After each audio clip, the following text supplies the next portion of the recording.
What is that TTS you posted? Is he gonna read it? Star date March 11th, 2024.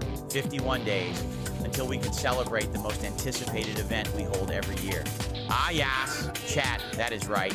It is the May 1st burst celebration. I know everybody has been waiting eagerly for the burst, including myself. I'll make sure the camera is set up just right this time. Hell yeah, dude. We're going to be submitting your suggestions. Please don't kill me, you fuck. Here on the show. And it's going to be a one-to-one conversation. A lot of the times it's going to be covering what this person is up to. Please. This motherfucker killed me. This motherfucker killed me. I'm just trying to talk to him. For example, I've already lost. And this motherfucker launches me into the stratosphere. Have to scam Rydrick to scam Aquasaver. Yeah, I'm a little bit scared of that result, actually. To scam or not to scam. And you're having way more fun. Way. I do recommend going looking at something about ghosts just because you can be entertaining if that's your style. There's like a big troll and slices of them saying something with him screaming, I hate my wife or something. Then he goes into rants about how homeless security comes up to him and like double gets it.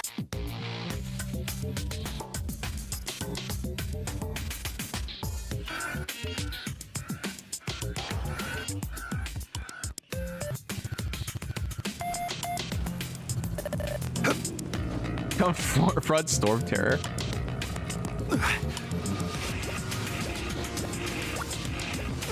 What? I'm feeling a little.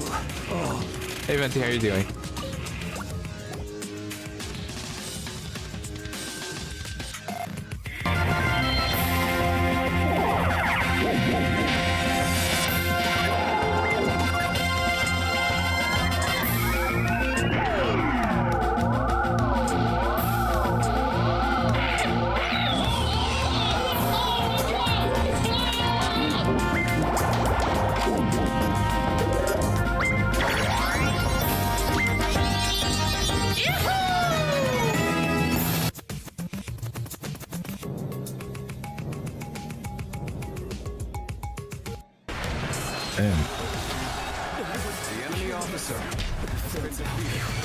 Even your sister was easier.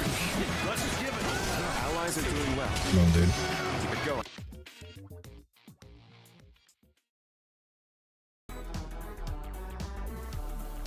Next to where you find the golf ball. And friends.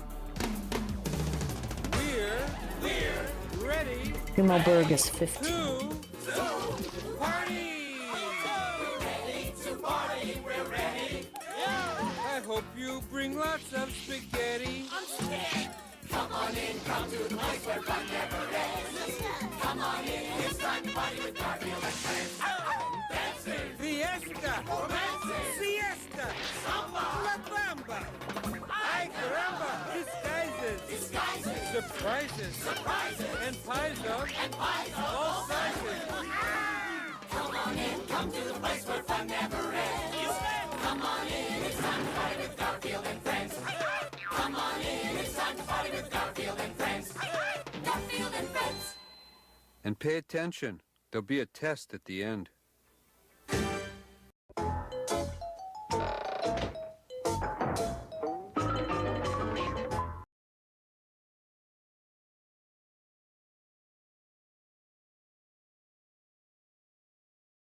Note that Billy has never ever actually won. The only lawsuit Billy has remaining is the one against me. Am I really going to be the only person Billy wins against? Oh boy, wouldn't that just be hilarious.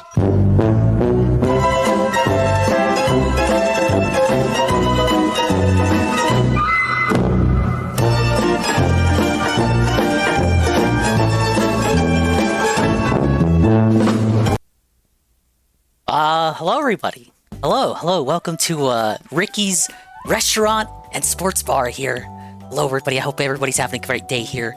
everyone's having a better day than Carl Jobst, I hope. I am Billy Mitchell here. This is my Billy Mitchell voice. I hope you're having a swell Tuesday evening here. Welcome in. We have so many seats open here at Ricky's Restaurant, Sports and Bar TM. I hope you're doing well. Big ups to the dingas, dongas, and swollen double underscore ones who are here existing in the now. And big ups to all the dingas, dongas, and swollen double underscore ones who will be existing in immediate and far-flung future. Let's see, go ahead and read out your reservation here. I assume you have one, because you have to have one eat here at Ricky's Restaurant and Sports Bar TM. Big ups to D-Side, Snow, Rent Check, Alpha Elite TV, that guy, Discord underscore Merchant, Egg Gang 1738, Corono, and Golem, and D-Side with his 130 stream streak. He's one of our most frequent attending regulars here at Ricky's Restaurant and Sports Bar. And he says, hope getting Mitchell acknowledged as a cheater was worth the 400k price, Mr. Jobs. I agree. Mr. Jobs is going to have to get a job pretty soon, if you know what I'm saying. But let this be a lesson for all the drama and smear merchants out there, all the muckrakers, and those who like to engage in slander and libel, and especially defamation, that the truth will prevail in the end. Actually, and rather, in some ways, if you think about it, the lies always prevail over the truth, that which you seek. But in this case, the truth wins because Billy never did anything wrong, and I am Billy. I am me for today. This lovely April 1st evening, however many hours of it we have left. But I guess so I'll go get your table ready, guys. You know, we have so many tables open. If you want my hot sauce, a hot sauce is available. In fact, it's the only beverage we offer here.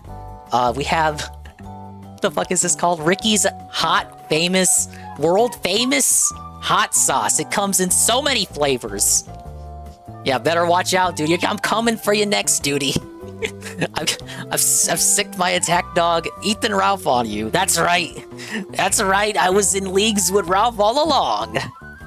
Hello, Easy Money. We're making easy money tonight, as that smear merchant Carl Jobst is gonna offer me. He's gonna have to pony up over 400,000. I can't even say it the whole way because I love winning. I love winning, guys. When you're me and you're at the top of the peak, it's like you're on Mount Everest. You're always winning. You're always winning when you're the king. It's king shit. 400,000 Australian US dollars. Not US, Australian US dollars. Australian dollars. But it may as well be US anyway, because once he pays it to me, it will be mine. And I'm American, so it will be USD eventually. Once it makes its way to my bank account. I know he doesn't have that money right now. He's got to source it through another GoFundMe. Hopefully in the description for that GoFundMe, he actually tells you specifically what it's for. Hopefully he doesn't mislead you into thinking that it was for something else. It's okay. I forgive you guys. I'm an honest man. I'm a charitable man. I am the epitome of a good Samaritan, and I am very forgiving. I know you guys were led astray. You guys were led to believe things that were not as they seem.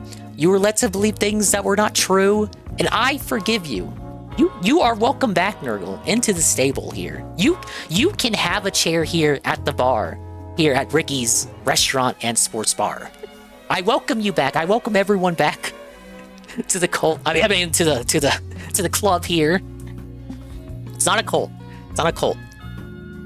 But yeah. So that guy, we're not going to be seeing him ever again. Hopefully not. I heard he sold his house. The house that he bought only 2 or 3 years ago. He's going to have to be selling a lot more things, I think, in order to raise the money to pay me back. Pay me back everything he owes. And he's going to owe a lot. Thing is on some hard cold meds right now. I don't have any meds. I should have went to go get something, but I was scrambling to put everything together. And then I was also talking with Saru and Unef and Anne about what we're gonna do tomorrow. So I'm not, no promises, but what I want to do is I'm off tomorrow, thankfully, because everything that's going to happen tomorrow. So I'm going to wake up. I got the alarm set. We're going to do the Switch 2 Nintendo Direct live Dingus React restream. And for however long that Nintendo is live tomorrow, I will be live. And I will be reacting. I know they're going to do like Treehouse presentations afterwards, showing off gameplay. I'll take a look at that. And then when Nintendo goes offline, I'm going to raid Seru, because Seru said he would be live doing Nintendo Wii Wednesday. So I'm going to go offline for that morning. I'm going to raid him. And then later that same night, we're going to go live again. A double Dingus stream day. And the second stream will be with Anne, UNF, and Seru. We're going to do Mario Party 1, because Seru's been wanting to play this particular board. He was grinding all week, and he finally unlocked the board that he wants us to play on. So we're going to do Mario Party 1, and then we're just going to talk about, like, our impressions. It's going to be a ding compression with the boys as we talk about the news. The news! And that'll be the plan. And Thursday and Friday will just be back to Xenoblade as we unwind. But I do know that there will be Treehouse gameplay, not just tomorrow after the Direct, but also Thursday and Friday as well at the same time. So this is going to be a blowout. And they got their bingo cards ready. So this is the plan. This is the plan if you didn't hear. Seru, UNF, and Anleet all have bingo cards made of what they expect to be revealed. Now, I have their bingo cards. I did not make my own. They told me to take their bingo cards, and then as the Direct goes on, I have to play bingo with their bingo cards. And if they get a bingo, they owe me a gift sub. Now, this was not my idea. This was Seru's idea, but I'm not gonna look a gift horse in the mouth, as they say. So I will accept this gift from Cat's mouth wholeheartedly. Big ups Eddie V43. We was wrong. Dingo was a Billy shill all along. Billy wins, bish. Look, I am just gloating.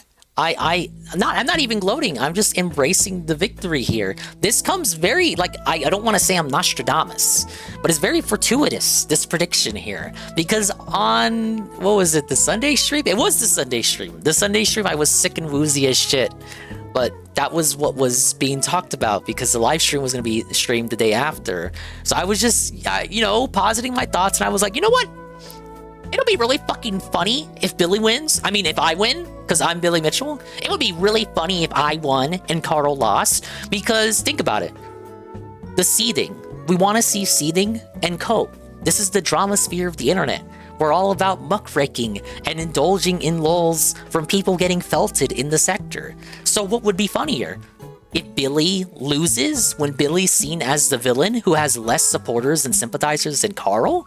Or Carl losing when he has gazillions and gazillions of supporters and sympathizers and sweepers who all are all cocky and confident that they're going to win this, and they're going to destroy Billy and ruin his reputation and defame him. Oh wait, that's what the whole court case was about. No wonder Carl lost there. But I looked at that kind of as things were coming to a boil here, and I was like, you know what?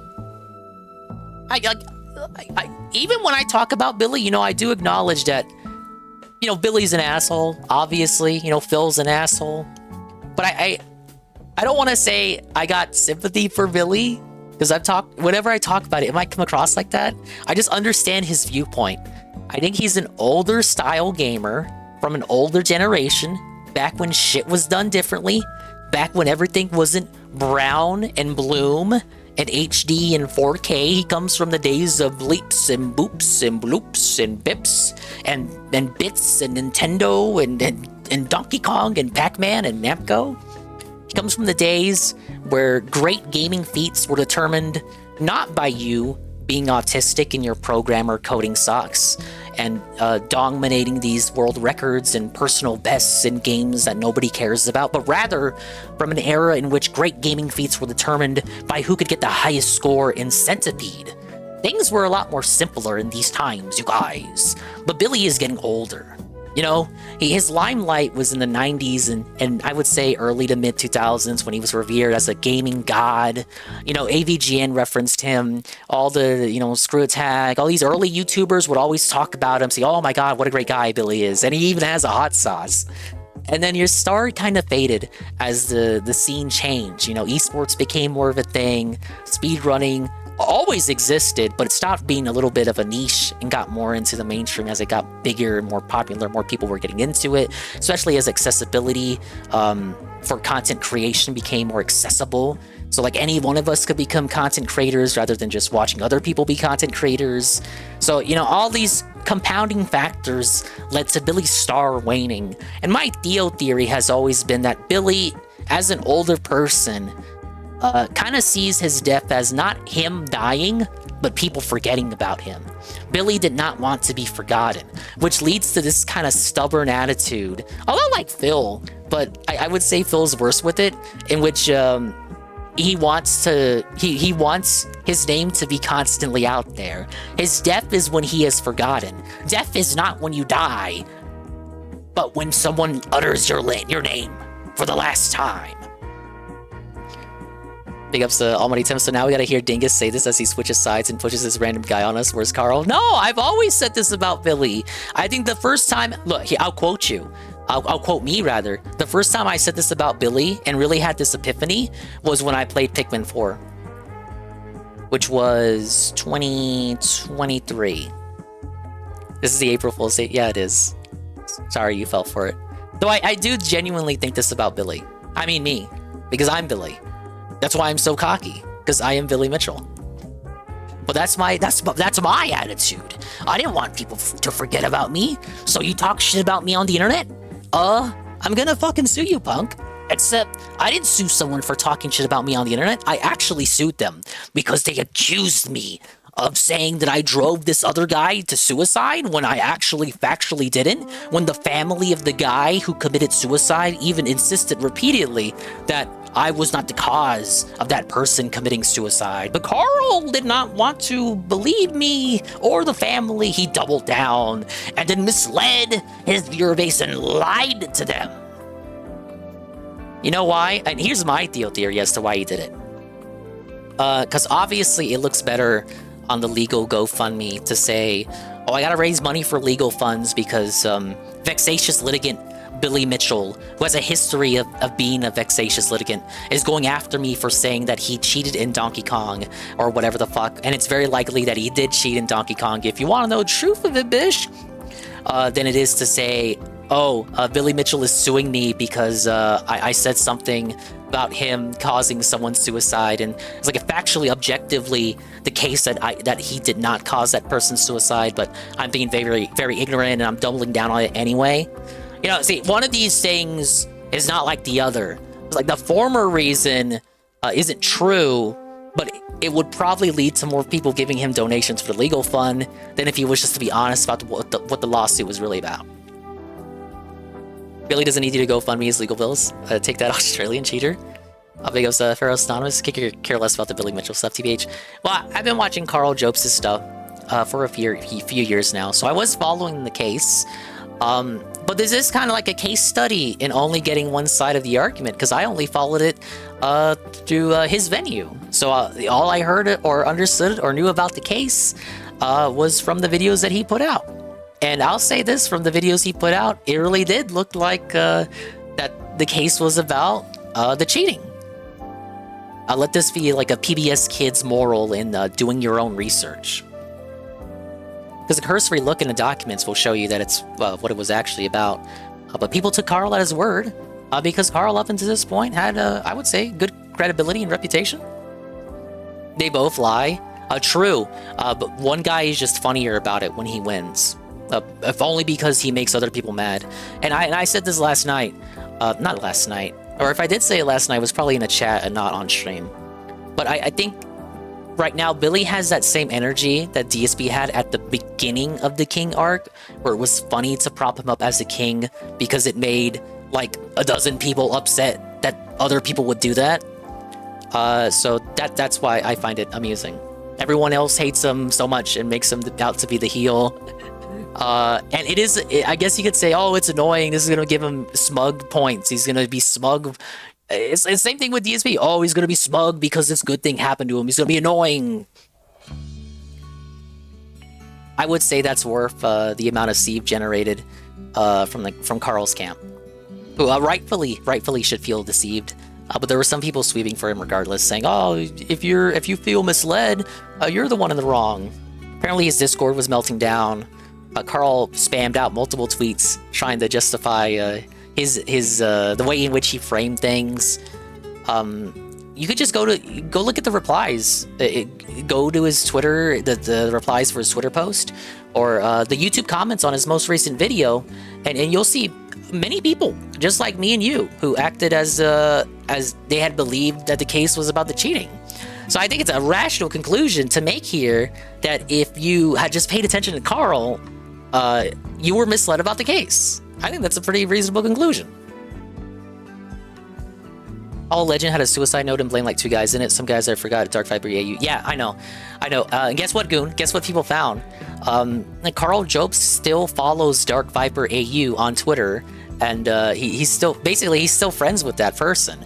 And people also looked up his Twitter tweets, for mentions of Apollo Legend, unless he's deleted tweets, which I guess we won't be able to confirm unless someone's got archives.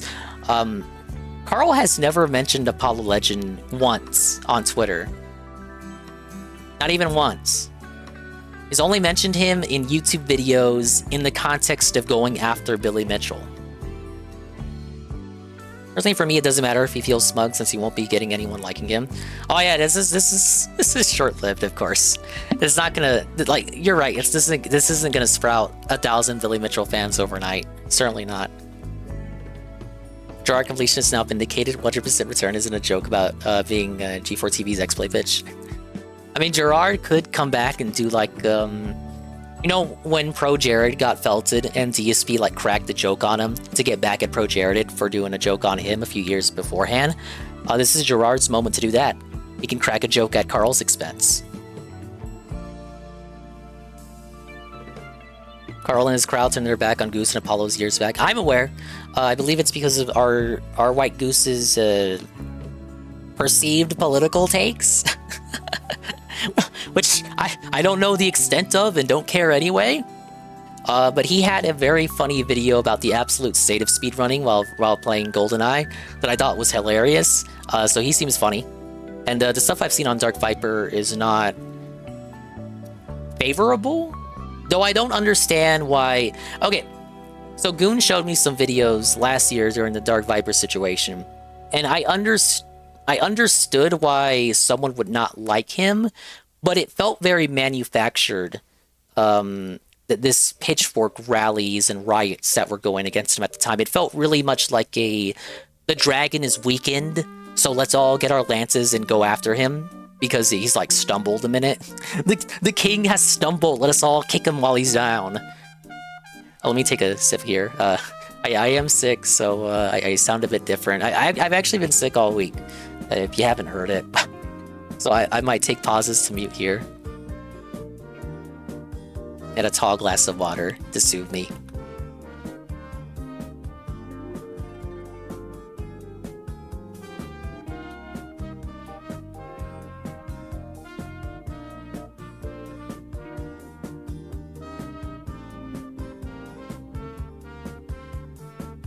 Okay, I'm good. Carl was canceled a couple years ago over his ties to RW White Goose. I can't even say his name right. R White Goose. Tomato Anus was doing a podcast for like a month when this happened, so it got canceled. I did see, in the wake of the verdict being handed out, R White Goose was on his channel, I believe in the comments of one of his videos, and he was liking comments that were dunking on Carl. So certainly Goose is having a good evening in the wake of this verdict being dealt. A good riddance. I had no issues with Carl up to this point. I even said as much on the Sunday stream. I was like, I don't think Carl's a bad guy. I don't think he's... I don't hate Carl. I just think it would be funny if he lost because so many people support him and they're so cocky and confident that they're going to win that it would be funny if they lost and got upset because they think that they're going to slay the evil menace dragon that is Billy. It is Billy just being... he's just being painted as this chupacabra. as this villain. You think I'm the villain? It would just be amusing if the king actually won, the King of Kong, and proved that he won in the end. And you know that's exactly what happened. So it's just like, I don't know, eat some crow, eat some humble pie. Think this is just a hater? I'm not a hater. I will say though, I'm very disappointed in Carl because I going off what I was building up just there. I didn't have anything against Carl at all. That's why I would fucking watch his videos. Obviously, I wouldn't watch his videos if I didn't like him. But I'm disappointed to hear that he misframed everything and led everyone astray and wasn't more honest about what the case was about. And I think that's exclusively because if you let people know what the case actually was about, they wouldn't want to support the case. It's just very unfortunate. And I have something else here since I got the Carl stuff. I do have his deleted video. So people are shitting him in the comments of his latest video, but he did upload a video last night that he immediately deleted. But Kiwi Farms was able to salvage it, so big ups to KF for doing that. We will watch it. I don't know if he mentions the case in it. He probably doesn't. He says it was an obligated video to come out due to a sponsorship. Sponsored by World of Tanks. It's actually sponsored by War Thunder. Hello, Jesse. But inflation really hit the Dingus stream hard. No, we're just going back to year one streams. This is year one Dingus streams coming back at you, pre-VTuber. Let me play this one more time for the people that came in late.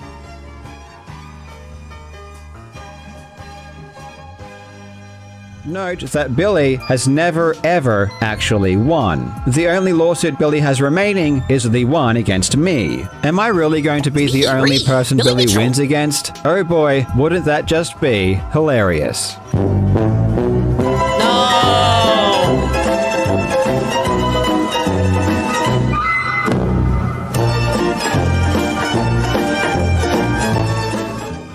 They fucking self-felted themselves.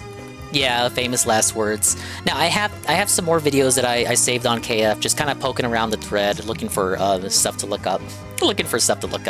But you know, I've seen all the videos he's done on Billy Mitchell, and there were a few key things there that I remembered, but I couldn't remember what specific videos they were from, because this motherfucker's like a detractor. He's made 20 videos on Billy Mitchell, literally. Now I can't A-log that too hard, because again, you know, we're all detractors over here. I just had trouble trying to remember where these videos were from, but luckily, the people on KF were able to fish out the specific quotes that I was thinking of, so I'm going to play a few right now. This one in particular is Carl admitting that he did not want to reveal what the lawsuit was about to his audience. And I remember him saying this after, like, having seen the clip, I remember hearing him say it, but I did not remember that he had said it until I had heard the clip. Does that make sense? Like, once I heard the clip, I was like, oh yeah, he did say that. Why didn't I remember that? The complaint actually says nothing, not a single word about video games. Nothing. But he has gone online. So Billy, as in me, because I'm Billy Mitchell, Billy was actually right here. Billy actually says for himself here that the case has nothing to do with video game scores. And has led you to believe that it has to do with the allegations. Billy was right. And it doesn't. I have never spoken. And then we have the Carl quote. But this is from a video that was like years ago. I have never spoken about what the lawsuit is actually about. There it is. There it is. Right there.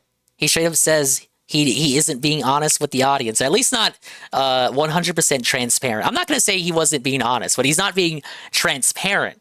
He's omitting information. He's just having you assume what the case is about. Now, his cope on Twitter is that he did not say to his audience what the lawsuit was about because he wanted Billy to explain in his own words to you what the lawsuit was about. Now, I find this disingenuous because all of Carl's content paints Billy as a liar, a cheater, someone not to be trusted. So why would the viewer then choose to take Billy at his own words when Billy explains what the lawsuit is about? That's the hole in the logic that I'm seeing here. Carl wants you to accept that he's like, oh, I wasn't transparent because it would jeopardize the case for me because it's about Apollo Legend and his suicide. I didn't want to talk about it because you know, it would jeopardize my side of the case. So I'm just gonna have Billy explain in his own words what the case is about. But again, all of my content does nothing but like try to get you to believe that Billy is a liar and cheater. I'm doing all these videos constantly about how Billy lies, Billy cheated, Billy can't be trusted. So you want people to accept Billy at his words.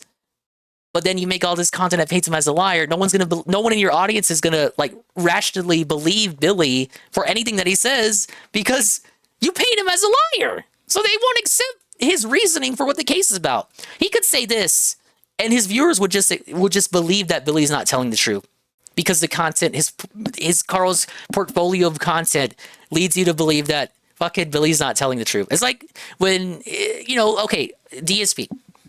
You know, DSP could say the sky is blue, but because it's DSP and he says it in a way that pisses you off, you actually want to argue against it. You want to argue, in fact, that the sky is green. Now, these guys can be assholes, but if they say the truth, then it's just that. It's the truth. I haven't led anyone to believe anything. I've said that I'm being sued for defamation, but I've never talked about the specifics of the lawsuit, and because it would harm him. I won't talk about them until the lawsuit is over. However, I will say that Billy Mitchell being a video game cheater is extremely relevant to the lawsuit.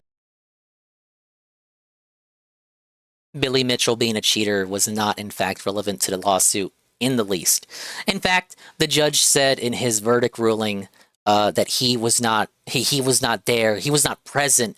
His reasoning for being there was not to determine whether or not Billy Mitchell is a cheater. At most, he said that Billy Mitchell had a reputation for being a cheater. ... As a result of Carl Jobst. It's still not him saying that Billy Mitchell cheated one way or the other. It's just factually observing that Billy Mitchell now has a reputation of being a cheater as a direct result of Carl Jobst's actions in the cultural zeitgeist. Now, I think I had one more about Australian court law. Here it is. So, Carl thought he had an advantage for being in the Australian courts instead of American courts. I don't know why he thought that, because Australian is like Europe, in which if you say mean things on the internet, you immediately lose. So I don't know specifically why Carl thought he had an advantage there. Let's find out why. When Billy Mitchell settled with Twin Galaxies back in January, the entire world wept. What we all want more than anything is for Billy to have his ass handed to him in court. We want to see a real, bona fide loss. Honestly, at this point, Billy's lawsuit against me is the world's last chance to see this epic defeat happen. If Billy loses to me, it will be devastating for multiple reasons, which I will get into shortly. So this is really important that it does go to trial, and I do my very best to serve Billy the loss he so desperately deserves. But he has settled before, and not just with Twin Galaxies, with the YouTuber Apollo Legend as well, and both times the public was very upset. Is there any chance the same might happen with me? The answer is almost certainly no. There is a big difference between Billy's lawsuits in America and his lawsuit against me, which is in Australia. In America, even if you win as the defendant, there is no guarantee you'll get any of the court costs back. You might have to spend hundreds of thousands of dollars defending yourself, and when you win, you get absolutely nothing. This is why in America, settling is a very tempting resolution, and this is why Twin Galaxies decided to settle. It was just a lot cheaper. In Australia, things are different. Here, almost always, the loser is ordered to pay the court costs of the winner. I'm pretty confident that I'm going to win, so from my perspective, it seems silly to settle because I believe I will be successful, and I believe that Billy will be ordered to pay back most of my costs. It's not what he did. The world needs Billy to lose. Not only would Billy need to pay me a lot of money if he loses, but we will also have an official ruling by a judge on a lot of these issues. This is because this particular trial will be decided by a judge and not a jury. So a judge is going to examine all of the evidence, and a judge will give his ruling and opinion on... A jury probably would have been more sympathetic to Carl. all of these issues. So if a judge rules that Billy was exposed for cheating, this opinion will be cemented in writing and will carry a lot of weight. If Billy loses this lawsuit, the judge's opinion is going to be very damaging for him, and that's another reason why I think it was very stupid for Billy to have started these proceedings. This is probably my last update on my own lawsuit until the trial. The next few months are obviously going to be very stressful for me and my family, so I'm probably going to work a bit less and will try to relax and distract myself as much as possible. I would love any and all support until then. You can support me by clicking on my videos when you see them, by leaving a comment, by not skipping my sponsors, and by sending some good energy over my way. I really appreciate it. September 16. Mark your calendars. This is going to be big. Thank you. People did in fact mark their calendars, and the judge was upset that everyone knew about this due to Carl constantly making videos about Billy throughout the duration, even during the duration of the trial. Not smart, not really wise to make videos about the subject of your lawsuit as the lawsuit is ongoing. I'm pretty sure like any judge would agree with that. That's not a good outlook. Like what did he honestly think that how the judge would take that? It just gave more ammo for the other side. Billy being a cheater that mattered, these videos pissed off the judge. Yeah, dude, he had some analogy about like Carl felt like he was the righteous knight in shining armor with his lance there, and he was gonna slay the evil Billy Mitchell menace dragon. But his lance broke, it chipped, and he was felted. He self-felted himself. The judge even put that in the ruling. He put that on the document that he self-felt. He didn't do that, but that's basically what happened. It seems like Carl believed he was so stubbornly in the right. There was no way he could lose. He really did see himself as that savior, that's in that role of the knight, slaying the evil dragon, the big-headed Garrett Bobby Ferguson bully. It was his mentals were not on this plane of existence. He was on cloud 9. He was gassed up by a moist man. Sir Moist Critical gassing up Sir Carl. Yeah, no matter how you slice it, he messed up. And look, I think he'll bounce back. You know, Noel had his take, as a Noel tends to have. Noel said he was fucked. that might be some of his anti-Australian biases coming up. But I looked through the threads. Noel basically said he's fucked for life. Like even 10 years, the amount of money he makes now within 10 years would not be enough to pay everything off. Because it's not just like, okay, it's 390,000 Australian dollars. But it's like, there's like added shit on top of that, damages and whatnot. So it's not the final total. I don't think those numbers have been released yet. But for that purpose, every redeem tonight is 390,000 points. He said he made a dude kill himself. Of course, he was going to be laughed out of court. I just don't know what he was thinking. He should. I don't know why he doubled down.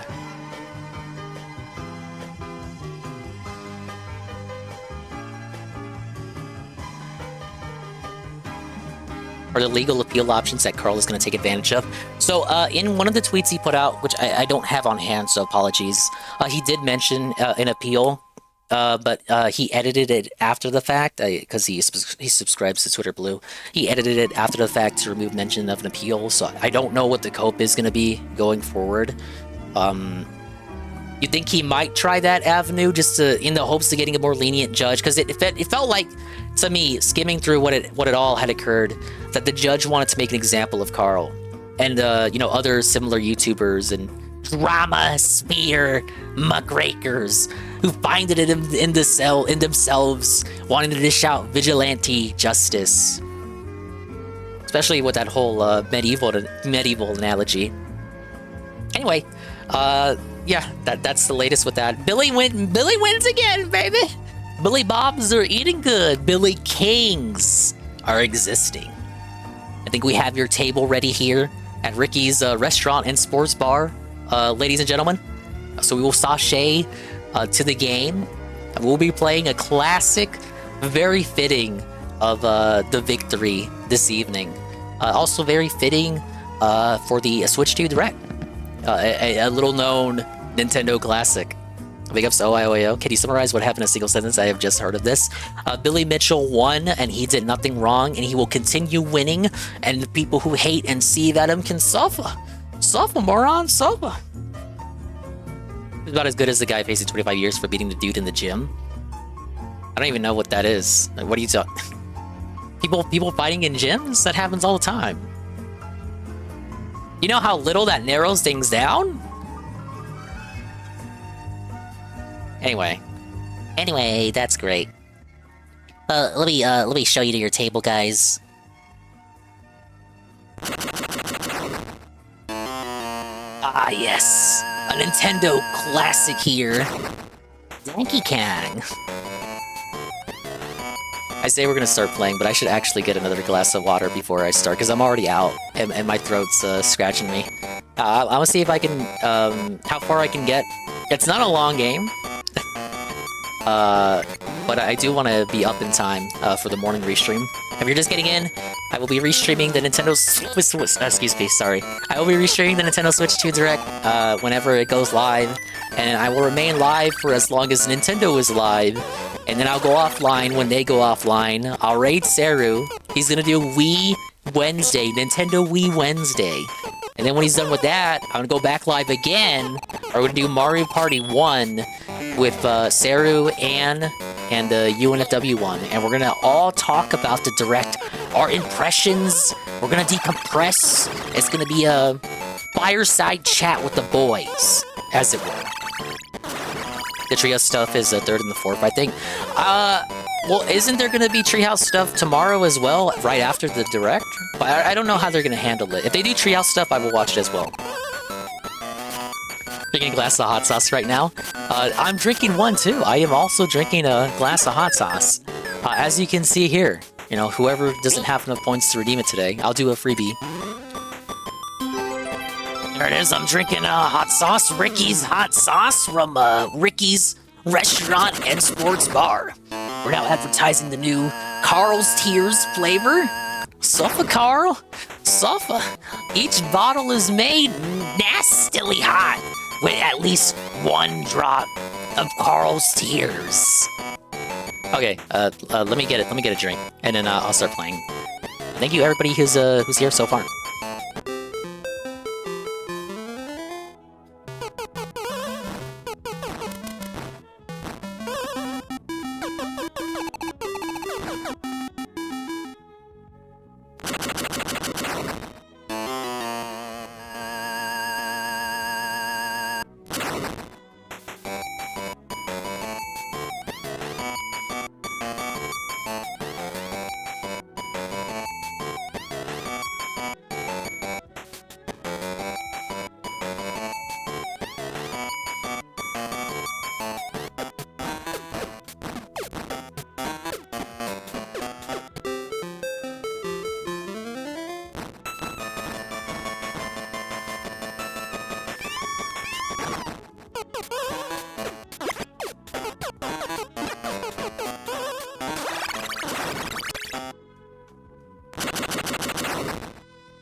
Alright, I am existing.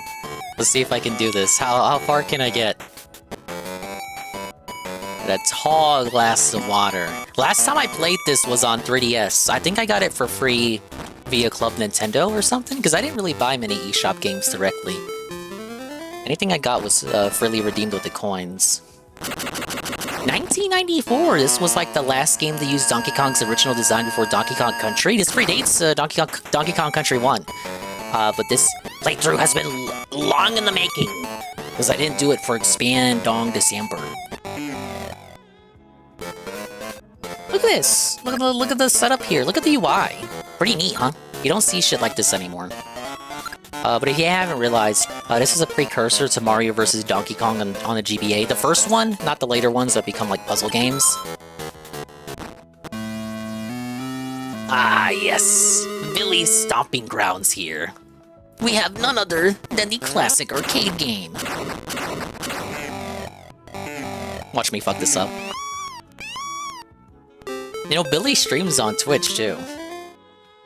He's a Twitch streamer. He should stream his victory party.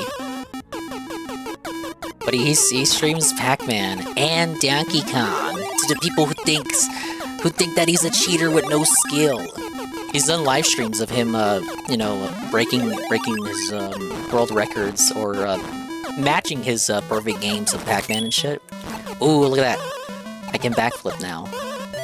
Mario's repertoire, his moveset is growing. Easy. Belted. Wow, it's like she's saying help. It's literally just like she's saying help. It's just like me, Fur. There we go, level 2. Oh, this is like this is the Pie Factory. I really should be using D-pad for this. Whenever I like do these old games, I always use the joystick. It's like, why would you do that? You're supposed to use a D-pad. I say joystick, I mean like the, you know, the left stick. No, my pies! Look more like a bowl of mashed potatoes.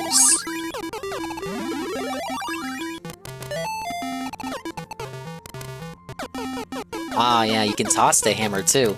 Easy. The graphics are so realistic, true.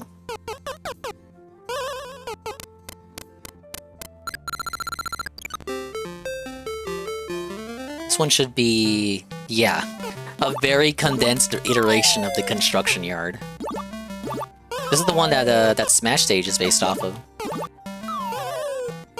And unlike the arcade game, you don't die when Mario takes like fucking 2 blocks of damage. Oh, I died right there. How unfortunate. Very ill timing there.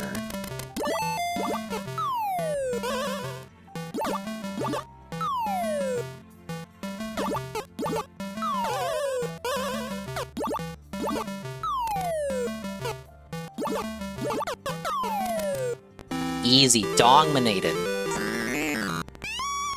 Last level coming up. What a short game, guys. We're already at the end. How inspirational. I just gotta get her purse and we're good, and I just got it. Easy. Oh yeah, you gotta remove the things. Why doesn't Mario just grab Pauline right there? I mean, she's literally right there. See, here's the thing. Okay, Mario survived. Oh no! Dude, these little fire chicks don't want to leave me alone. They look like chicks. Right there.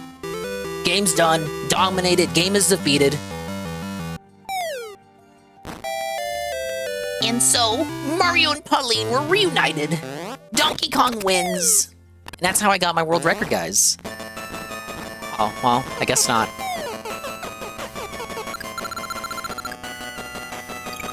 And so, the real game begins, you guys.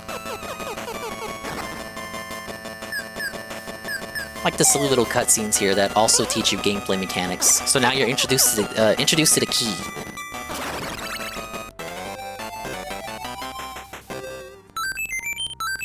Well, you saw Mario's thick dumpy? He's got a thick Italian dumpy, dude. Dumpy Mario real? Okay, so this has like 100 levels or something. Let's see if I can do all of them. It's supposed to be like 8 levels per world. We're gonna save, of course. There's DK. He's just hanging out.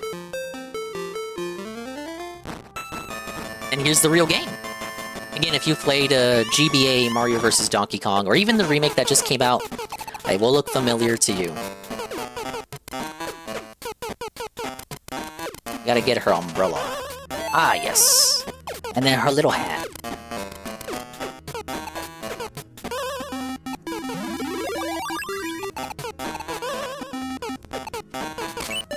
There we go, that's how you get it.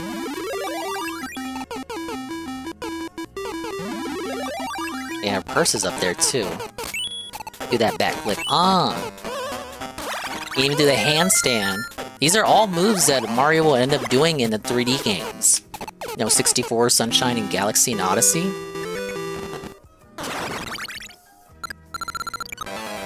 Oh, we even got the slots. We got the slots. Big money, big money, big money. Yes!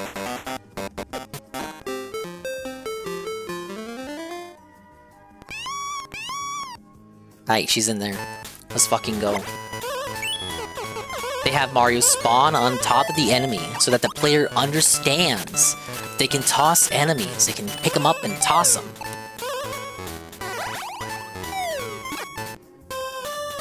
Oops. Mario died. Irreparable Mario fall damage L. Okay, I gotta re-get the hat.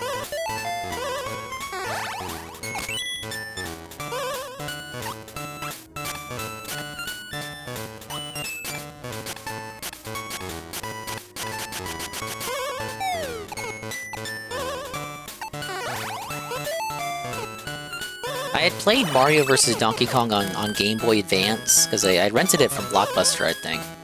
Or for one of those places. So I played that one before I played this one.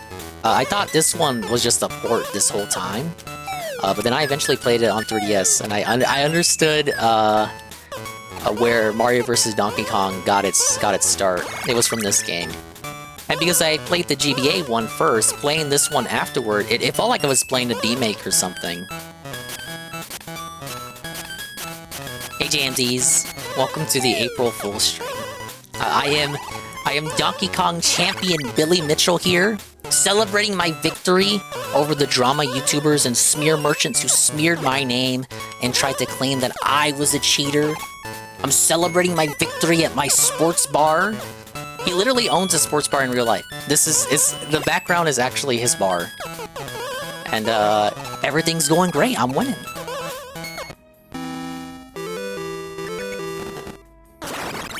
Big ups UNF. We were talking about the lawsuit and me winning the lawsuit because I'm Billy Mitchell. Talked about the bingo cards you guys have set up for tomorrow. And I talked about the Mario Party thing. And I talked about Carl and his cronies. Cronies with a K. His cronies crying and seething. Oh shit. I looked away at chat.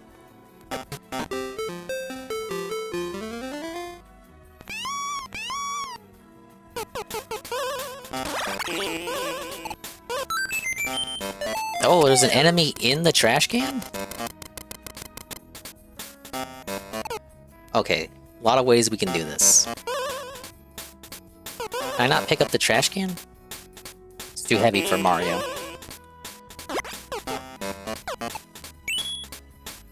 Okay, that's not working. We can just do that.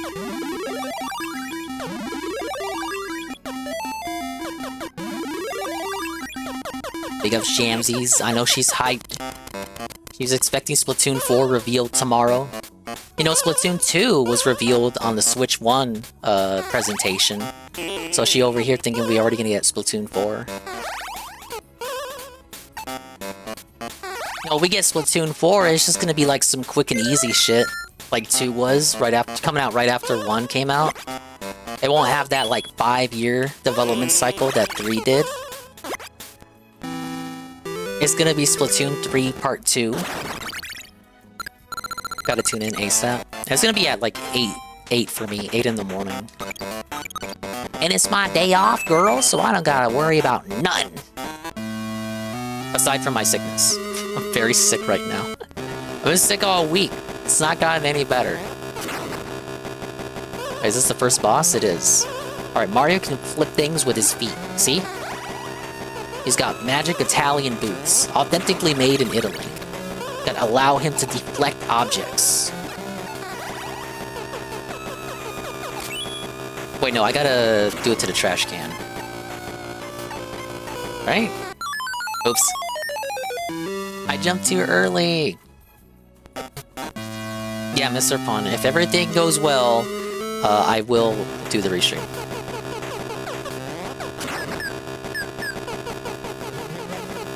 Oh my god. You're right. I thought I had to do some flips. There was nothing indicating that I had to go left.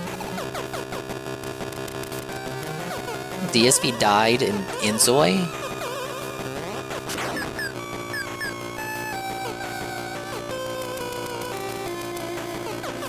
It's a metaphor for him in real life.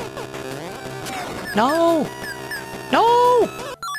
Oh, see, I tried to do the handstand. Jamsy, you been playing Inzoi? Look, the MSI cannot run Inzoi.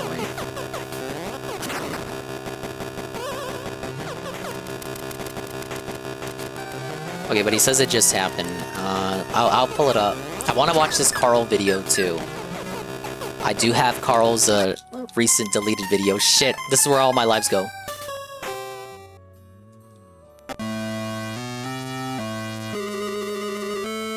Jump when he jumps. You make it sound so easy. I'm video game god Billy Mitchell. I don't need your advice, but it is appreciated.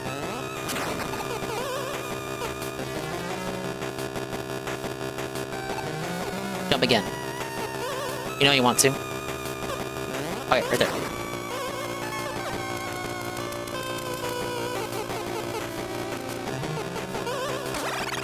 Easy. Okay, Tevin really needs me to see this. And I'm kind of interested too, because this will be as close as we get to being able to see DSP die live on stream. See, his title says, "Let's get to the good stuff." Obviously, this indicates DSP dying is the good stuff in question.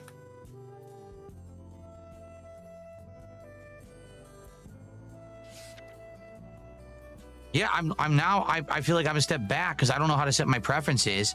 Like it says to play a video game. I want to play a video game, but I don't know how to get him to have a preference that says he likes video games. I'm so confused. You don't. Nowhere here to... This is actually accurate. This is in character. His character in this game is accurate to him in real life. He actually does not like playing video games. This is true. This is not a mistake, Phil Burnell. This is real. The game knows you more than you realize. Like the Koreans that made this game data mined your PC. They were able to get the schematics, the blueprints for your personality by mining your data. And they know you don't like video games. Therefore, they have been able to build a blueprint of your personality. They know you hate games. All right, where did he die? Where's the death? I need to see the funny death and his funny reaction. Did he die on the PC? Is that foreshadowing? Foreshadowing is a literary device in which you tell people how things will go in the future. But did he die by eating food? Okay, so he's making salad here. So this is, okay. They must have not data mined his computer too much because this part's inaccurate. Why does it look so weird? Did you see that? It looked so weird when he was stirring it. Whoa! It transformed into a chicken salad. Oh, yes, see. Okay, so DSP thinks it's accurate because it's not red meat. But if he wanted to eat chicken, you know, he can eat it without it being in a salad. It doesn't have to be in a salad. He'll still eat it. Vibrase! Oh-ho! Yeah, he even golf claps for himself. I'm telling you, this game, you know, this game's made by Koreans. They fucking did something to his computer. They were able to like analyze and get like his personality just off his files and shit. No, they know everything about him. Moderator status. That's absolutely ridiculous. How dare you even suggest such a thing? Yeah, Aqua Saber, thank you for the 15 stream streak. Welcome to Ricky's Sports Bar and Grill. Hello, Pim Pam. Welcome to world famous hot sauce aficionado Billy Mitchell's official stream. Happy April Fools. Watching DSP die. I think he died. So he dies after eating the chicken. After this, it's 7:30 at night. What does the AI wish to do now? The AI wishes to do the pre-stream. Oh, no, not the pre-stream. The AI wishes to do the daily rap and then hang out with his wife. Dislike a carnivorous diet? What?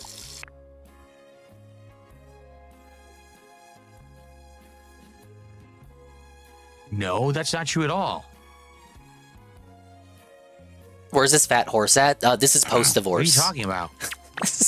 They like meat. This is foreshadowing, like I said earlier, so Cat isn't here. They like vegetables. There you go. Fitness. strength training, and boxing. Hobbies. Video games.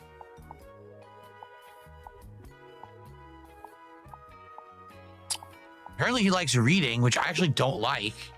Now, see, it's not a complete not that I don't accurate like, but I don't recreation do. of Phil. I do like reading, I just don't get to.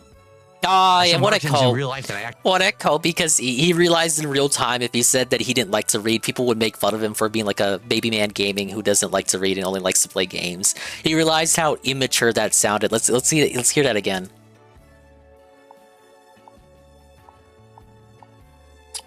Apparently he likes reading, which I actually don't like. Baby. Well, not that I don't like, but I don't Baby. do. He doesn't like books unless they have pictures in them. Baby. I do like reading, I just don't get to. I should mark things in real life that I actually like doing. Like, let's see. Cooking. Let's make him like cooking and see what happens, right? But Phil, you don't like cooking. Oh, he likes cooking. He just never gets a chance to do it. There you go. He loves cooking, guys. I guess he has a dislike of fast food. I don't know why. That's a little weird. He's confused. He can't. He dislikes fast food, huh? That's not right. I love stuffing my face. I love feasting with the pig. I have one more. I can mark one more. I'll say that I like animals. There you go. You know, dude, the zoo is real. It's true. Why don't I read? Because I read all day on chat. I don't have time to read outside of chat. Oh, what a call, brother.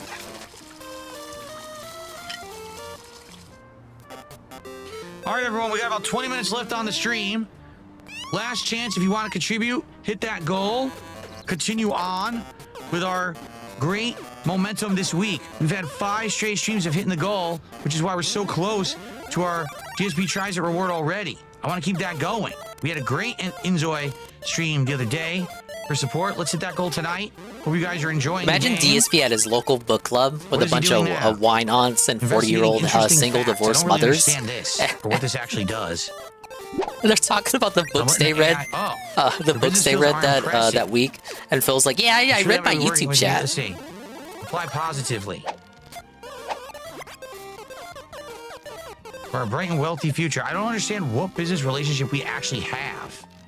Like, we agreed to one, but we don't actually do anything that's business related. So I'm not sure what they're talking about, right?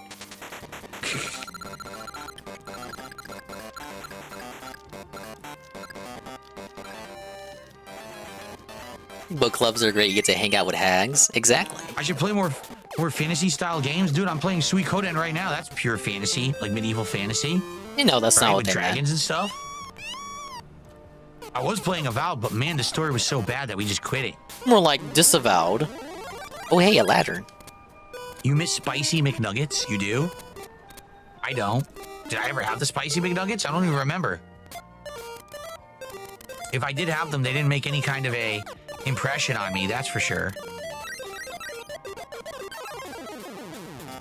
So he's just doing this investigating facts. It's so weird. I gotta sleep soon. So Wednesday's another day off. Thursday is my first day of work at the surf shop. I was about to say, is he talking about real life or the game? Now I'm confident.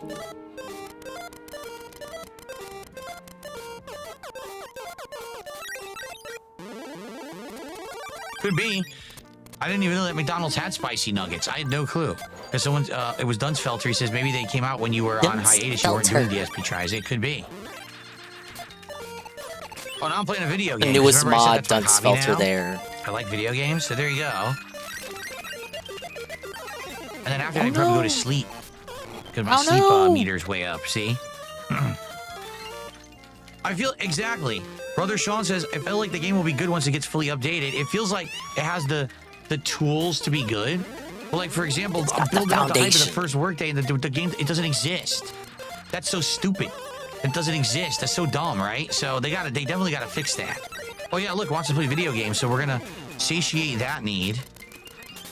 Satiate the need to play video games. There you go. I'm doing that right now. Ooh, programming has hit level 2. Phil Burnell has reached programming level 2. Now we can say this Zoe is like a friend to computers.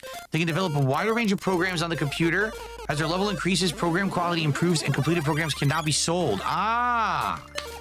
That's good. You make money with the programs you make in your free time. That's neat. All right. Time for bed. The hat. Why is this his sleeping outfit? We've got to fix that. The game thinks that this is an acceptable sleeping outfit. I don't understand. Oh shit! Why is the karma? Damn it! I did it again. What's going on? Put it in the wrong place. Ah! What the hell just happened?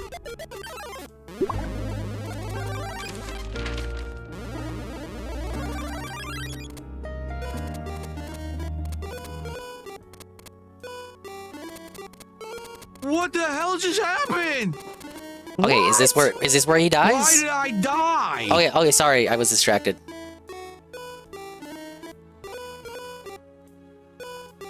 Me? All right. Time for bed. Why is this his sleeping outfit? We've got to fix that. The game thinks that this is an acceptable sleeping outfit. You won't have time to fix that, I guess. Why is the karma of my... What's going on? Phil Burnell has What died. The hell just happened?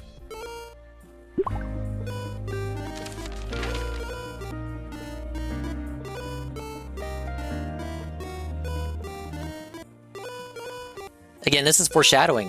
What This is the how hell it will just happen in real happened? life. It'll just happen like this when he least expects it. Why did I Like, die? where else is he gonna die? Realistically, where else will he die? He will die in his home, and his neighbors won't find out for months. Why did I... He's gonna die in bed. He's just gonna go to sleep one night and he's not gonna wake up. I'm not being mean. This is just the likeliest outcome. What happened? You can't make it up. What happened? What? Exactly, the dream of all of my trolls. I have absolutely no idea what just happened.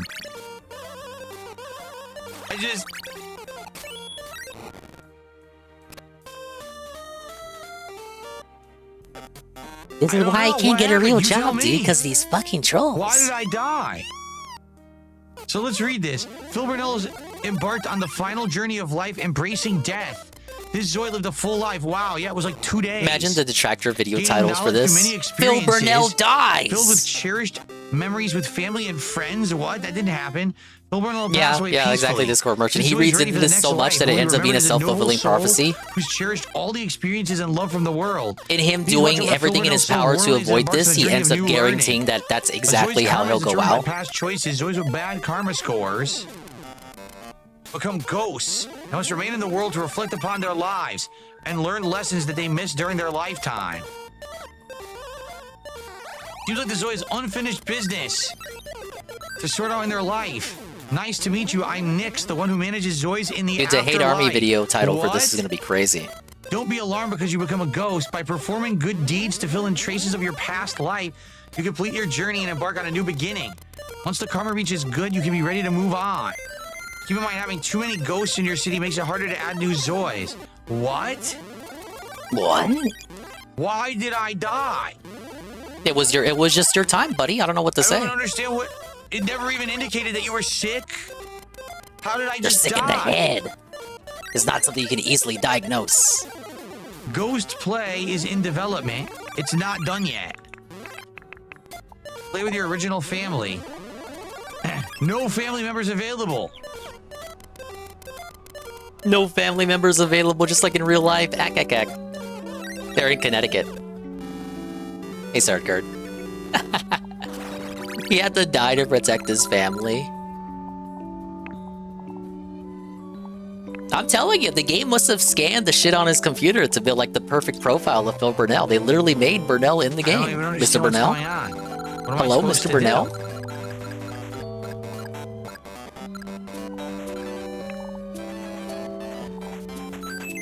I don't know.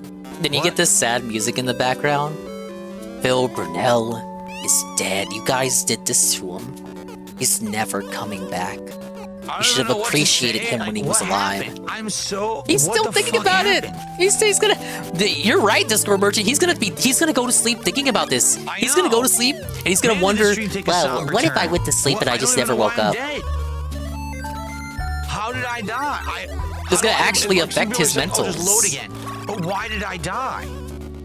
Why? gave no indication He's there gonna be was at the any pearly white problem. gates of heaven, if he even goes to heaven, asking the dude at the front, like, why did I die? Explain to me why I died. No, really, no, seriously, I want you to explain.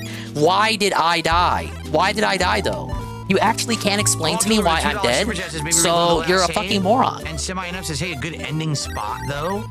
I mean, it was funny, but I don't DSP know at what the happened. pearly And it's gates so with his bizarre. death What did I do certificate in wrong? hand, refusing to accept that game he said died. That nothing would be a about me perfect dying movie. Isn't at that? any That's point. literally the plot of some movies. People don't want to accept that it's time to move on. That's Oscar gold right there. It could be like a life lesson about accepting when it's your time to go. Was I poisoned by the detractors? I don't know. Maybe to like Maybe accept I the time was. that you have on this green earth and that it's not permanent. I don't even understand. Like, what? Death can be, even death 'Cause I can be remember I there. set my preferences. Some symbolic representation What I of like and death. what I dislike. I don't even remember how to do that. Probably now. John Rambo or something. It's probably Howard. How did Howard you in set a your big black preferences robe. No, over it's how I it's did Triple that? P. Triple P is deaf, and the black robe is comically oversized to fit him.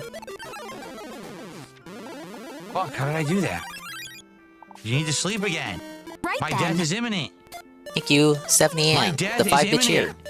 Welcome to the April Fool's Spectacular, starring me, Billy Mitchell. Hello.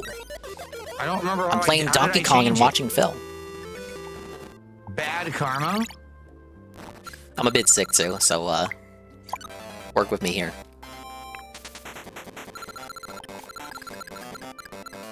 This would be a great Why Pixar do I have animation. Bad karma. Just the scenario, the scenario I mentioned, with the audio applied to Phil, like an animation of Phil at the pearly gates. I'm so confused. The game is very first confusing, real boss. is it not? Well, I don't even know what I'm doing wrong or right. Why I die. Very According to this, reminiscent I'm of the boss confident. battles in the GBA game. I don't get it. It's a rule of 3. I don't even know what I'm supposed to do right now. Because night was almost over. So if you remember, I told him to play a video game. Okay, barrel shield. But I That's don't why you know, died. You died like, because you where played the, video games too much. Where You know, was that has the a basis in preferences that I reality, had? Phil. Remember I was marking them? People die I all don't the know where time by that is playing now. too many video games. Remember that think the kid that played menus Halo suck. for I like think they have to 80 fix the hours and then menus and make died? them easier to That's understand, 'cause the you. You menus played right now are video very games for too complex long. And just confusing. There's too many of them.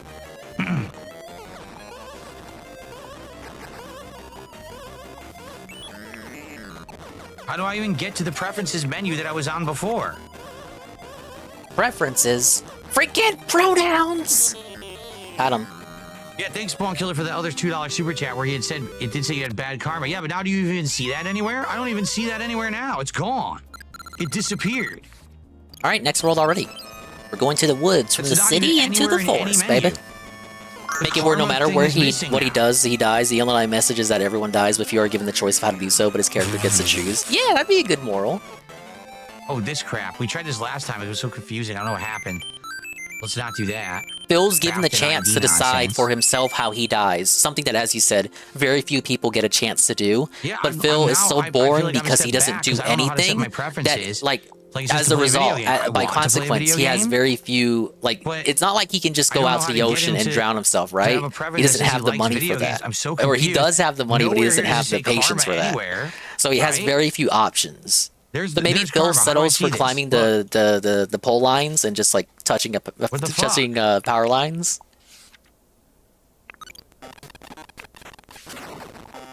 Let's give it a save. I don't know what's going on. Phil settles for the old toaster in the bathtub situation.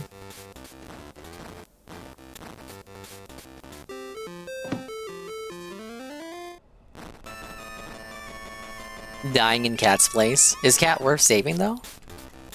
Why is he going to do a fact when he's supposed to be doing a game? It says to do a game. Dying in Jasper's oh my place. God.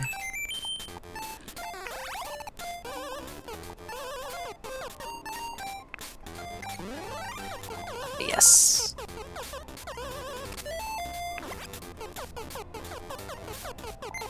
I haven't played a sandbox game.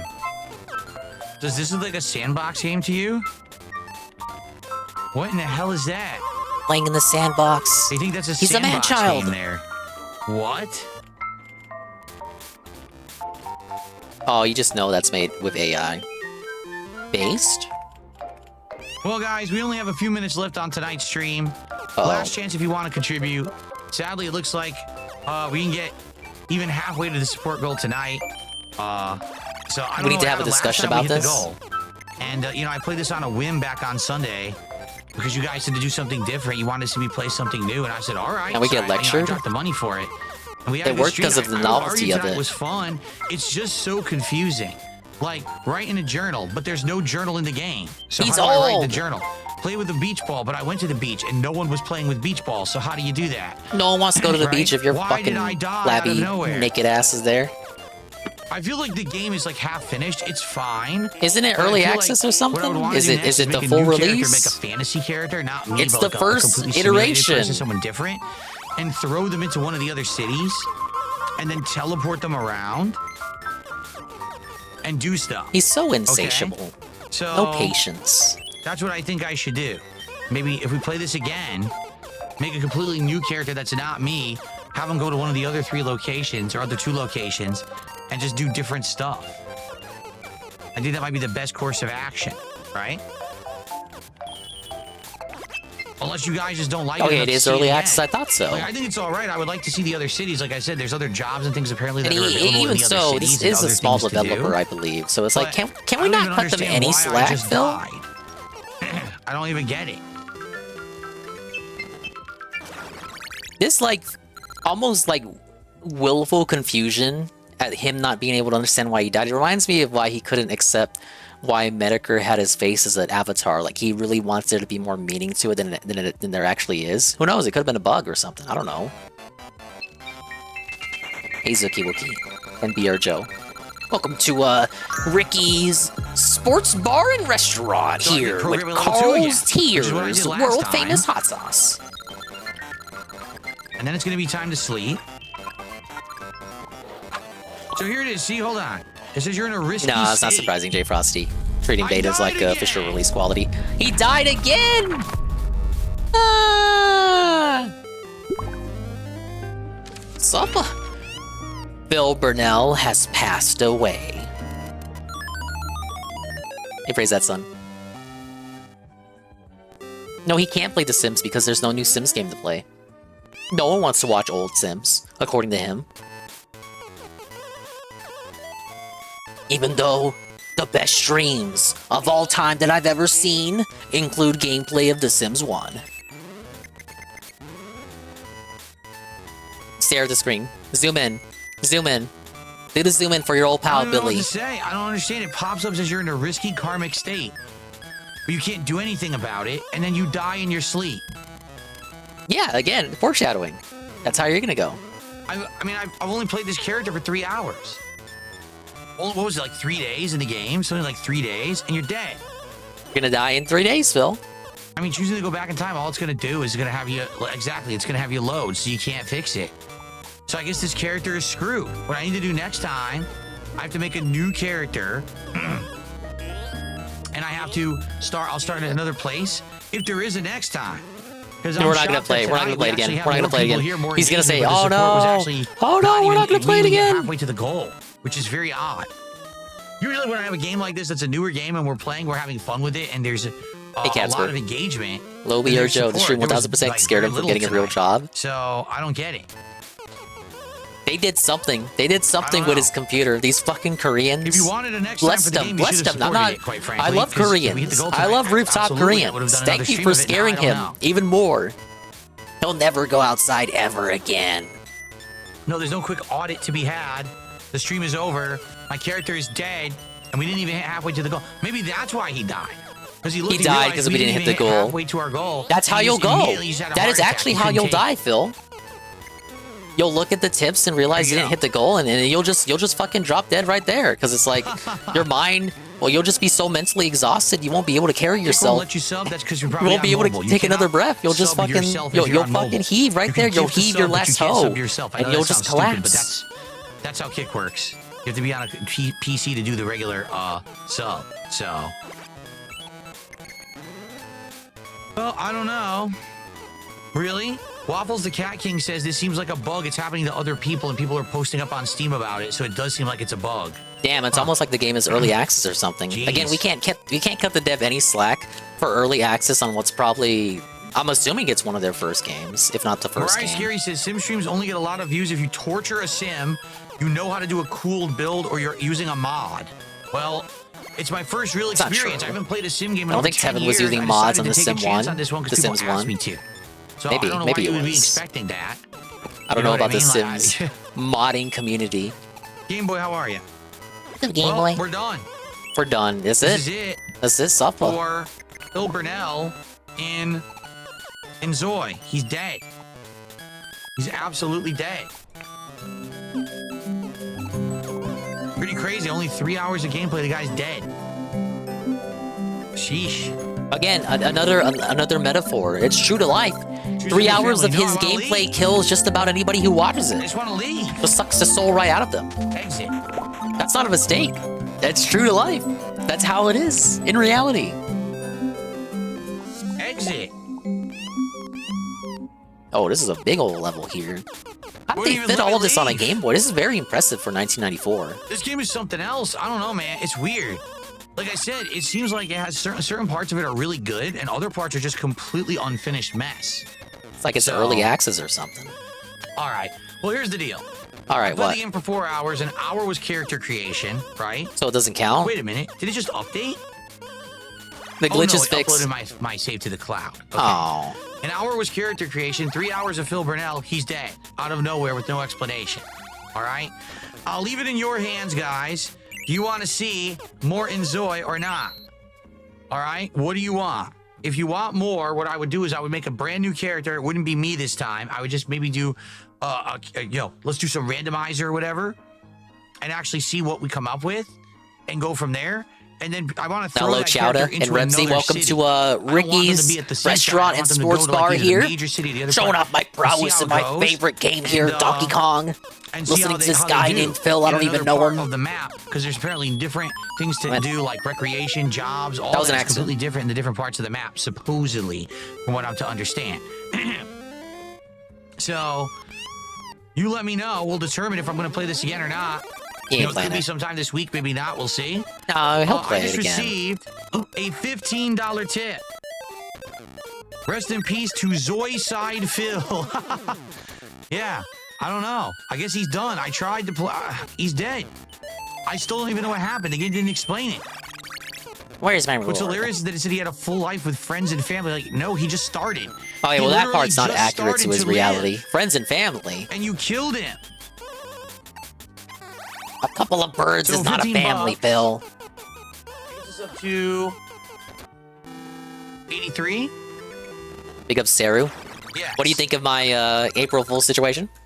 So This, at I mean, this least isn't we got April halfway Fool's. to I'm the goal Billy. tonight, I'm Billy folks. Mitchell.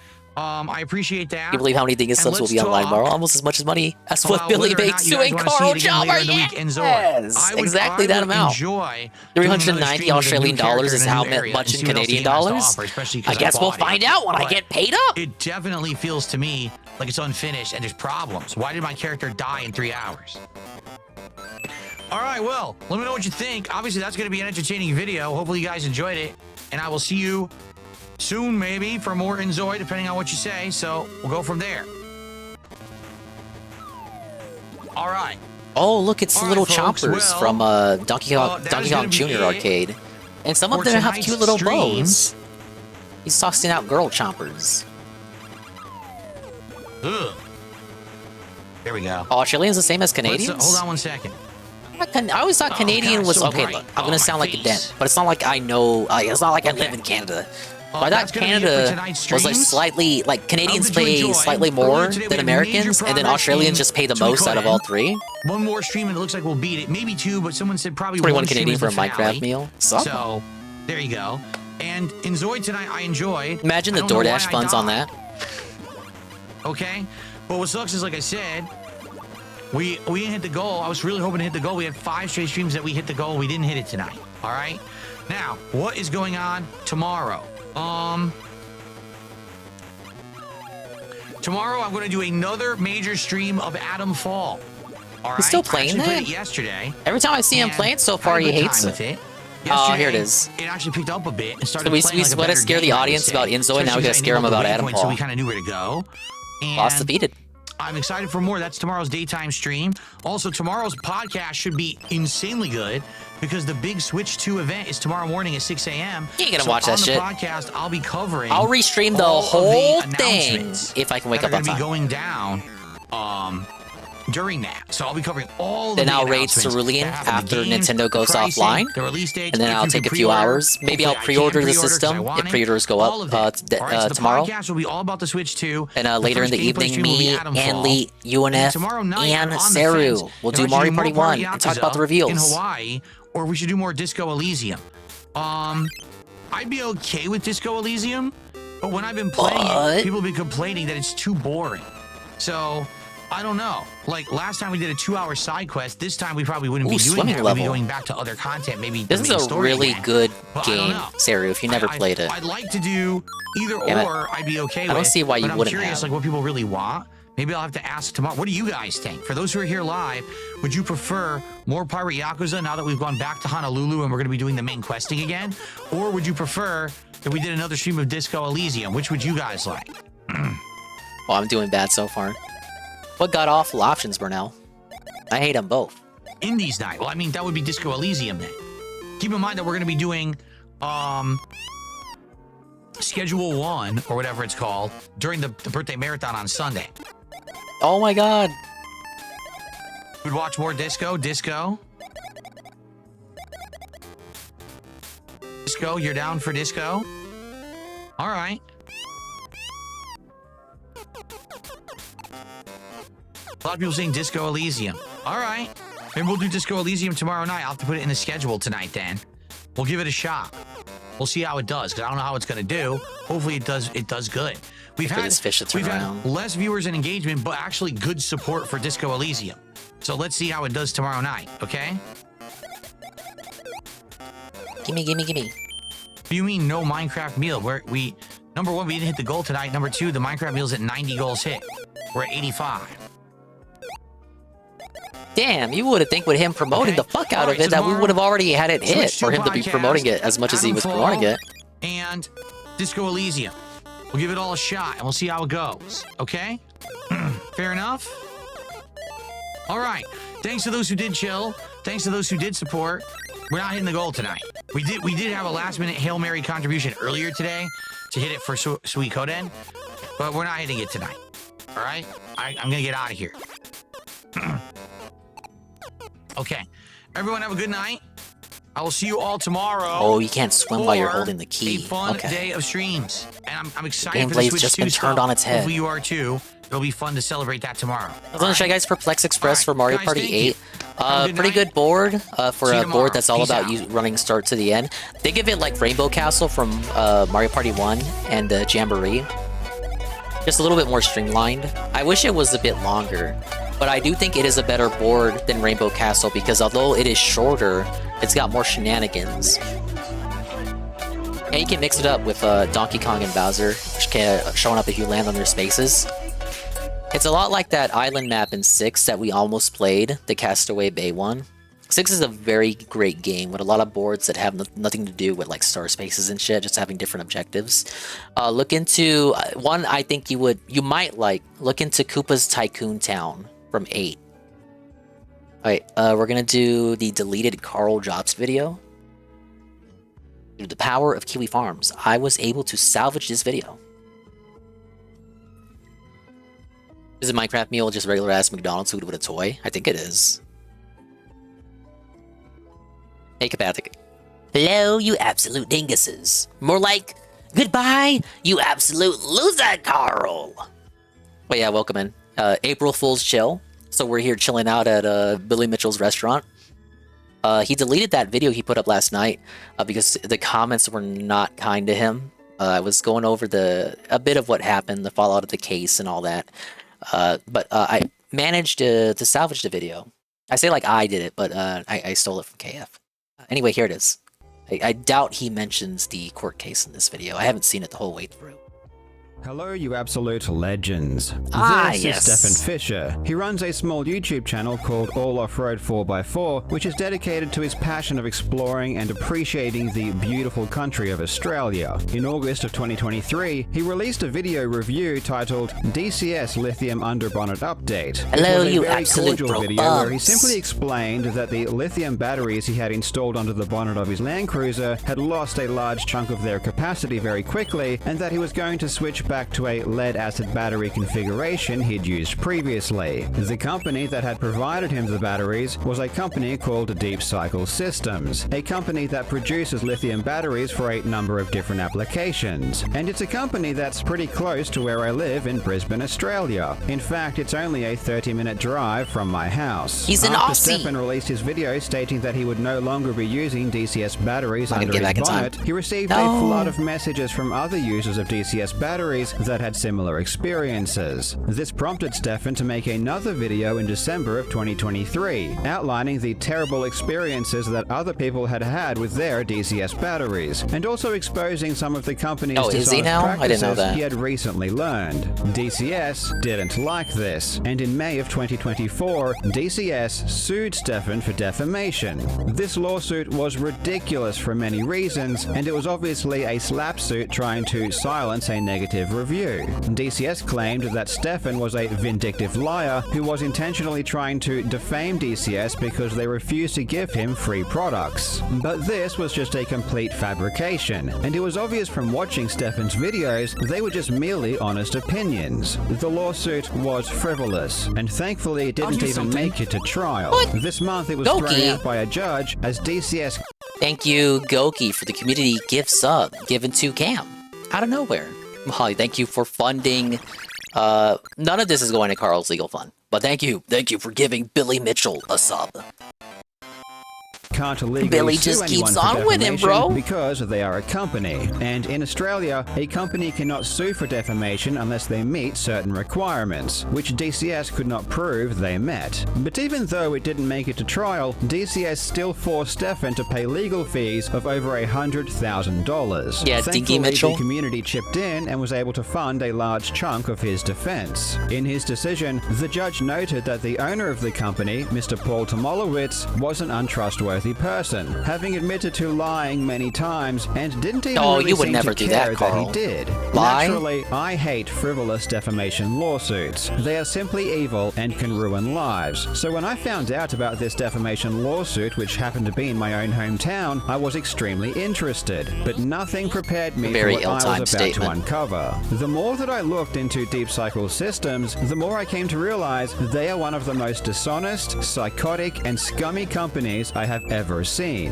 This company is a danger to society, and you will not believe just how low this company will stoop to try and stop the public from knowing what's really going on. In today's video, we will take a look at one of the most insane companies I have ever seen. I really hope you enjoy.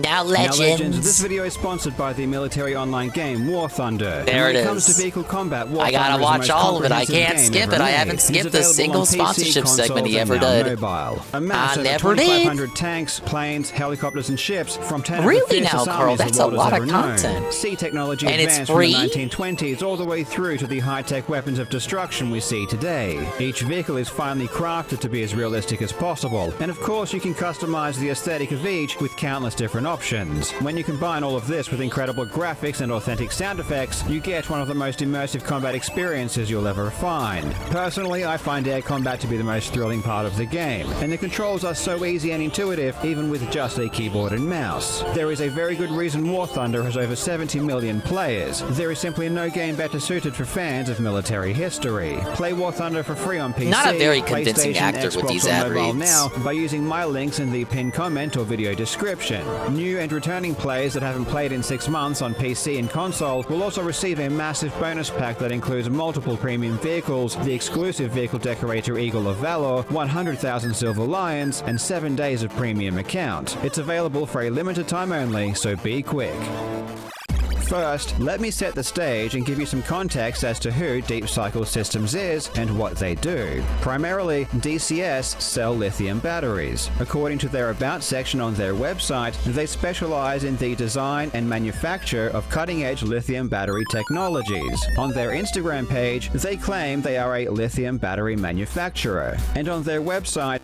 Yeah, I'm not sure why he would delete it.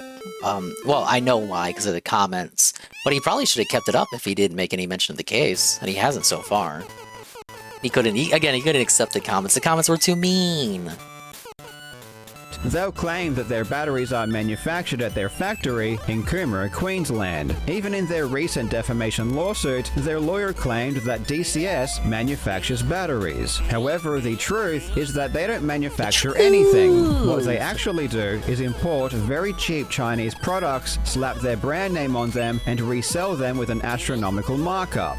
The YouTube channel DIY Solar Panel with Will Pros reviewed one I of wasn't told DCS's directly, batteries, but I had and heard said that the as PC much. that DSP bought was the same thing. Is not very It was just the brand buying Chinese parts and then slapping their brand on it. very impressive. First off, we have globs of solder, and this wire is damaged. It shouldn't be bent like this. This needs to be protected. This could cause a short circuit. And it's very close to this conductor right here, and this could cause a short. And this glue job is a joke. Like, what are you guys thinking? This is what you see on a budget battery, not an expensive battery or something made to start an Because his PC was like a Skynet or something. I had never heard of that brand I don't know why anyone would buy these. This is Maybe just it's a reputable. run-of-the-mill Chinese battery. All these companies in America and Australia, they're just slapping stickers. Of course, they have an engineering team and they go to China and they figure out what they need, but it's all made in China. It's still made in China. They get the parts from China. The reality is that Australia doesn't really manufacture lithium batteries. The vast majority of the world's supply is manufactured in China and East Asia. Manufacturing a battery, or electronics in general, requires huge dedicated factories with millions of dollars worth of machines and many employees. And Deep Cycle underpaid, Systems, and I yeah, assure Asian you this workers, is not true. a joke, was run out of a shed at the owner's house up until about a month ago. The lawyer for DCS stated during a hearing that, in sum, Your Honor, the plaintiff is a small business run out of Mr. Tomolewitz's shed at his residential Exactly, Nerdle. property. Just makes me think And of Terminator. according to the company's balance sheet, Self-fulfilling which was shown as prophecy. They'll evidence turn during into the real lawsuit, Skynet in a few years. DCS owned a grand total of $350,000 worth of assets in plants and equipment, which, if you know anything about the manufacture of electronics or batteries, just isn't enough to do anything. And this is what's so ironic about the DCS defamation lawsuit against the YouTuber Stephen Fisher. In Australia, a company cannot sue for defamation unless it has less than 10 employees and is not associated with any other companies. But for the past 10 years, the owner of DCS, Paul Tomolowitz, had been lying constantly about how massive his company is. For example, he claimed that DCS co-owned a manufacturing facility in China which employed many workers. And he even built a European website where he claimed to have branches in many countries with a headquarters and warehouse in Belgium. So Paul was in a catch-22. On one hand, he wants the public to believe DCS is a world-leading manufacturer of batteries, but on the other hand, if that were true, he couldn't sue for defamation because his company would be too large. So during the hearing where he had to prove his company was small, he had to admit that everything he had claimed previously was completely false, including the fact that his batteries were manufactured in China and he was merely buying them from a supplier. And you reply to Tim Day, our electronics are manufactured in Europe. So he lies like you do. The batteries are assembled in Australia. Now 12-volt batteries are assembled at our factory in Shenzhen, China. Yep, so again, our supplier's factory. You represent to the public that DCS has a factory in China, in Shenzhen. You wrote that. That our batteries at point in time are manufactured in China. Our factory. Yeah, but we don't own it. So again, in reference to our supplier.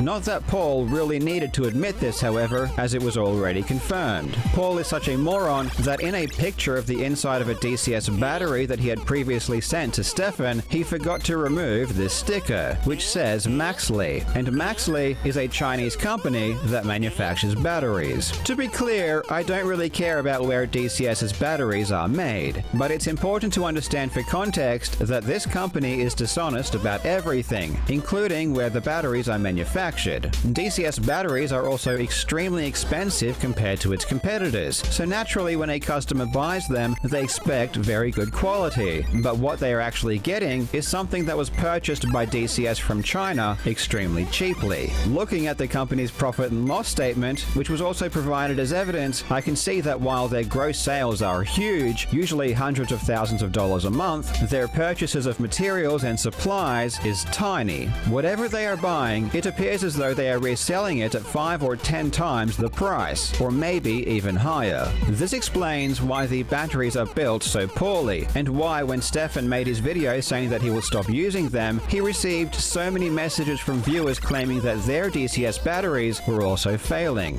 But I'm not making this video because DCS resells shitty batteries. I'm making this video because the owner and sole director of DCS, Paul Tomolowicz, is a con man, and the evil actions of his company extend far beyond simply misleading customers as to the quality of their products. Paul Tomolowicz is obsessed with making people believe his company is bigger than it really is. He will give himself different titles to make it seem like his company has many different employees and departments, despite being the sole owner and sole operator of the company. In emails, he signs off as sales engineer and product development. In videos, he calls himself the just wants to head sound of product important, development. G'day guys, it's Paul here from Deep Cycle Systems. That's literally McDonald batteries, they buy them from South Korea. I want to show an awesome People don't, they don't, it just is, this just isn't shit they look into. 200 amp hour batteries. While in other videos, he does simply call himself the owner-operator. Paul will also pretend to be a customer service representative with a different name when replying to customers. For example, one customer who filed a complaint thought they were dealing with a lady by the name of Michelle Walker. But in reality, Michelle was just Paul using ChatGTP to generate responses. This came up during the defamation lawsuit because Paul had to admit that Michelle was not a real employee. That's just my AI, dude. Easy. And we reply to this particular customer, clarifying some Played it on my 3DS, Nurgle. Pick up Ceramics Industrial. Yeah, make it till you make it. Look, he doesn't have money to pay for real customer service. Just have ChatGPT do it, you guys. Whoa, check that out. Belted DK. What's unbelievable about this is that Paul talks as if this is a completely normal practice with no moral the precursor to Mario vs. Donkey Kong on It GBA, shows just the how one that got little he remade on cares Switch about his recently. Customers. DCS doesn't just create I played fake that one employees before this either. one, They so when I also played this one create later fake on Google 3DS reviews. Virtual Console, Apparently, they have a it felt like I was playing a 3.5-star V-Bank. rating with mostly Sorry, let replying me to rewind a little bit. customers.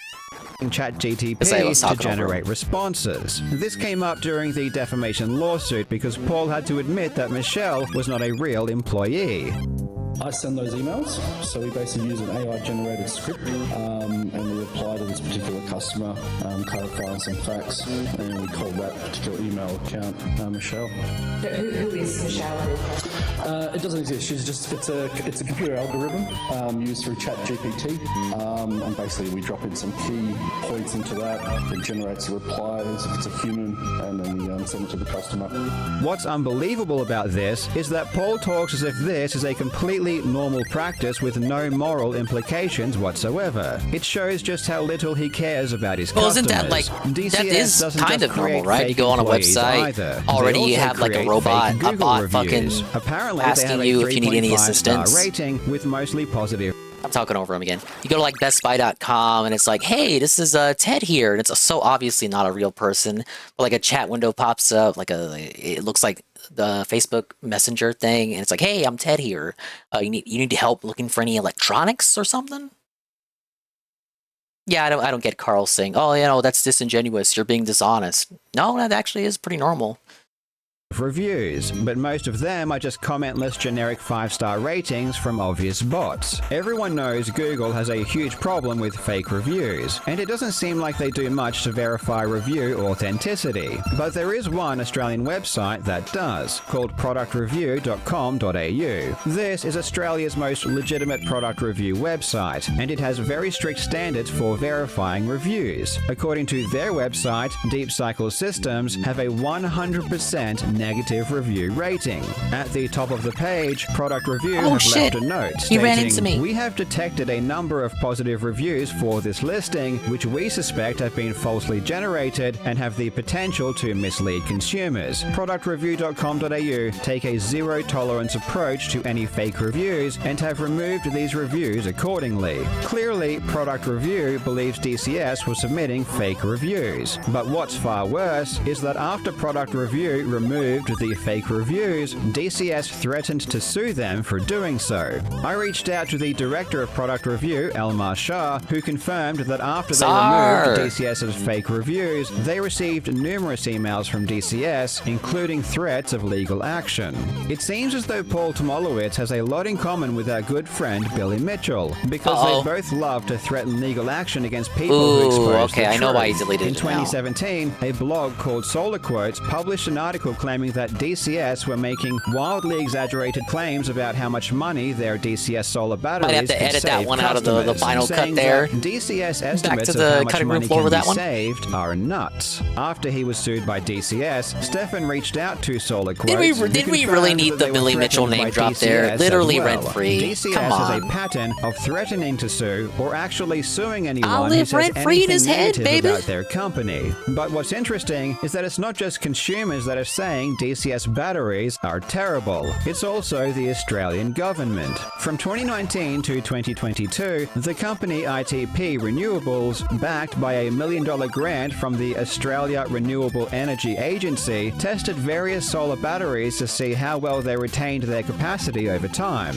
And the results of their tests showed that the DCS battery performed absolutely atrociously, far worse than any other battery. And the performance of the DCS battery is shown by the steep downward green line here. But again, this really isn't about the fact that DCS batteries are of poor quality. It's the fact that DCS will lie to the public to cover it up. In response to this report, DCS published Reminds a me of the blog old post laptop on their batteries, the website. replacement In batteries it, I used to they buy from claimed China. They were invited to Never participate would in last the long. test and were asked to provide a battery. But because their batteries were in such high demand, they had no new batteries to spare. So instead, they sent them a well-used 4-year-old battery. And this is why it didn't perform very well compared to the other brands. This is one of the dumbest lies I've ever heard. And it's honestly insulting that DCS would think that Dingus got anyone me would sick buy via his this. streams. It On seems its like so face, many it people makes are sick zero now. Even a sense. couple people in ITP Dingus was running Brood an independent got under the third-party weather. test, which means that it didn't invite brands to take Must just part. be that time of The year. entire point of the test was to hold companies accountable and make sure companies were being honest with their claims. So they needed to ensure companies weren't directly involved, which could have polluted the results. In fact, on the website for the test, they specifically claimed that in order to ensure independence, all batteries were purchased at full retail prices from third-party distributors. So DCS is just lying about the methodology of the test in order to hide the fact their battery performed terribly. But even in a fantasy universe where their story was true, why would a company send a 4-year-old battery to take part in a battery test? And further, DCS is apparently claiming that now ITP is lying about how they came into possession of the battery, with ITP saying that they bought it at full retail price, and DCS claiming that they were asked to provide a battery and decided to provide a used one.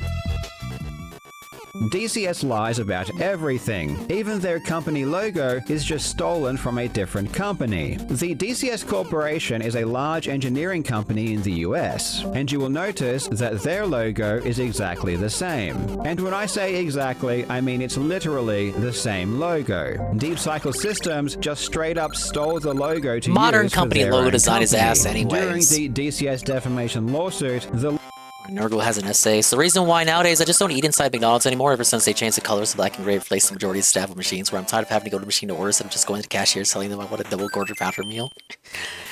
Yeah, I mean, at least with the human styles, it's like a risk of them mishearing you and getting the order wrong, but I guess that doesn't mean, like, you can order something off the kiosk and they could still fuck it up. It doesn't...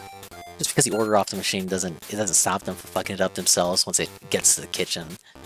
The only saving grace is that the restaurants are slightly cleaner. You know, they were a bit sticky before, whether you like the old aesthetic or not.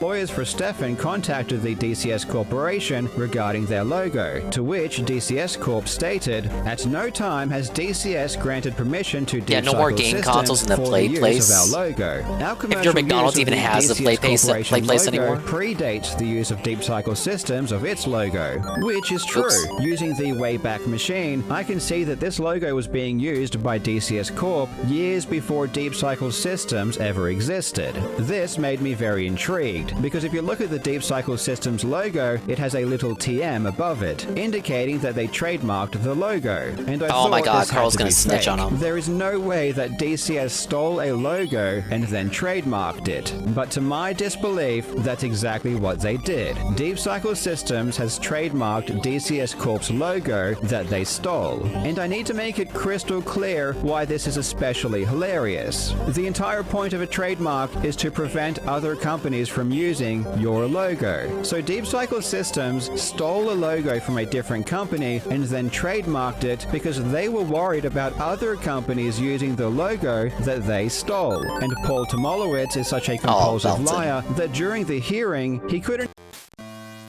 Okay, this is the end of part 1, so sorry for the abrupt cut there. I do have the second part to play. File name, Carl deleted video 2. were in fact the same logo, instead only admitting that they had some similarities. And it appears that your DCS trademark is basically an exact copy of theirs. But there's some similarities for sure. Yeah. Would you say Yeah, just a little bit of similarities there. Just a little bit. It's virtually identical because there's some differences in that. DCS also takes action that breaks Australian consumer laws. For example, secretly changing their product warranty page so that people think their defective batteries aren't covered under warranty. If you read the DCS warranty page, it says the policy was last updated in June of 2021. This, however, is a lie. By using an Australian website archive, we can see that in March of 2023, the warranty stated that a battery would be deemed defective if it fails to deliver less than 80% of its rated capacity. Now, this is obviously not written correctly, as it should say a battery is defective if it fails to... This just reminds me of recently Nintendo losing that lawsuit against that South American supermarket named Mario that used Mario iconography, and Nintendo still lost. I don't think it was official Mario artwork though. It was like it was bootleg art, but it called itself Mario's Supermarket while featuring, albeit bootleg, but it did feature Nintendo characters.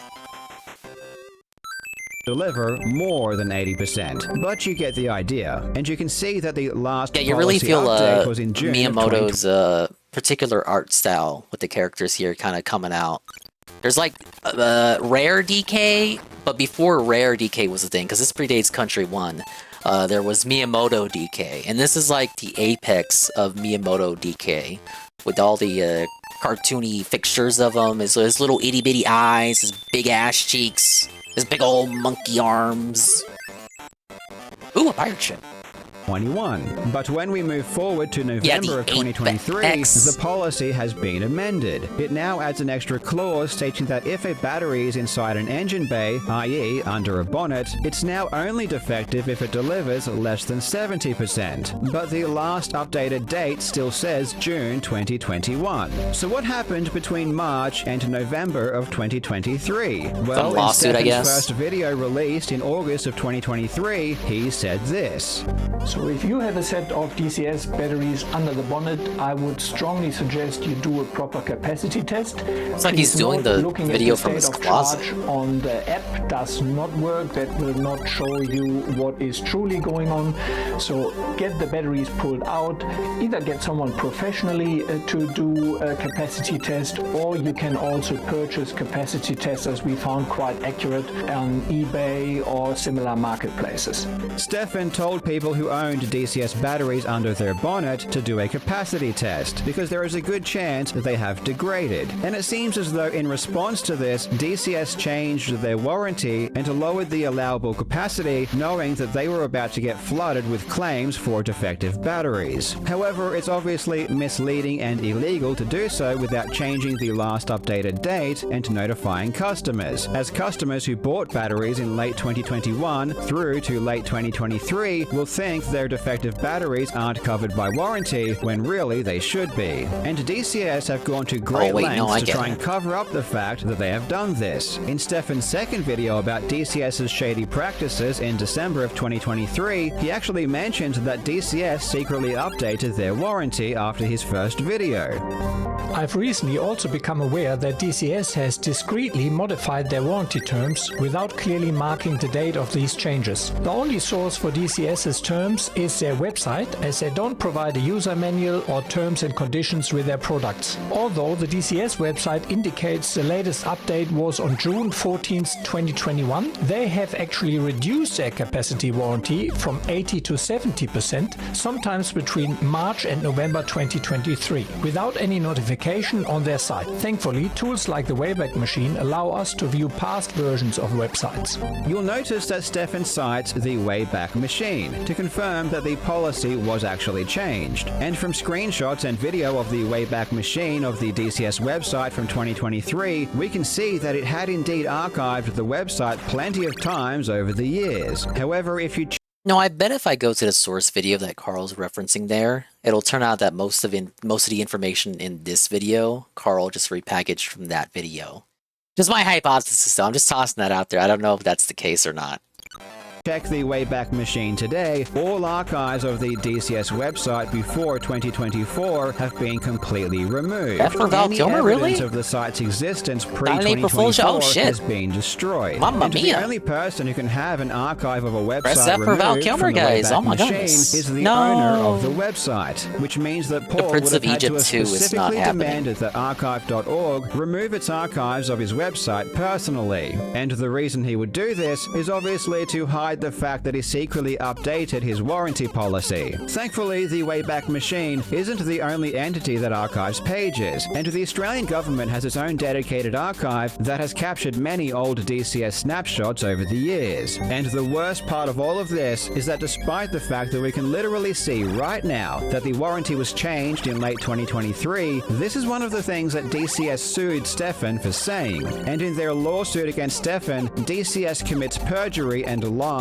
in their complaint, falsely claiming that their warranty regarding batteries under the bonnet was first implemented in 2021. They also claimed their warranty was always public, and therefore any adjustments could not possibly have been made sneakily. And now you know why they went to such great lengths to scrub any existence of their website from the Wayback Machine. This demonstrates that not only is DCS willing to lie to the public, but it's also willing to lie in court. And trust me, I could go all day listing the outrageous lies they have spouted both publicly and in their frivolous lawsuit against Stefan Fisher. But I think you're already starting to get the idea. So now it's time to move on to something a bit more serious. Yes, DCS lies and threatens innocent people, and yes, their batteries are terrible, but are their batteries dangerous? Well, let's find out.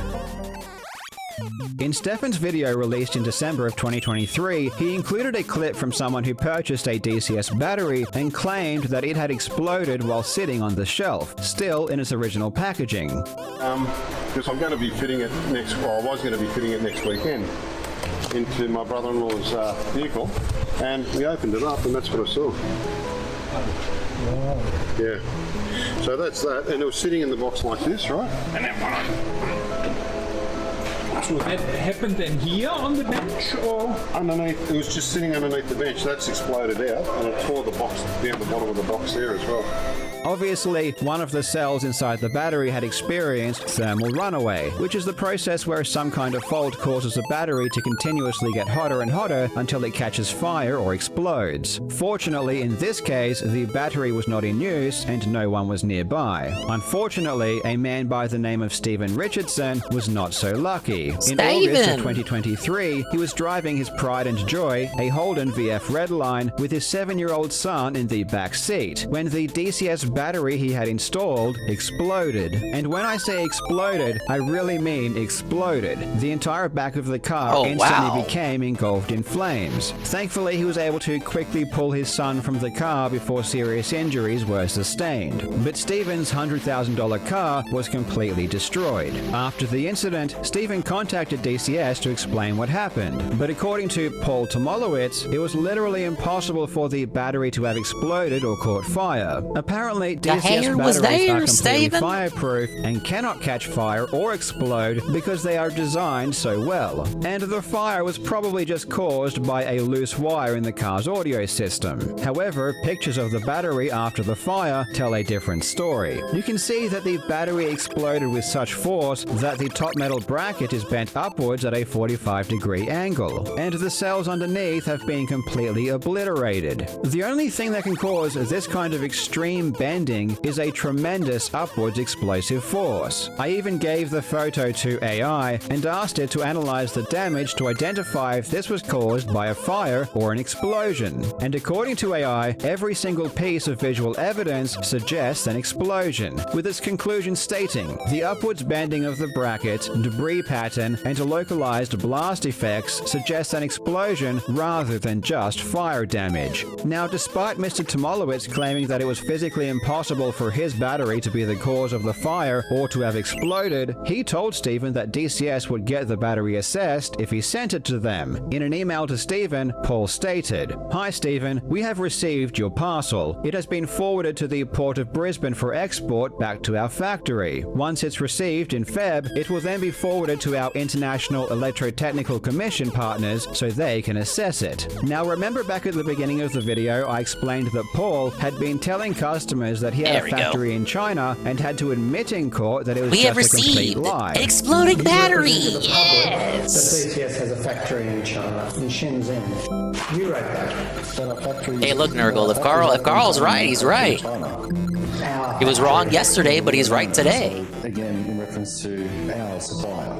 Well, this is another example of Paul doing exactly that. This entire story about sending the battery to a factory and then getting it sent to the IEC is complete nonsense and never happened. After months and months of Stephen trying desperately to get information about where his battery went, a lawyer for DCS eventually told Stephen that the battery couldn't be tested, it was currently in a warehouse in Shenzhen, China, and that DCS would not be able to send the battery back. And the icing on the cake is that DCS also threatened to sue Stephen as well because Stephen had left an online review explaining that his DCS battery had exploded, with DCS's lawyer stating, "My client intends to hand this matter over to its litigation team with instructions to issue you with a concerns notice and possibly commence legal proceedings against you. There are so many things about this story that are just pure evil." Essentially, what DCS did is lie to Stephen in order to take away the battery and then sent it to some random warehouse in China where they claim they now can't get it back. They effectively destroyed the evidence so that Stephen couldn't send it to an actual forensic expert who would be able to likely confirm that the battery did indeed explode. And all the while, DCS was threatening to sue Stephen because he had the audacity to write a review explaining what happened. I have received Realistically, the it should be Stephen suing DCS for destroying his car and potentially causing serious harm to his 7-year-old son who was sitting directly in front of where the battery was positioned when it exploded. And I can only imagine the fear that his son experienced during this incident. As you can see, DCS loved to threaten innocent victims with lawsuits in order to try and shut them up. But now it seems like DCS might be getting a taste of its own medicine. In February 2024, a couple in Queensland, Australia, filed a lawsuit against a company called SPS Energy. SPS Energy is an installer of solar power systems, and in June of 2021, a fire occurred at a property which resulted in over $500,000 in damages. According to the owners of the property, the fire was caused by a faulty solar power battery which was installed by SPS Energy. Where things get interesting is that just last month, SPS Energy filed a third-party notice to Deep Cycle Systems Proprietary Limited. A third-party notice is essentially the same as the defendant suing a third party for the same thing that they are being sued for. In other words, the owners of the property that got destroyed have sued SPS Energy because it installed the solar power system. But now SPS Energy is suing Deep Cycle Systems because it's claiming that DCS is the one that's responsible for the fire. Initially, this didn't seem to make sense because according to reporting of the lawsuit, the solar system was installed in 2014, but DCS didn't start operations until 2016. So I reached out to the owner of SPS Energy, who confirmed that shortly before the fire, the old lead-acid batteries that were originally installed had been replaced with, you guessed it, DCS lithium batteries. So now DCS is getting sued, and they will need to defend themselves in court because SPS Energy believes that they are responsible for burning down the house.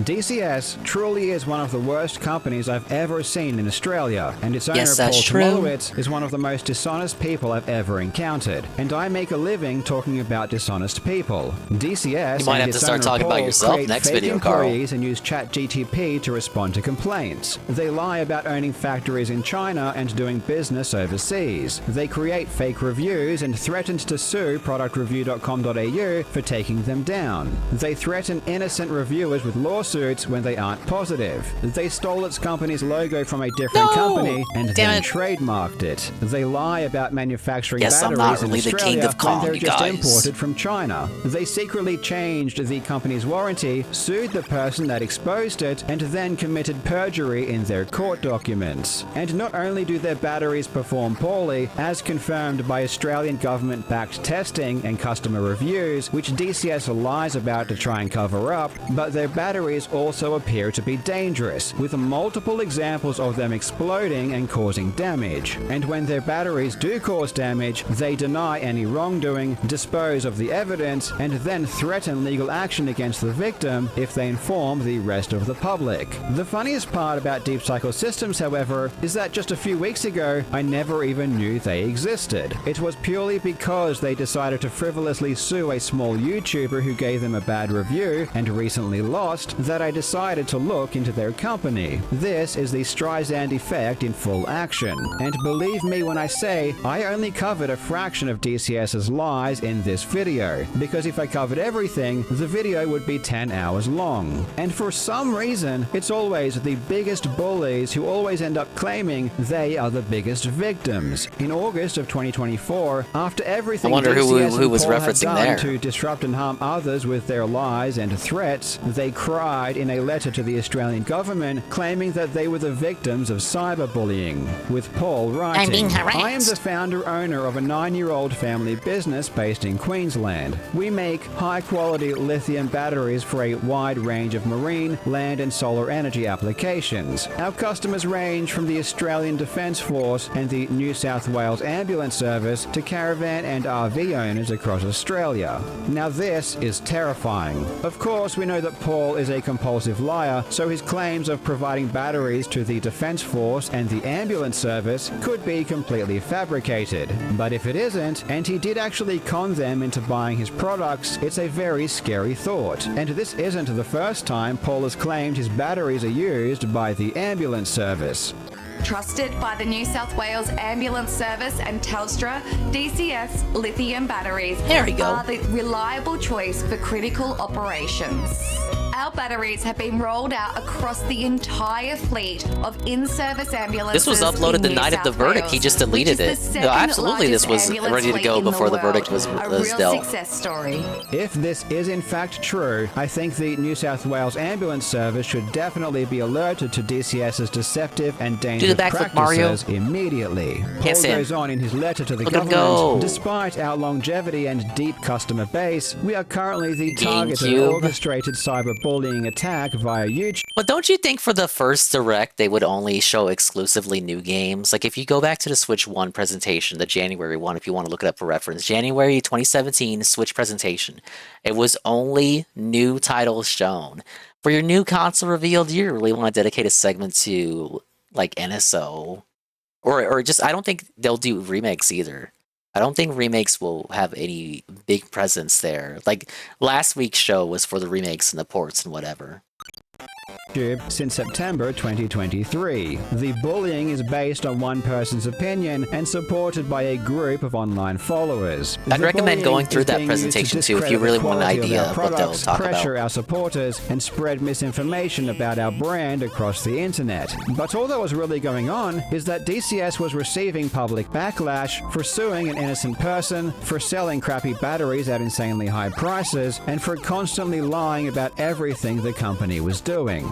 You have sued this man for defamation. You are going after him It's because that you other believe guy I that he watch. does not have the resources to defend himself. Guess what? I do. I am not afraid Hey, of Lewis bullies, doesn't and lie to I his never viewers. will be. You are in the wrong. You are claiming that this person has committed defamation, and you are trying to get him to take his videos off of YouTube that rightly criticize your products claim, and your company. You are claiming defamation while simultaneously misleading your customers. I truly hope DCS is investigated for their dishonest practices, and I hope Maybe- that maybe those we in should the just market watch for lithium Lewis's video on batteries this stay subject. as far away from Deep Cycle's systems. He as probably they would have possibly argued about it can. with a bit more passion. Massive congratulations to Stephen Fisher for his win against DCS's frivolous defamation lawsuit, and I hope this sends a message to other companies that threatening, bullying, or even suing people for giving honest reviews will get you nowhere and will damage your company's reputation far greater than anything else we could possibly do. And once again, a shout out to War Thunder for sponsoring today's video. Make sure to check out War Thunder now for free on PC, PlayStation, Xbox, or mobile by using my links in the pinned comment or video description. Those of you who are They won't be new able or to do that haven't 'cause played he in deleted 6 the months video. will also So you're not gonna receive get a that massive sponsorship bonus money, pack, Carl. including multiple premium vehicles, in-game currency, and more. Thank you so much for watching, you legends. I hope you're having a fantastic day, and I will see you in the next video. Carl did not have a fantastic day on the day that he uploaded that video. Alright, but that's the video that he put up. Obviously, I can see why he would have deleted it now. Not just because of the comment section, but he made explicit references to Billy Mitchell for literally no reason, just for like nonsense comparisons to this guy and the guy in this video. Oh, they both lie. Okay, but that doesn't mean you need to like doesn't mean you need to bring them up. Okay, I do gotta step away to the washroom. Really gonna put on. Oh, wait. I got the verdict saved.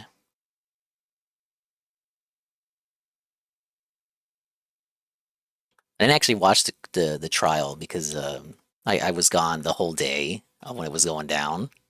So I came back that evening to like a dozen people on Discord adding me because this stream the night before where I said it would be funny if Carl lost.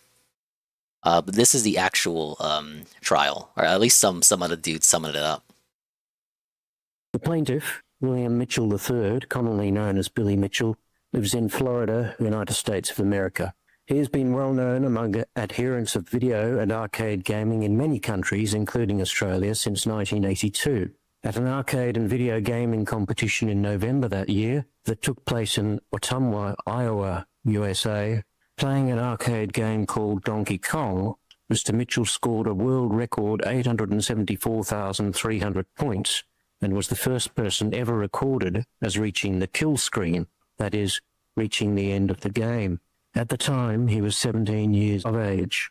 Mr. Mitchell went on to be recognized as having achieved a number of world records and world firsts in video and arcade gaming.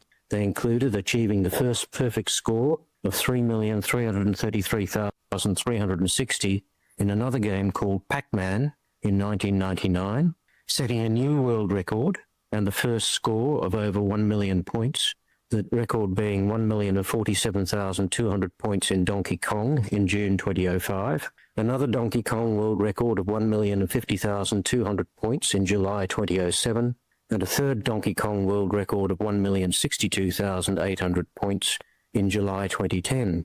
Those records were recognized by such bodies as Guinness World Records and Twin Galaxies, which is an American company that organizes gaming competitions and keeps a database of records and rankings across various gaming platforms. In 2017, Mr. Mitchell was accused of having cheated in achieving his Donkey Kong world records by allegedly using computer emulation software instead of original arcade hardware. Twin Galaxies investigated the accusation, and in April 2018, it announced that it had concluded that 2 of Mr. Mitchell's world record scores were not produced by the direct feed output of an original, unmodified Donkey Kong arcade printed circuit board, or PCB. It was not able to determine whether the 3rd score was produced on original arcade gaming hardware or with the use of emulation software.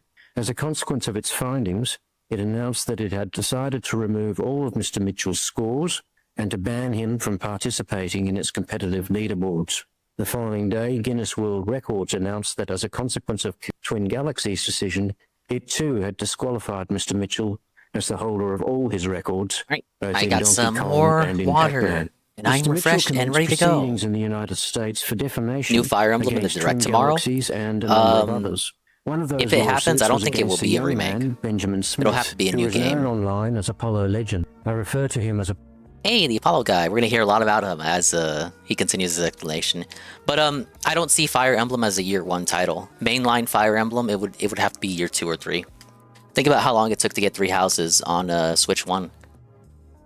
Ah yes, William Mitchell, 3rd of his name, the King of Kong, the American Mitten Masher, the Hot Saucer.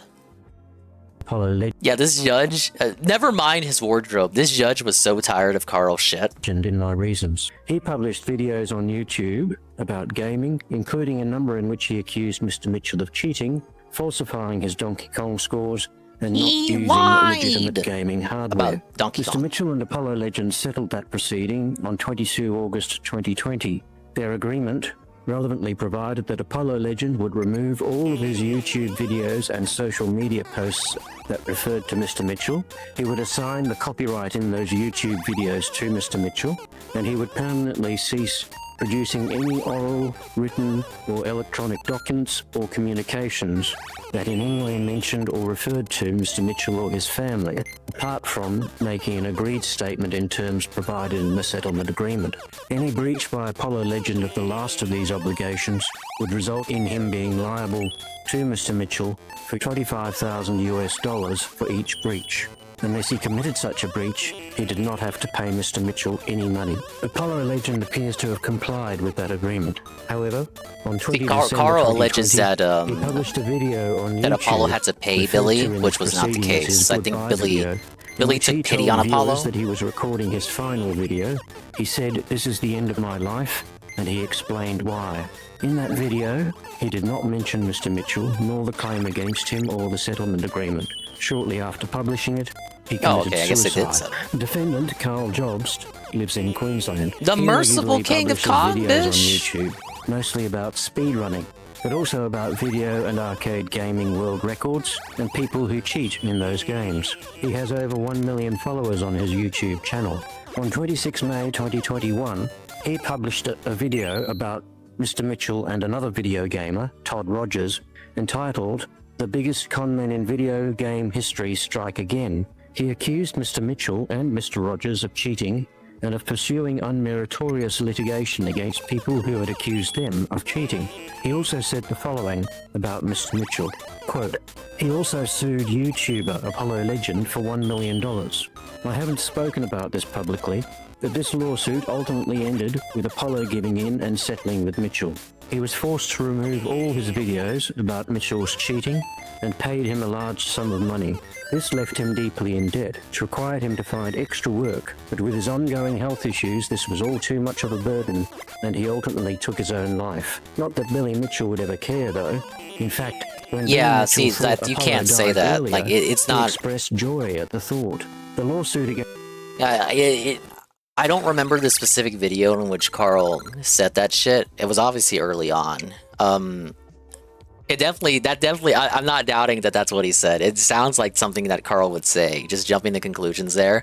But again, Apollo Legend's suicide note and his family, I believe his sisters and I think his mother, both repeatedly said over and over that Billy had nothing to do with it. Yet for some reason, Carl doubled down on these lies, and that's what got him into this situation. Against Apollo was just as frivolous as the rest. Billy Mitchell for Smart Guys co-host. Oh man, you know, tune in Thursday. And couldn't handle you never the know. ongoing stress. End quote.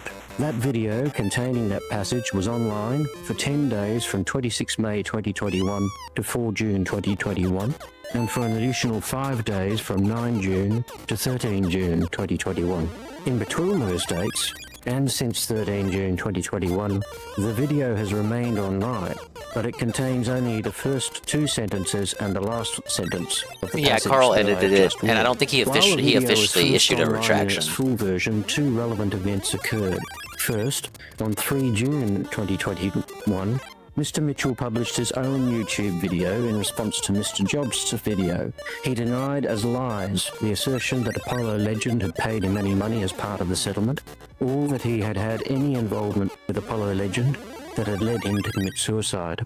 He asserted that Mr. Jobs had effectively accused him of murder.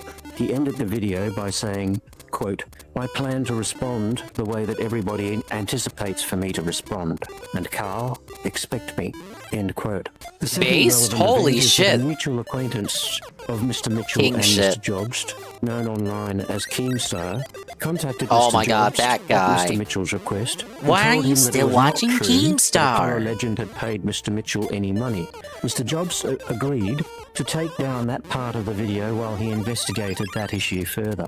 While not taking it all down, he only left up the first and last sentences of the passage that I have read. He then emailed Apollo Legend's brother to ask him whether Apollo Legend had to pay any money to Mr. Mitchell as part of the settlement. Mr. Mitchell's lawyers then served a concerns notice on Mr. Jobs, asserting that he had defamed Mr. Mitchell. In response, Mr. Jobs posted that letter on Twitter, claiming it to be very exciting and that any action would be an amazing experience. He then reinstated the original version of the video on his YouTube channel. It was not until 13 June 2021 that Apollo Legend's brother informed Mr. Jobs that Apollo Legend had not paid any money to Mr. Mitchell. Mr. Jobs then altered Wait, so the I was video right again earlier. to Yeah. remove all except King the was first merciful. 2 and the last sentences. That version has remained on his YouTube channel since then. The video containing all of the offending passage was downloaded in the periods that it was online by over 500,000 people, including over 20,000 in Australia. Since then, over 8,000 comments have been made That's a lot on of the video, Australians. including at least 396 that, it may be said, accused Mr. Mitchell of causing Apollo Legend to commit suicide, and even called That's him a not murderer, true. evil, and a scumbag. Similar comments have also been made on videos by other publishers on YouTube or other online media. The most recent that has been brought to my attention having been made in early 2024. In this action, Mr. Mitchell sues Mr. Jobs for defamation, claiming $400,000 in general damages and $50,000 in aggravated damages. Mr. Mitchell contends that the video, particularly the passage that I have read, made 5 defamatory imputations about him. Those imputations were, first, Mr. Mitchell had required Apollo Legend to pay him a large amount of money to settle Mr. Mitchell's defamation claim against him, which caused Apollo Legend to go into considerable debt and to take on extra work to survive. Secondly, a major contributing factor in Apollo Legend's decision to take his own life was Mr. Mitchell's requirement that Apollo Legend pay him a large sum of money to settle the defamation claim. Third, Mr. Mitchell had hounded Apollo Legend to death. Fourth, Mr. Mitchell was the main cause, or alternatively a cause, of Apollo Legend taking his own life. And fifth, Mr. Mitchell's conduct was a contributing factor in Apollo Legend taking his own life. Mr. Jobs denied I'd say that the Carl imputations definitely framed it alleged like by that, Mr. yeah. Mitchell were made in the video. I have found that the video made each of those defamatory imputations. Mr. Jobs also defended the claim on a number of other grounds. First, he alleged that Mr. Mitchell had a pre-existing bad reputation that meant that any of the defamatory imputations alleged would not have harmed him. That reputation, Mr. Jobs alleged, was threefold. First, Mr. Mitchell had cheated to gain recognition as the highest or one of the highest scorers in Donkey Kong. Secondly, Whoa. he had used litigation I'm playing the version of that game right processes now. to coerce others to recognize him as a world record holder in Donkey Kong and to refrain from identifying him as a person who had been found to have cheated at video arcade games. And third, that he would ostracize anyone As opposed he to considered non-video a threat arcade to his games. world records in Donkey Kong. As to his alleged pre-existing bad reputation, I have found that Mr. Mitchell did have a reputation as a cheat in Donkey Kong and a reputation for suing people who alleged that he was a cheat. Yeah, so again, the judge only ever notes that Billy just has a reputation for being referred to or known as a cheater, but doesn't directly make any judgment himself on whether Billy is a cheater or not, because that wasn't was not the point of the trial. Found that he did not have a reputation for ostracizing anyone he considered a threat to his achievements. Mr. Judd's other principal defense was that the video made 5 other defamatory imputations, each of which was substantially true, and as a result of which, the imputations about which Mr. Mitchell complains did not cause any greater harm to him or his reputation. Those imputations, which are referred to in defamation law in Queensland as contextual imputations, were: first, Mr. Mitchell was publicly exposed as having cheated to achieve his record scores in Donkey Kong. Second, Mr. Mitchell was banned from submitting scores to Twin Galaxies for cheating. Third, Mr. Mitchell had planned to He did end up reinstating his records. Create a video that he could use fraudulently as evidence that he had achieved the score of 1,062,800 in Donkey Kong. Fourth, Mr. Mitchell had callously expressed joy at the thought of Apollo Legends' Come on, death. you big monkey. And fifth, Mr. Mitchell used litigation to force third parties to recognize his achievements in video gaming. I have found that all of those contextual imputations were made in the video. All but one of them were substantially true. It was not Yes, true that's that true. he had planned to produce a fraudulent video. To be clear, I was not required to decide, nor did I decide, whether Mr. Mitchell had in fact cheated in gaining any of his world record scores. Mr. Jobst did not attempt to prove that finding by Twin Galaxies was correct. Notwithstanding these findings, I have concluded that the defamatory imputations made by Mr. Jobst, that are the subject of Mr. Mitchell's claim, have caused substantial additional damage to Mr. Mitchell's reputation and have caused him considerable additional distress. Therefore, Mr. Jobst is liable to pay damages to Mr. Mitchell for those defamatory imputations. Carl! I shall come Pay up, shortly to the baby! amount of those damages. Mr. Mitchell also asserted that Mr. Jobst's conduct in publishing the video, and after doing so, was unjustifiable and caused additional personal hurt to Mr. Mitchell and harm to his reputation, which justifies the court awarding additional damages known as aggravated damages. This conduct, alleged by Mr. Mitchell, included: first, making the allegations recklessly and without checking their truth; secondly, publishing the video twice; He did not check thirdly, if they were holding true. malice and pursuing a vendetta against Mr. Mitchell; fourthly, mocking Mr. Mitchell's complaint about the video and his legal action; fifthly, persisting in his contention that Mr. Mitchell's action against Apollo Legend had contributed to his decision to commit suicide. Alright, haul ass Mario, and next sixthly, world. failing to apologise and to withdraw Ooh, clip the tops. allegation. I have found that Mr. Jobst was reckless in making the What are we allegations. gonna do, Mario? His assertions were based on a fallacy. Look at him go. Namely, that Apollo Legend had paid Mr. Mitchell a large sum of money. That was simply wrong, and he had no reasonable basis for asserting it. Yet even after finding out the truth, he has continued to assert that the settlement had a negative financial impact on Apollo Legend, and that he still believes that the settlement was a contributing factor to his decision to commit suicide. Mr. Jobst was also reckless and vindictive Jungle, I thought in we were going to publishing the the full mountains. video twice. At the time he republished it, he had been told by Mr. Mitchell, via his response video, by their mutual acquaintance Keemstar, and by Mr. Mitchell's lawyers, that what he had said about the payment was not true. He told Keemstar that he would not republish that part of the video unless he received concrete evidence that it was true.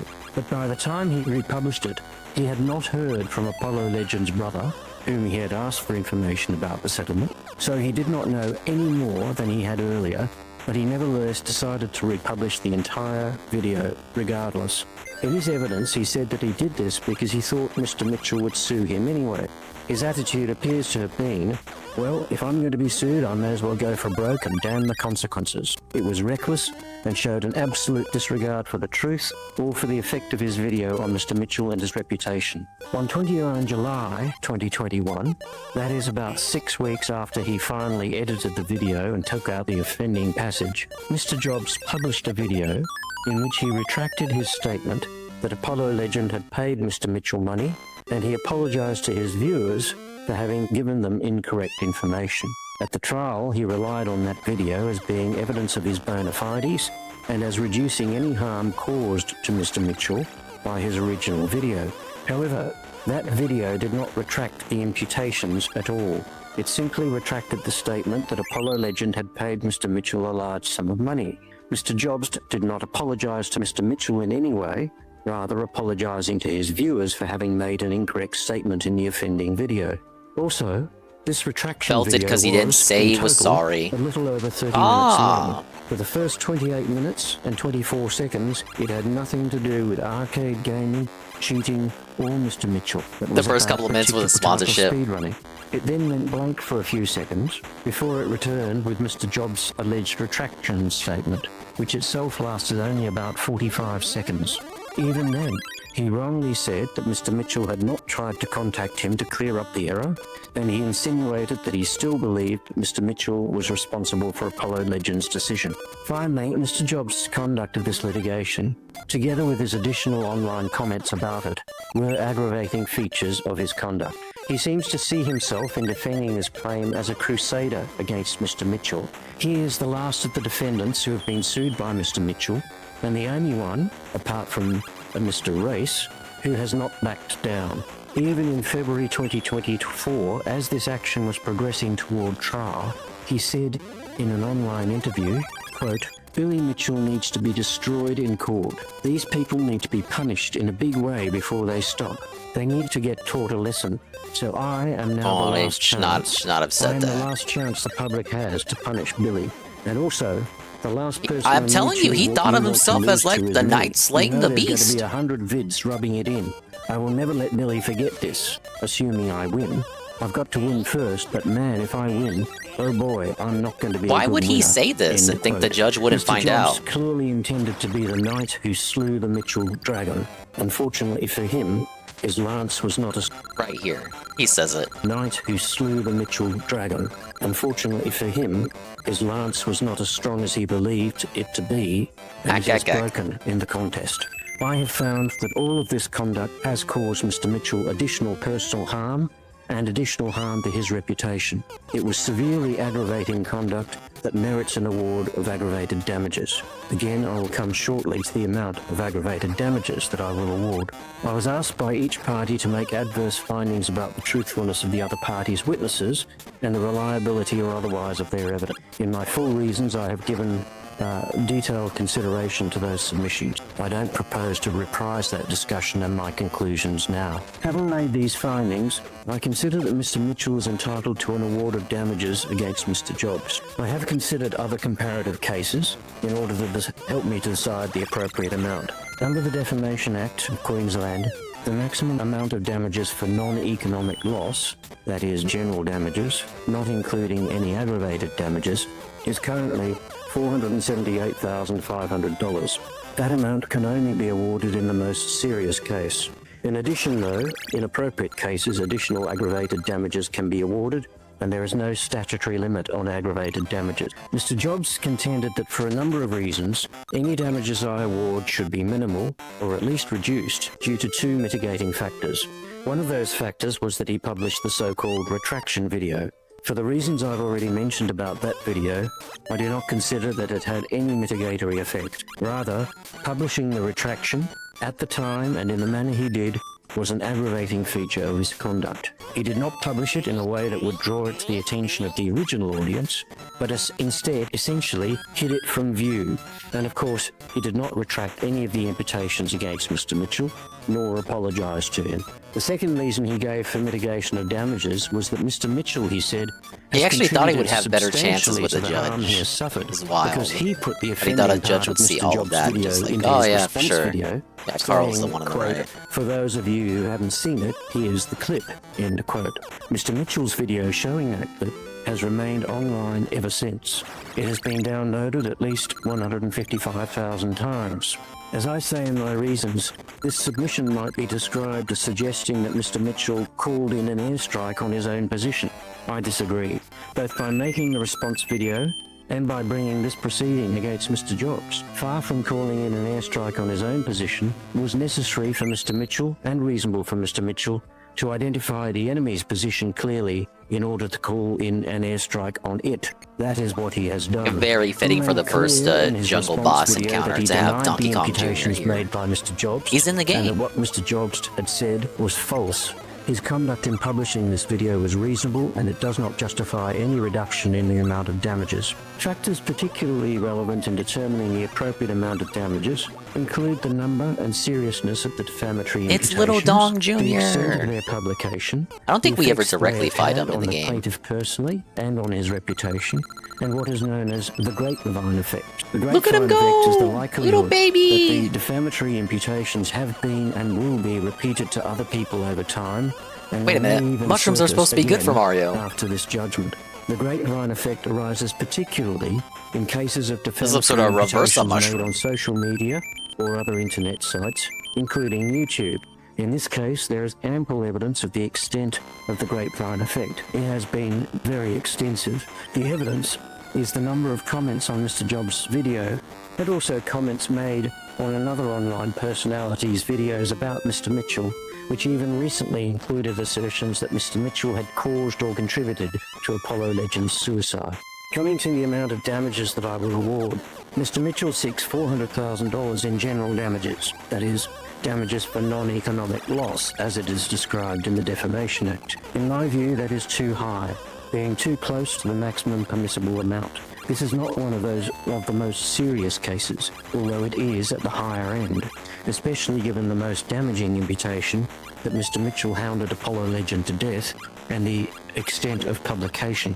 Mr. Mitchell's aggravating conduct has been serious and ongoing, including in his evidence at trial and in his publications about this litigation. It merits substantial aggravated damages, and Mr. Mitchell asked for $50,000 in aggravated damages. I have concluded that there should be judgment for Mr. Mitchell in the sum of $300,000 for non-economic loss and $50,000 in aggravated damages. As I say in my reasons, he may well have been justified in being ordered to pay more than $50,000 in aggravated damages, but that is the amount sought by Mr. Mitchell, and that is the amount I shall award. In addition, Mr. Jobs should pay interest on those amounts. Unless I receive submissions you're for some paying other interest, orders baby. to interest, it seems to me, from other Hey, Knock. cases, that the appropriate rate and period of interest will be 3%. That's like I said, per Knock, I annum look at it as a from the first life date of lesson. Get publication humbled, to Carl. today. That amounts to a total of $40,446.58. Finally, ordinarily an unsuccessful party is ordered to pay the successful party's costs of the proceeding. At present, I see no reason why I should not make such an order against Mr. Jobs. However, I shall give the parties an opportunity to seek an alternative costs order, either now or by written submissions to be provided within 14 days. Oops. But preferably now. Yeah, handstand right The there. judgment of the court is therefore 1. Judgment for the plaintiff for damages for non-economic loss in the sum of $300,000 plus interest, subject to either party seeking a different order as to interest upon delivery of this judgment or by filing and serving a written submission within 14 Oh, days. shit. Wrong way. Of $34,668.50. Look, I get the right idea here.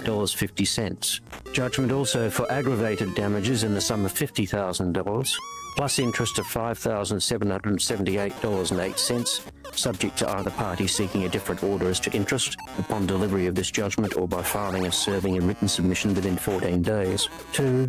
Unless either party seeks a different order as to costs, either upon delivery of this judgment or by filing and serving a written submission within 14 days, I thought I was saw on the moving defendant platform. pay the plaintiff's cost of this proceeding. I published my reasons. Did Billy ever see the together with people a behind short regular show for summary that of one those episode? He reasons. sued Cartoon Network as a Those whole, but it was documents will be dismissed. publicly available shortly It was parody. on the Queensland Court's website.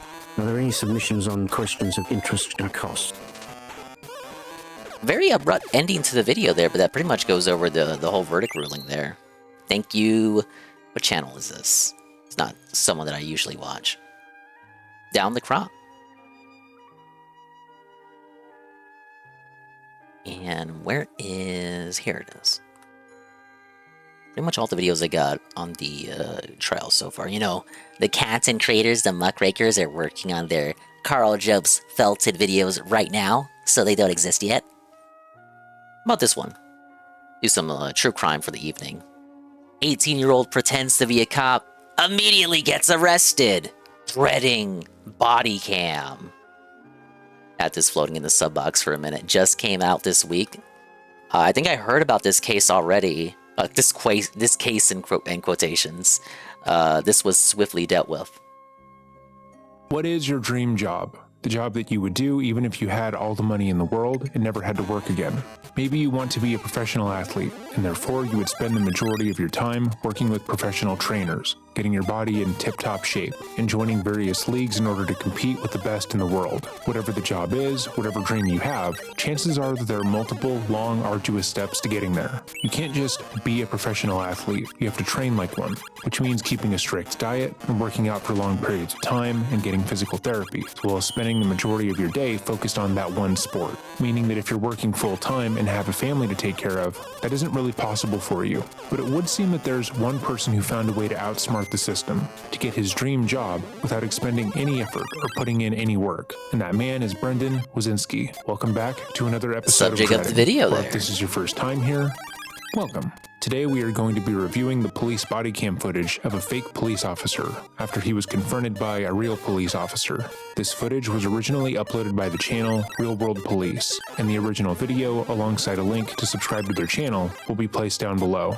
Sometime last year, one of our longest running patrons and subscribers sent in this video and encouraged us to cover it in order to give ourselves a bit of a break. With the majority of our videos being about the most horrific days and endings of people's lives, they encouraged us to look for some levity, and that's what we've done here. Though a crime was technically committed and people No one died, harassed or so injured, haha. they weren't. And that alone is something we can be happy about.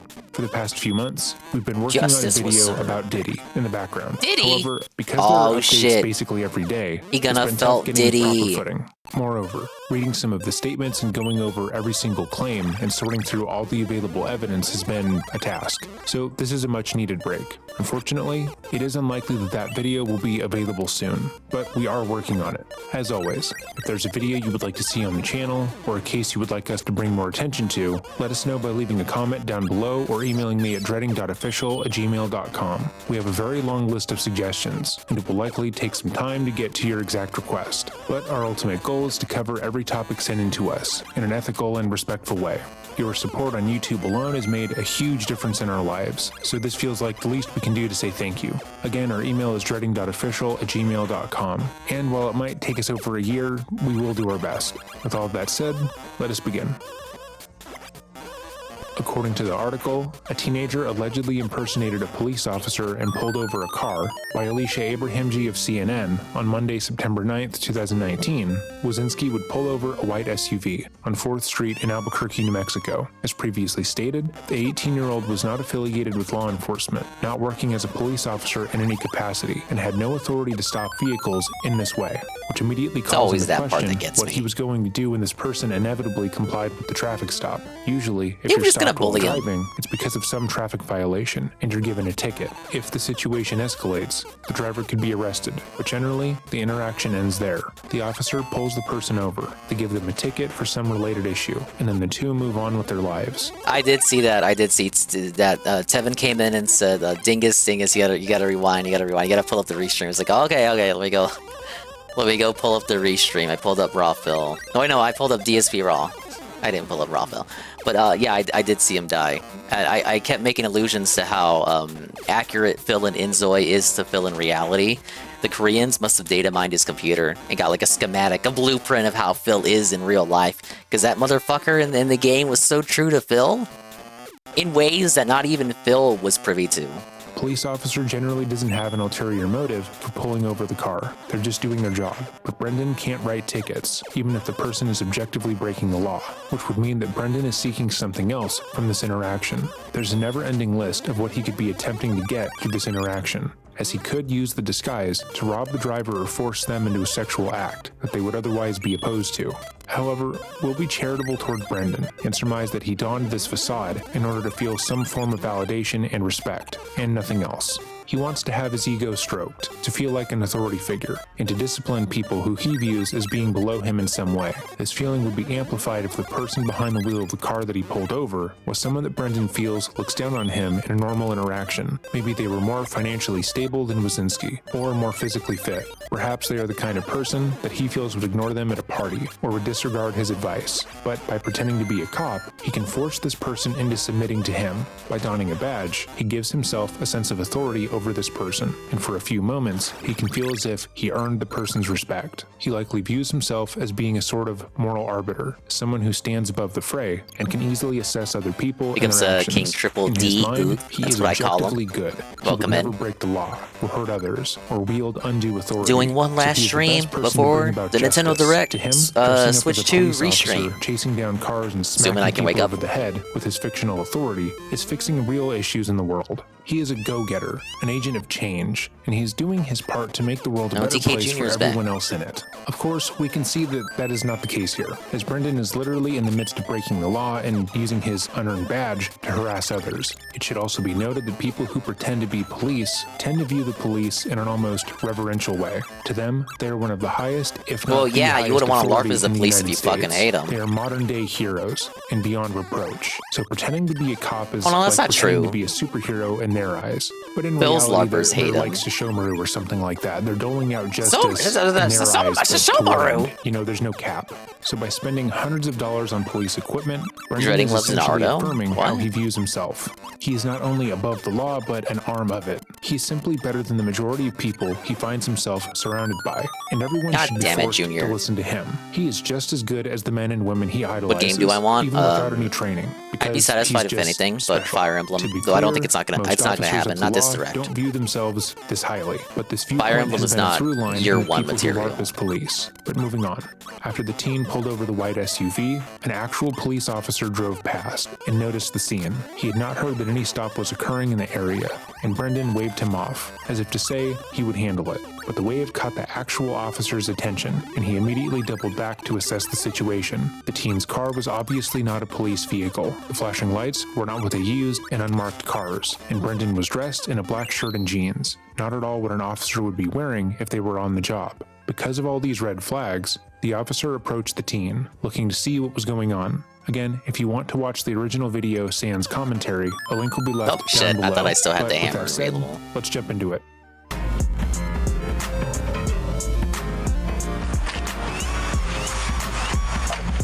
Nah, Pikmin 5. No, it's too soon. Not for like another couple of years. Heck.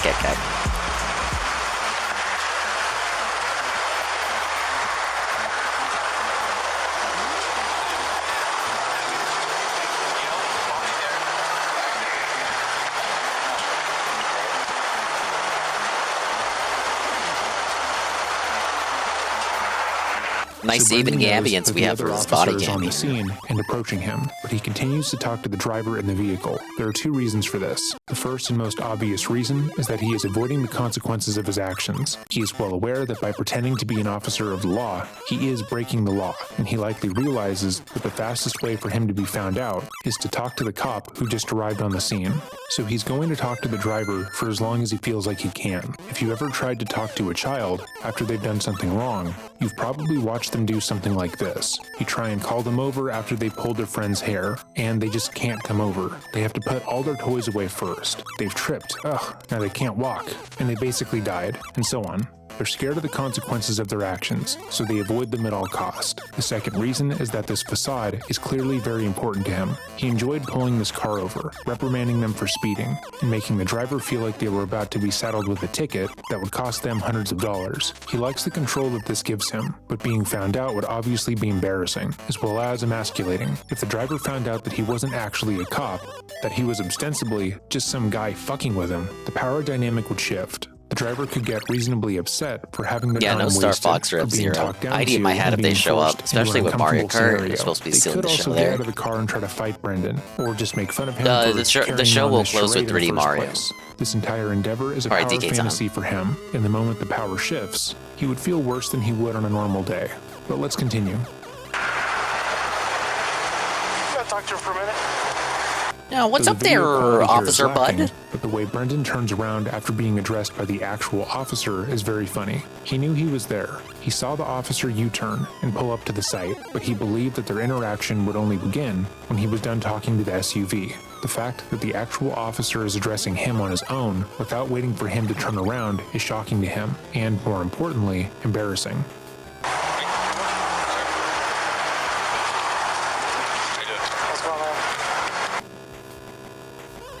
Sorry for cutting in every few Perfect seconds. score of but Charizard again, on Pokemon the reference I Snap. spoke of 4,500 earlier points. is present Damn. here. On the Firstly, volcano when level, the right? officer asks for Brendan to speak to him, he pauses and asks him if he means him or the driver, which frankly is a dumb question. It can't be Most through an officers will intentional not shot. ask a driver to exit a vehicle Must during be a some traffic glitch. stop without reason, and they certainly would not ask a driver over the shoulder of another officer who is currently talking to said driver. That would cause confusion for everyone involved, but Brendan was hoping that the actual officer was trying to help him out and that he wasn't about to be caught breaking the law. So Nice he can use be of preserving forgiven the hammer for his there, idiotic Mario. statement. Secondly, he immediately agrees to speak to the officer and responds with a yes, sir. The use of sir indicates a certain degree of respect and authority, which is antithetical to Brendan's entire power fantasy. He wanted to pull over a car and feel like he had some semblance of control in the world without putting any effort into becoming a cop.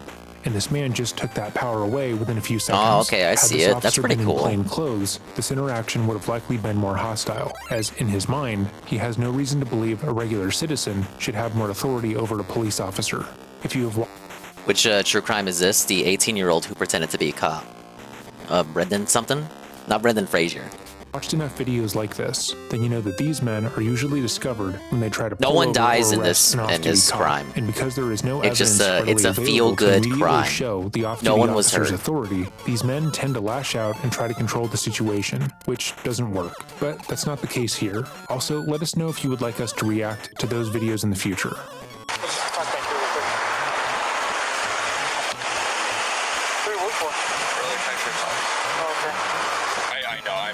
Feel good true crime of the year, and it's only immediately April. tries to hand wave the fact Which is still that he shocking. didn't even Holy put shit, the it's effort April. in to put on a fake police uniform, and is just a stocky teen wearing a baseball cap, black polo shirt, and jeans. The only clue on his person that he is a cop is the badge he's wearing on his belt, but otherwise, this wouldn't get any awards at a costume contest. So he decided that he is going to run with the idea that he is a cop and try to convince the actual officer that everything is above board. But there are some pretty obvious issues with doing that. The first and largest one being that if he was an officer who worked in this area, the other officer would know who he is. They would be co-workers. Well, you see And though stories it's of it rare all for the people time, to know especially every on single one those of their body cam coworkers well, YouTube It would be channels. strange to come across This someone happens who more works often the than you same think. job as you that you have never heard of, seen, or spoken to at least once. The second, fairly glaring problem is the fact that Brendan is 18. He looks his age, if not a bit younger. And Looks though like a seems dingus, that's tall what he and looks stocky like. in all the footage that has been made public, he carries himself like a baby deer, gangly and unbalanced. He doesn't appear to be physically fit or capable, and frankly doesn't carry himself as if he has authority. He's a So nerd. Let's see how lying plays out for him. Normally, dude, if you're out here, man, if you're making a traffic stop, you're just gonna have to stop, dude. Alright? Are you, what do you say you work for Warren Sheriff's? Yes, sir. Do you have an ID with you? And this is all I got. I mean, like I said, I'm under equipped. I was just heading over there to the courthouse. To the courthouse for what? To get my crap. Brendan is a terrible liar, or at the very least, he's a Look at terrible his little liar when it wiener. comes He is to a lying to dingus. people he respects. Again, he has spent some time You put me in impersonating a uniform, I cop. look like he that. pulled over this vehicle and felt fairly comfortable lying This is to the totally person's face unconvincing. about who he Yes, was yes, and I what am he an was officer of the doing. law But here, in his guys. mind, because they are a bad person and he believes they broke the law, his actions are justified. So lying may be easier for him in that circumstance. However, this actual police officer is an authority figure, someone Brendan holds in high enough regard to cosplay as. Lying to them is more high risk, and is something that he knows is wrong, so he stumbles through his excuse, looks around like he's scared, and gestures wildly, and all the while trying to appear as if everything that's happening is completely normal. Brendan's behavior and overall demeanor screams that he is guilty, which is extremely helpful for the officer. I know, it makes no sense. I caught him going 120 down I-40. Why do you have lights on this vehicle? Personal? I know. Do you have an ID with you at all? No, I keep like my uniform. Pausing once again to note the unnatural and frankly odd way that Brendan is holding his arms.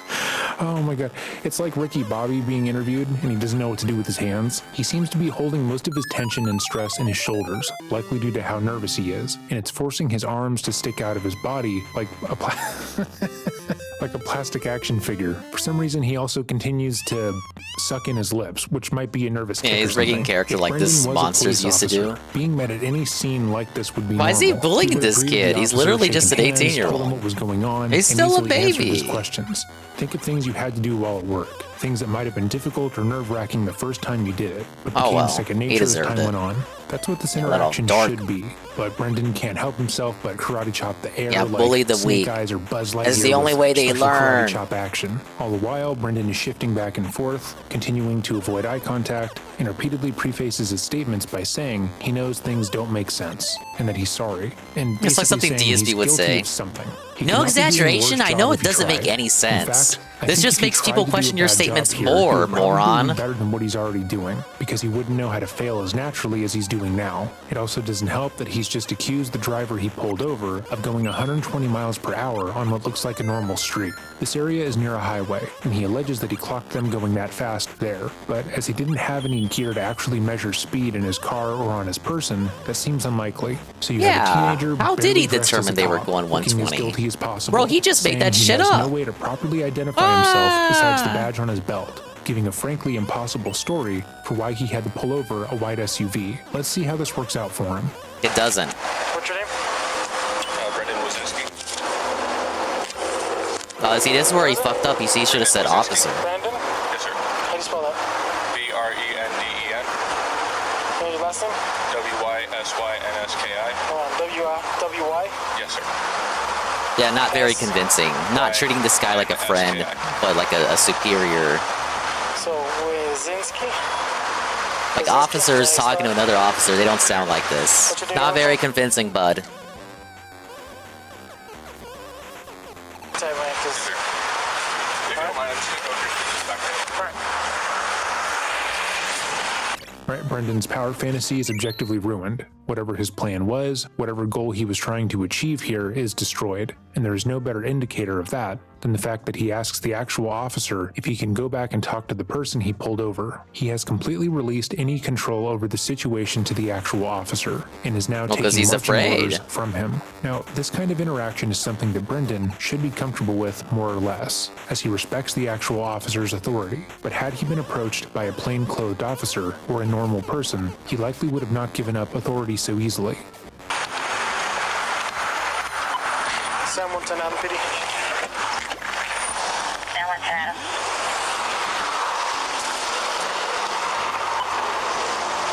I'm gonna be at Frontage Road and 4th. Can you start me a unit and see if there's a BCSO supervisor that can come to 120? Hilariously, Brendan allows the white SUV to leave the area after the other officers show up. Based solely on what he has said thus far, that person was driving far beyond any reasonable speed. They were going 120 miles an hour, which is incredibly dangerous. And why would you let them go over, back on the preventing road them from hurting anyone? if they what he were said was really true, a danger it to might the have actually public? helped the community at large. But because there is no way his story holds water, he's trying to eliminate any evidence of wrongdoing. By telling the person in the white SUV that they can go, he's preventing the police from questioning what happened and finding out the real reason why they were Wonder pulled what that over. pedestrian They was can't ask thinking when them they how were he told was to go. acting, if he identified himself as an officer, or any probing question to know what happened here. It's self-preservation, pure and simple. Yeah, his eyes can detect miles per hour. I'm gonna be out with one of the units. His eye can see above 24 frames per second.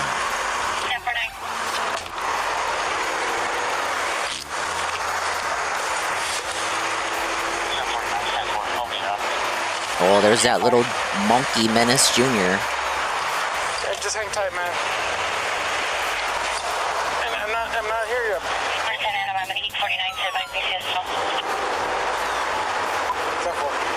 And I'm not here to mess with you, man. It's just the thing is, yeah, he was speeding, dude. You could have called it in, and if you get into shooting, you're speeding. All right, man. I understand. This, for starters, I know this looks really bad. Pausing once more to give a piece of friendly advice. If you are lying to someone, or trying to get away with a crime, never call attention to how bad something looks. Never bring people's attention or focus. Like what I said earlier, why the fuck would you do that? What's in it for you to say that?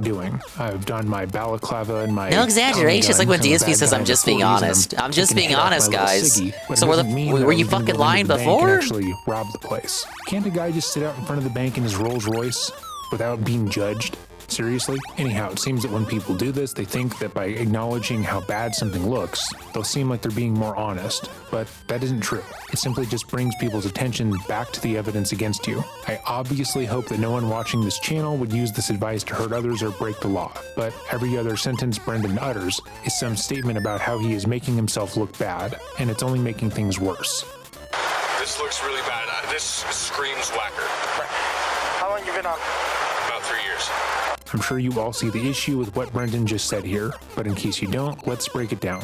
Brendan is 18. He looks his age, if not younger. He looks like a teenager, so the very idea that he would be working anywhere, much less as a police officer for 3 years, is far-fetched. Wouldn't the department recognize him because he's so small, and then maybe even have some inside jokes about his size? School diploma or a GED. They call him Tiny Tim or some shit. You must be at least 21 years old by the time if that was true, it's not, but assuming it was. About buying a corsage for prom. He wants this officer not only to believe that he is a cop, but he's been a cop for 3 years, so he's at least 25, which is obviously ridiculous. I'm going to fast forward through the actual officer calling for a supervisor, or any footage that we don't have commentary for brevity's sake. Again, to watch the full body cam footage, retailer plan the pre-order from the description down below. I've been on for like 13 years. Either Target or GameStop. I'm not saying I'm perfect. I feel like Target's always slow on shit. Against protocol, but what about you? You need to be a little bit more careful, right? So just do me I know Best Buy's for sure. Best Buy said they were going to do it on the 2nd, which makes me think that the other retailers will follow suit on the same day. That's it, all right? Once we're done here, we're done, all right? So just give me a bit, all right? Thanks.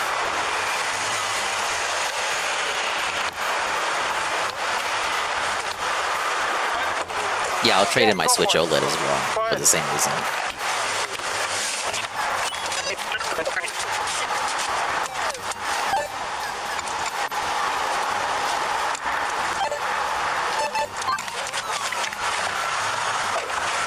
Hey, Brendan. In the meanwhile, man, until I get somebody out here, man, do me a favor. I'm not going to handcuff you, but I'm going to have you sit in back. Brendan, you're not a real cop there, bud. It should be beyond obvious that Brendan's fucked at this point. Despite his best efforts, his story about being an officer has fallen flat. That gas compatibility? Bro, that was like one of the first things they confirmed. What do you mean? To even put on a uniform. What's particularly interesting about this interaction is that Brendan is immediately compliant with the actual officer because he thinks so highly of police in general. If you've ever watched videos of other men who pretend to be officers, then you would know that this immediate compliance is exceedingly rare. The majority of the time, the suspect will lash out and become belligerent, telling the actual officer that they're being unfair to a fellow officer and should be ashamed of themselves. They invoke a sort of righteous fury, as if questioning if they are a cop is the same as saying a slur, and they'll refuse to listen to people they think highly of, and that is likely because the confrontation has put them in a fight, flight, freeze, or fawn response, which is more commonly referred to as a fight or flight response. This is the body's self-defense mechanism, and your automatic reaction to danger or stress. For the other men who LARP as police officers, they seemingly go into a fight response, escalating the situation to a boiling point because they believe they will either get the other party to back down or win any physical fight they're embroiled in. However, Brendan takes the opposite approach, which is to fawn. He immediately concedes to whatever that perceived threat, in this case the actual officer, tells him to do, because he feels like by complying, he'll be able to get out of the situation faster. Oh wow. Do you have anything on you, man? Any weapons or anything? Okay. I want to see if I can get the umbrella. Just have a seat, all right? All right. Try to get everything cleared up, man. Just have a seat. Yeah, once you go OLED, you can't go back.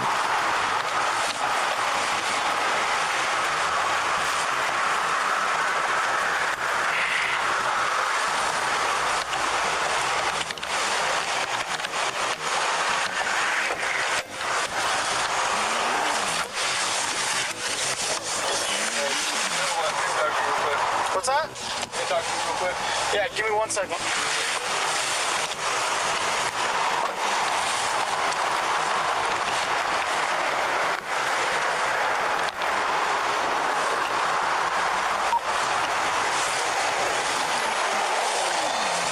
What's up, man? Alright.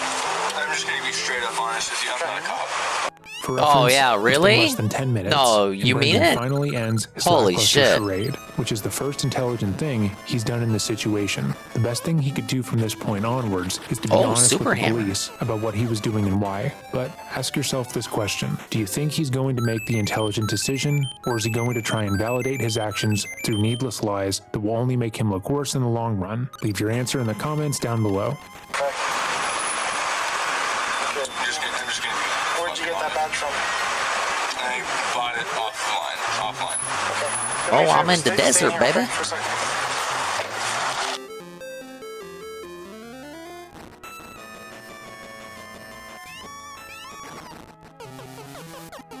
Because at that point I was still trying to figure it out.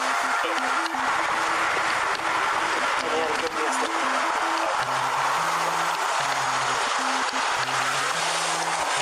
Hey, Brendan, step out of the vehicle for a second, man. Okay, face the vehicle. At this point right now, you are being under arrest. It's awful, Brendan.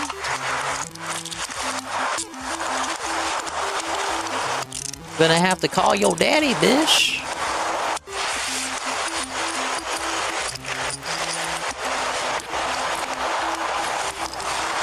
Turn your hands this way. There you go. Okay, go and have a seat. And give me a moment, and then we're gonna talk a little bit more, okay? Pick up Steven. Watching this 18-year-old get arrested for pretending to be a cop. Yeah.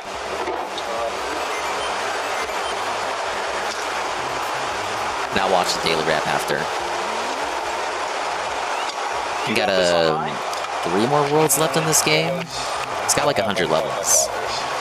So we have entered the needless lying stage, where Brendan tries to make his actions look less nefarious and strange by changing his story, even though that won't benefit him in the slightest. We watched just a few moments earlier when Brendan told the original officer that he was not a cop and stated that he bought his gear online. However, in the few minutes that have elapsed, it seems that he realized how lame that comes across to the other officers. If he continues to say that he will got think the badge I'm online, lame. he'll look like a loser who couldn't make it onto the force. These are men he reveres, who he wants to be like, above all else. So he tries to come up with something a bit more sympathetic. Now the badge belonged to his father, which means he is associated with the police, albeit loosely. He's a cop's son who wanted to be closer to him, so he put on his badge to try and experience what his dad did. It's sweet and markedly less creepy, but this event happened in 2019. Google exists, and the police can easily go through their own records to see if anyone with the last name of Wazinski ever worked for the force, and once they do that, his lie would once again be revealed.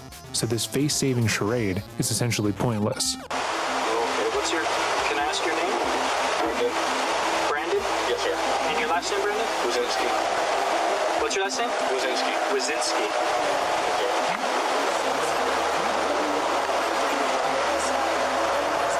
Oh my god, you spelled it wrong. How do you spell Wazinski? Did you? W-Y-S-Y-N-S-K-I. Okay, never mind, you got it right. Okay, 4 more? Alright. Everyone gets it wrong. Pausing once again, I should be able to but do it the whole seems that game. Brendan realized that by giving his first and last name, the police could easily see if any of his family had worked as officers, and then they ran the badge number to verify his story. Well, I so he think I tries to fucked state this that part the up. original officer wrote his name down incorrectly, even though he didn't. Again, it's a painfully bad performance, and it's difficult to watch him go through the motions. But here we are.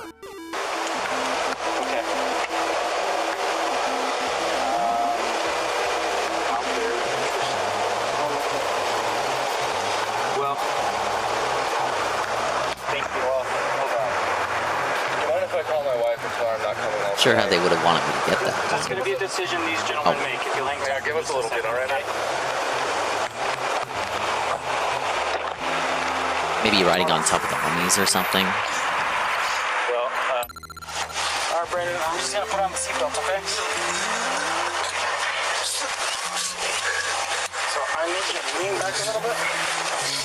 Brendan is now crying in the back of the cop car, having Suffer, realized that he Brendan. broke the law and will have to suffer the consequences for that. But it's hard to feel bad for him when his goal was to live out his dream, punishing others the way he's being punished now. It's notable that this is the kind of emotion he was trying to evoke from the people he would potentially pull over, because he thought that hurting someone else in that way would show how valuable and important he is. But once it swung back on him, he breaks down.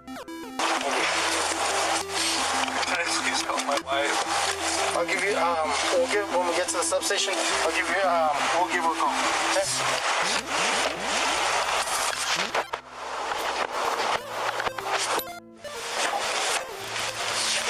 All right, Brandon. I'm going to take off the seatbelt. Come on out. Feet first, it's just easier that way. Feet first. We'll get your hat in a little bit. We'll get it right now. Don't worry about it.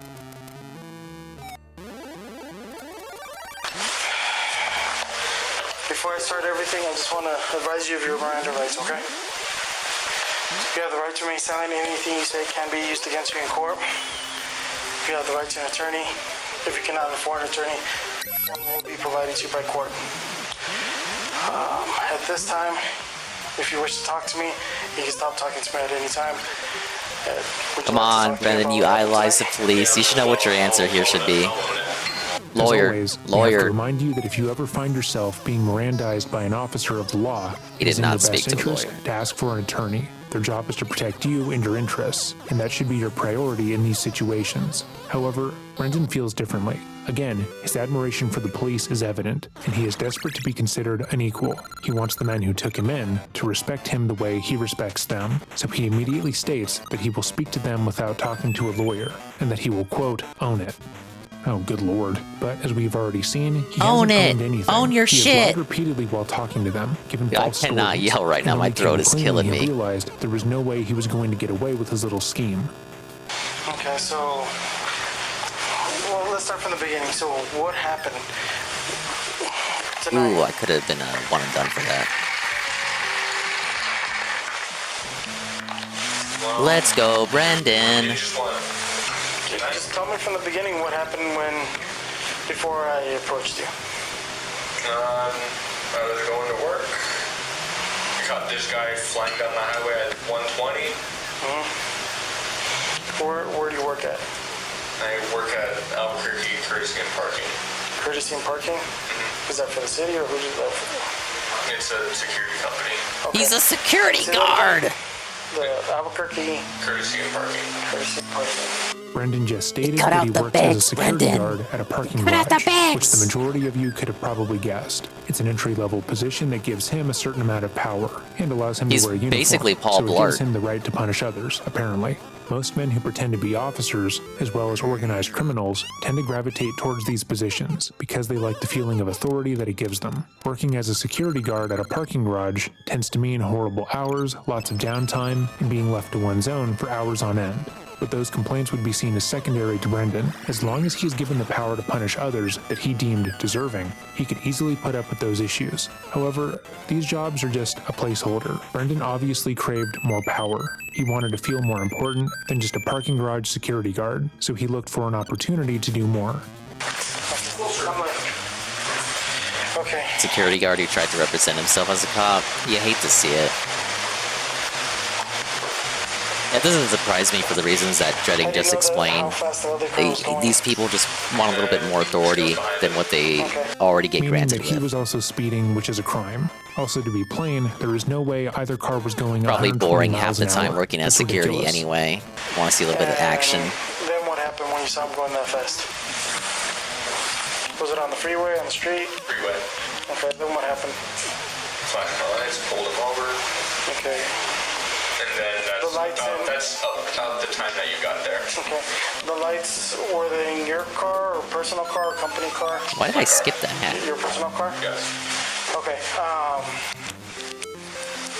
Well, that's even worse then. I did. That was a county sheriff deputy? Holy shit. When I peeked into your car, I also saw that you had some sort of radio. Is that Oh, yours okay. too? That's how you get it. Okay.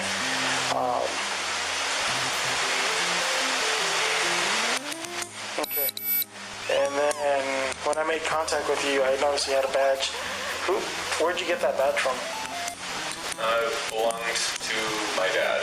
It did not You said you belong bought to it his dad, off and once online. again, Brendan has made his lies abundantly obvious. He's in such a high-stress situation and has been self-soothing by touching his face for the entirety of the conversation so far, but he has now graduated to biting his nails. Moreover, when telling he's the doing lie the that the belt thing. bag belonged to his father, he draws out his statement as if he is unsure. He's contemplating if lying is a good idea while talking, It's not. which means the cadence of his words become unnatural and forced. Belongs to your dad? When was Well, it did. it did? Is he still around, or did he pass away? Well, he was killed. Oh, he was killed. Okay. When was he killed? About 5-6 years ago. Okay. When did he leave the department? He didn't leave. He was killed in line of duty. Oh, was he now? Okay. So we've already stated that Brendan's father was not a cop.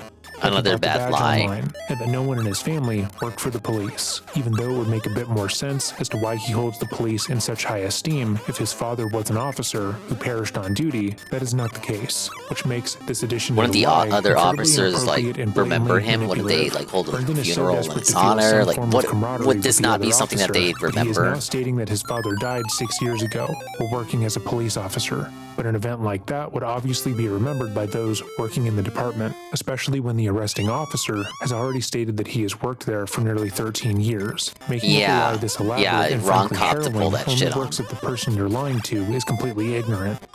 I'm sorry to hear that.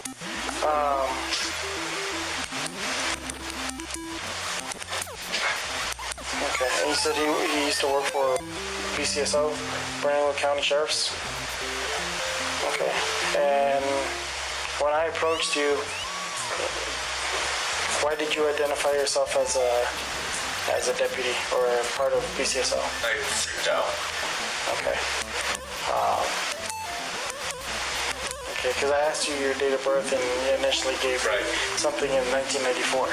Right. Okay.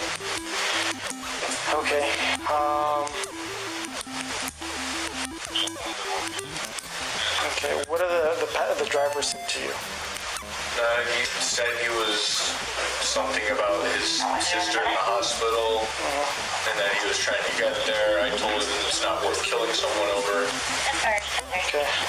See, he was just doing the right thing. He wasn't trying to harass that driver. The other driver is real, and not a work of Oh, he was fiction still he LARPing, concocted in order to validate his power fantasy. This man was driving over 100 miles an hour on a freeway in the middle of the night, and when pulled over, told the 18-year-old that he was driving to the hospital due to a family emergency. He wasn't going fast for the thrill of it. He wasn't racing against another person. He was simply trying to get to his destination as quickly as possible because his relative was experiencing an emergency, and he wanted to be there for them. Of course, he could have been lying, but if we look at the situation plainly, they both have broken the law. Both of them were driving far above the speed limit, but Brendan went a step further to pretend to be a police officer, so he is in no place to condemn or pass judgment on the other person, yet he still does. You broke the law. Live with the consequences. Telling them that their actions could have led to someone being killed, and that their feelings of urgency to get to their relative's bedside isn't worth it, which feels remarkably heartless and fucking stupid.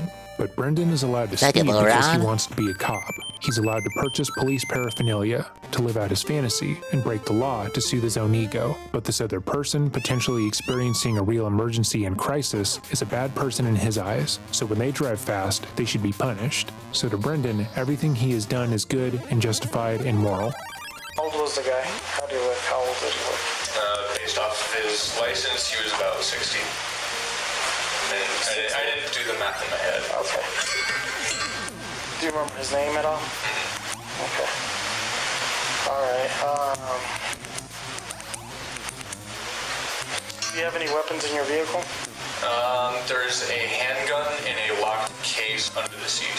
Okay. Earlier, we stated that we were going to give Brendan the benefit of the doubt when discussing what he wanted to do here, and have discussed his LARPing as a police officer as being a power fantasy only. We've ignored the fact that this kind of ruse has been used to kill, rape, and maim others, because there is no direct evidence that that was the case, but we can no longer give him that benefit. I mean, come on. He was just a dopey teenager. Obviously, he wasn't going to do anything bad. Glove box, I think I have Come on. a set of handcuffs and some extra ammunition for the handgun. Okay. Again, Brendan is not a cop. He cannot make arrests, so his admission to having a gun, ammunition, and handcuffs in his car immediately begs the question, what Probably did he should not plan have to a do gun, with those things? If he had pulled over the person in the white SUV, and they hadn't immediately believed he was a cop, Would he have gotten his gun? Would he have held them at gunpoint, pretending to be an officer? If they resisted his authority, would he have handcuffed them and put them in the back of his car? Then what? He obviously wouldn't be able to take them to the police station, given that he had kidnapped them while pretending to be a cop. He was aware that if the police approached him while acting as a cop, that he would be the one in trouble, meaning that he wouldn't have gone to the police for backup. So what would have happened? That question can be answered countless ways, but it's harrowing to think about. For now, that'll conclude our interview. Hey, why there's so many law enforcement LARPers in the U.S. This doesn't exist in the UK or Europe? Good question. I think in the case of this kid, he just had like a reverence for law enforcement, which you might also say is something that's unique to the U.S. This way.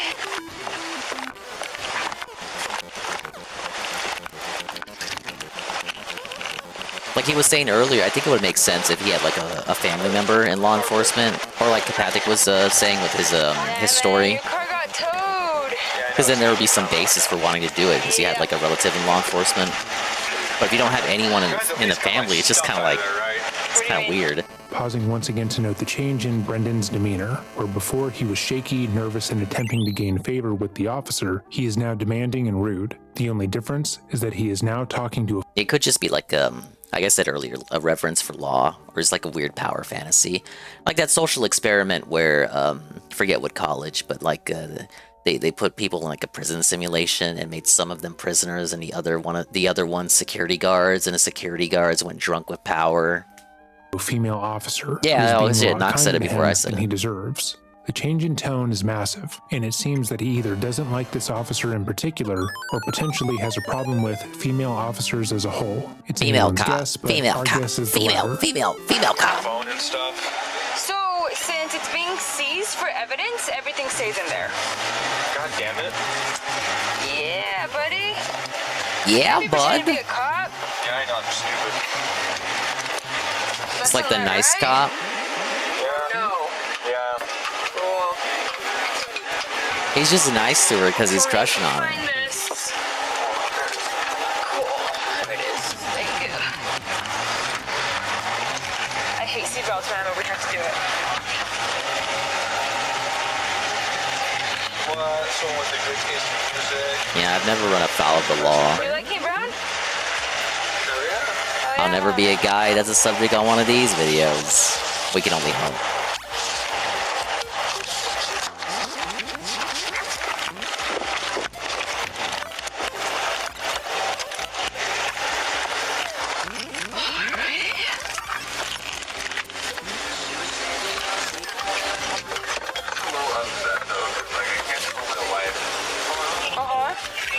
So as soon as you get to the jail, they allow one phone call and you can do it.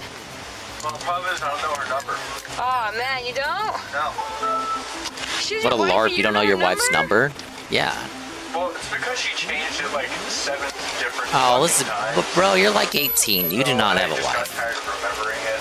I know, it sounds shitty. And besides, I use a smartphone, remember the number for you. You know, it's really crappy, but she's probably gonna be scared shitless in the morning. You think so? Yeah, because I don't necessarily have a safe job. Gotcha. You know, that shit happens, and you know, I tell her stories about a lot of our security guards have gotten shot at. And she gets scared? She wants me to not work there. Gotcha. That's the level of scared she's at, and me not coming home is gonna peak that. So this conversation is markedly different to the one that Brendan had with the male cop, and it's fairly interesting. Firstly, Brendan is more open and crass with the female officer. It's clear he doesn't necessarily Because he's care macking about on her. opinion of him, so he is No, I don't think that's true. It's not that he doesn't care about her. He her. also compliments her taste in It's music. just like saying women it's rare have for that people to have innate good taste in music talent like him. within them He was more to insecure kind of and on edge diffuse with a the original fella in a arresting cop situation like because this. he viewed him as a threat, and also someone whose opinion he deeply cared about. This is a man who Brendan desperately wants to be like, so getting his favor is important to him. But because he doesn't care as much about this female officer's opinion of him, he's being more she's open being with friendly her. and casual, Notice so how I he's being continue to friendly and say casual. open rather than honest. He's more talkative. And she's a but all female that cop, really so does it's like is give not him as more opportunities to lie I don't about know, his there's not as life much and the tension. things that he's been through. His job was not dangerous. He was a parking garage attendant, not a private security guard for a mafia boss. No one had been shot at his job from what we were able to look up, and it would seem that he just liked to make up these stories to tell his wife in order to make her worried about his safety. He wanted to feel important, but he didn't want to expend any real effort, so he got a fairly mundane position of authority, then lied to someone who deeply cares about his well-being in order to feel better about himself, which, to be frank, is childish, selfish, and deeply upsetting. Imagine that you're dating someone, and they tell you that every day they go into work, there's a chance that they could die. Because you love them and deeply care about their safety, you now spend the days when they are working, silently hoping that they're okay, checking in on them, and worried sick. This worry is affecting every part of your life, and you find yourself having an issue with taking care of yourself because you feel like you're always one phone call away from finding out the person you love the most has perished. You relay this information to your partner, and they shrug off your suggestion. Maybe How many even times is going he so gonna far run as away to with say they find Pauline? your worry Shit. to be endearing. They like that you jump every time the phone rings because you're racked with worry that they've been killed. They think it's cute how every time they return home, you haven't slept. Even though it's taking a physical and mental toll on you, they seem to enjoy that fact. And then you find out all of it was a lie. All of their stories were just that. Stories. And you were worried over nothing. It's pretty sick. It's also strange, because if Brendan is being honest about telling his wife this, that means that he's been lying to her for some time, making his performance earlier It's even very more nonsensical. charitable of dreading to Continuing on. assume the wife does exist. He's 18. Gotcha. It was like some arranged marriage bullshit. He's not Indian. 1916 windmill to MGC, mileage 52. As soon as he got out of high school, just married his high school sweetheart, just immediately. How's this all gonna work? What do you mean?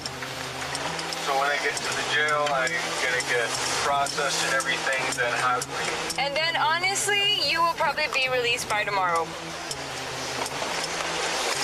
And then, so they are gonna forward this case to a detective, and he's just gonna come out and talk to you and see what's going on. Okay. And then after that, obviously you're gonna have court. And then from there, it's just, you just go through the process. It could be a long process, it could be a short process. A very helpful lady. So then they'll set me up with the hearing date and everything. Right. The detective will do his job. Exactly.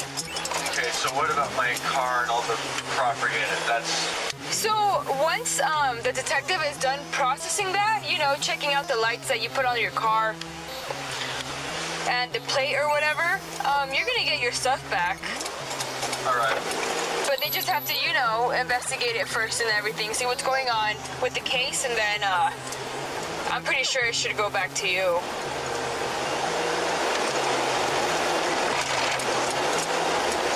It's just a case now, Yeah.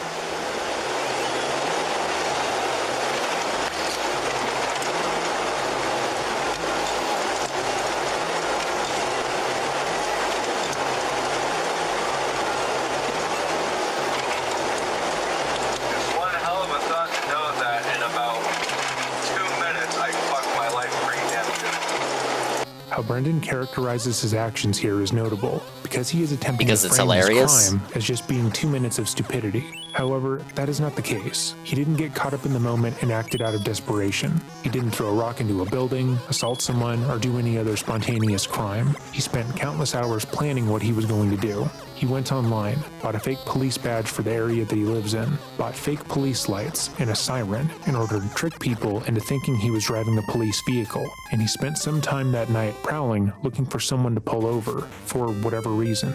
He didn't fuck his life up in 2 minutes. He fucked it up over the span of days, and was extremely considered in his actions. Oh, yeah. Yeah, can't be doing that, man, and it's awfully dangerous. What if that car, what if that person inside that car had a gun and would have shot you? Yeah. I guess I would have been felted, babe.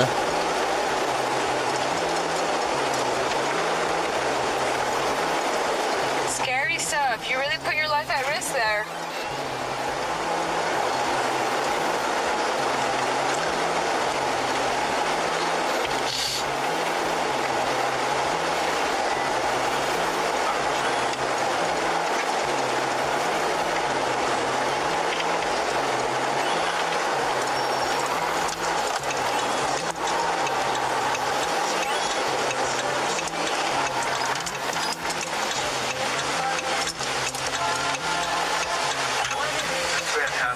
seatbelt has has the safety lock on or whatever. It's like that has to be pinned up against the seat. Oh, does it? Yeah. Yeah, these cars are super safe somehow. These Chargers. I'm trying to get it to release because holy crap, it feels like someone has me in like a restraint. Well.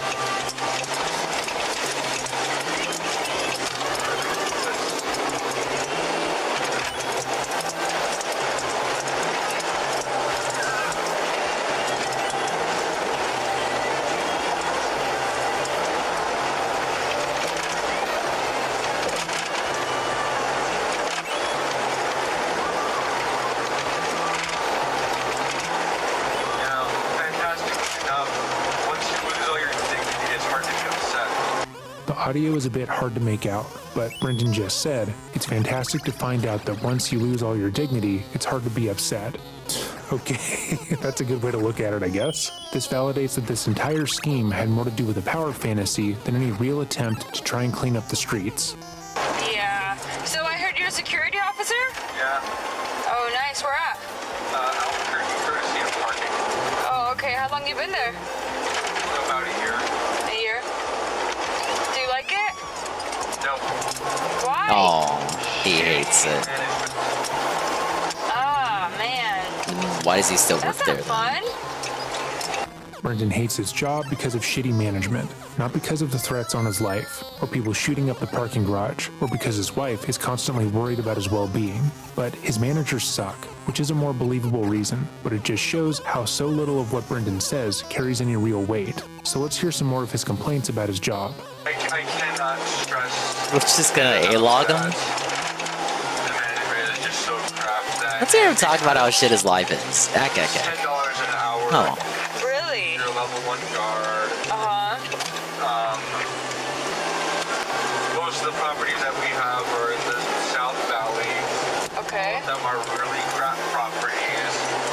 I mean, we've had several or so guards get shot at. Wow. Self-included. It's not fun. That's awful.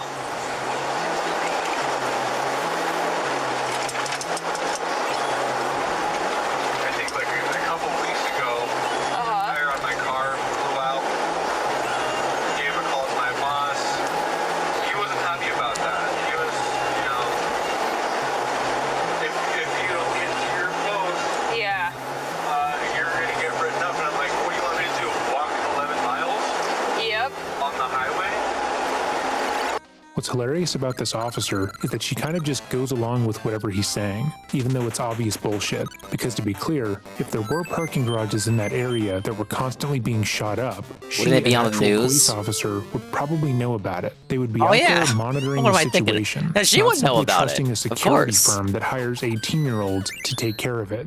More importantly, when he gives her a specific example of how his job is just shitting into his lap, he doesn't talk about being shot at, what happened that day, or how management couldn't resolve the issue. He instead focuses on a time when he was going to have to call out from work because his tire blew out, and his boss told him he would be written up if he didn't make it on time. No! Which is probably true, but all the other parts of his story are just ringing hollow. The remaining 15 minutes of the footage is mostly uneventful, but again, a link will be left in the description box down below to the original upload if you want to watch it for yourself. I don't know why I said that so aggressively. I dare you to watch the footage. But shockingly, despite stating that he was going to, quote, own up to his actions and come clean about what he had done, he decided to change his story once he got in front of a judge. KRQE News would report on September 24th that the 18-year-old originally pled not guilty to impersonating an officer and wanted to take the matter to trial. However, after the footage was made public on October 2nd, 2019, Brendan seemed to change his mind. Going to trial would just embarrass himself further, and with the sheer amount of lies that he told throughout his police interview, he would plead no contest to the charges. He would be sentenced to 1 year of probation, with the judge going further to state he was not allowed to carry firearms, any weapons, handcuffs, or anything that would indicate that he was an officer of the law. She also added that he would have to get a psychological evaluation to determine what kind of counseling would be best for him. However, Brendan would determine that he didn't actually need counseling, despite the judge's statement on July 8, 2020, Brendan would go back to court after violating his probation. Your Honor, I've In the few determined months myself since he was mentally sentenced, sound. he Thank had failed you. to get a psych exam, provided his probation officer with a false address, and missed scheduled meetings. Based solely on what Brendan had said during his interactions with police, it seems reasonable to assume that he felt like he didn't actually have to comply with his sentence because he was a good person. Being on probation, having to give accurate, up-to-date information to his probation officer, and getting a court-ordered psych evaluation is something that bad people have to do, and Brendan doesn't view Oh shit, himself Mario's in that dead. way. He bumped his However, head. The court doesn't No. give a shit about that. The judge in his case reprimanded him heavily and told him that if he wasn't going to abide by her light sentence, she would increase it, even threatening to put jail time on the table. In response, Brendan said that he was just really stressed and had so much going on that he forgot Just to do the stressed, you 3 guys. things that would keep him in good standing with the law.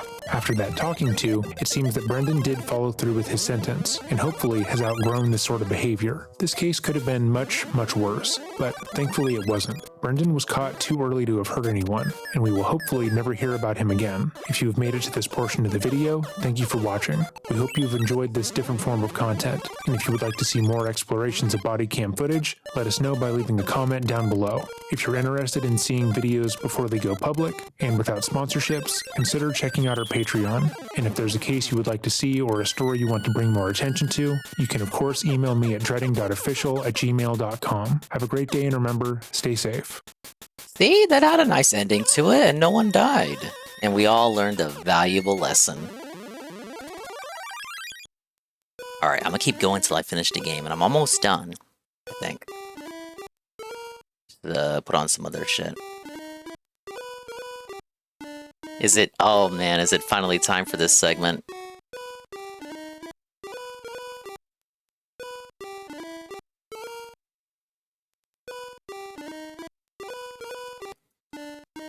While we're still in Jobs Tell, let's take a look at this. Also been in the sub box. Hello, you absolute legend. Oh, not. Oh, yeah, wait. No, you're right. I was gonna do the Elon Musk Jobs video. You're right. You reminded me. I do owe the rap.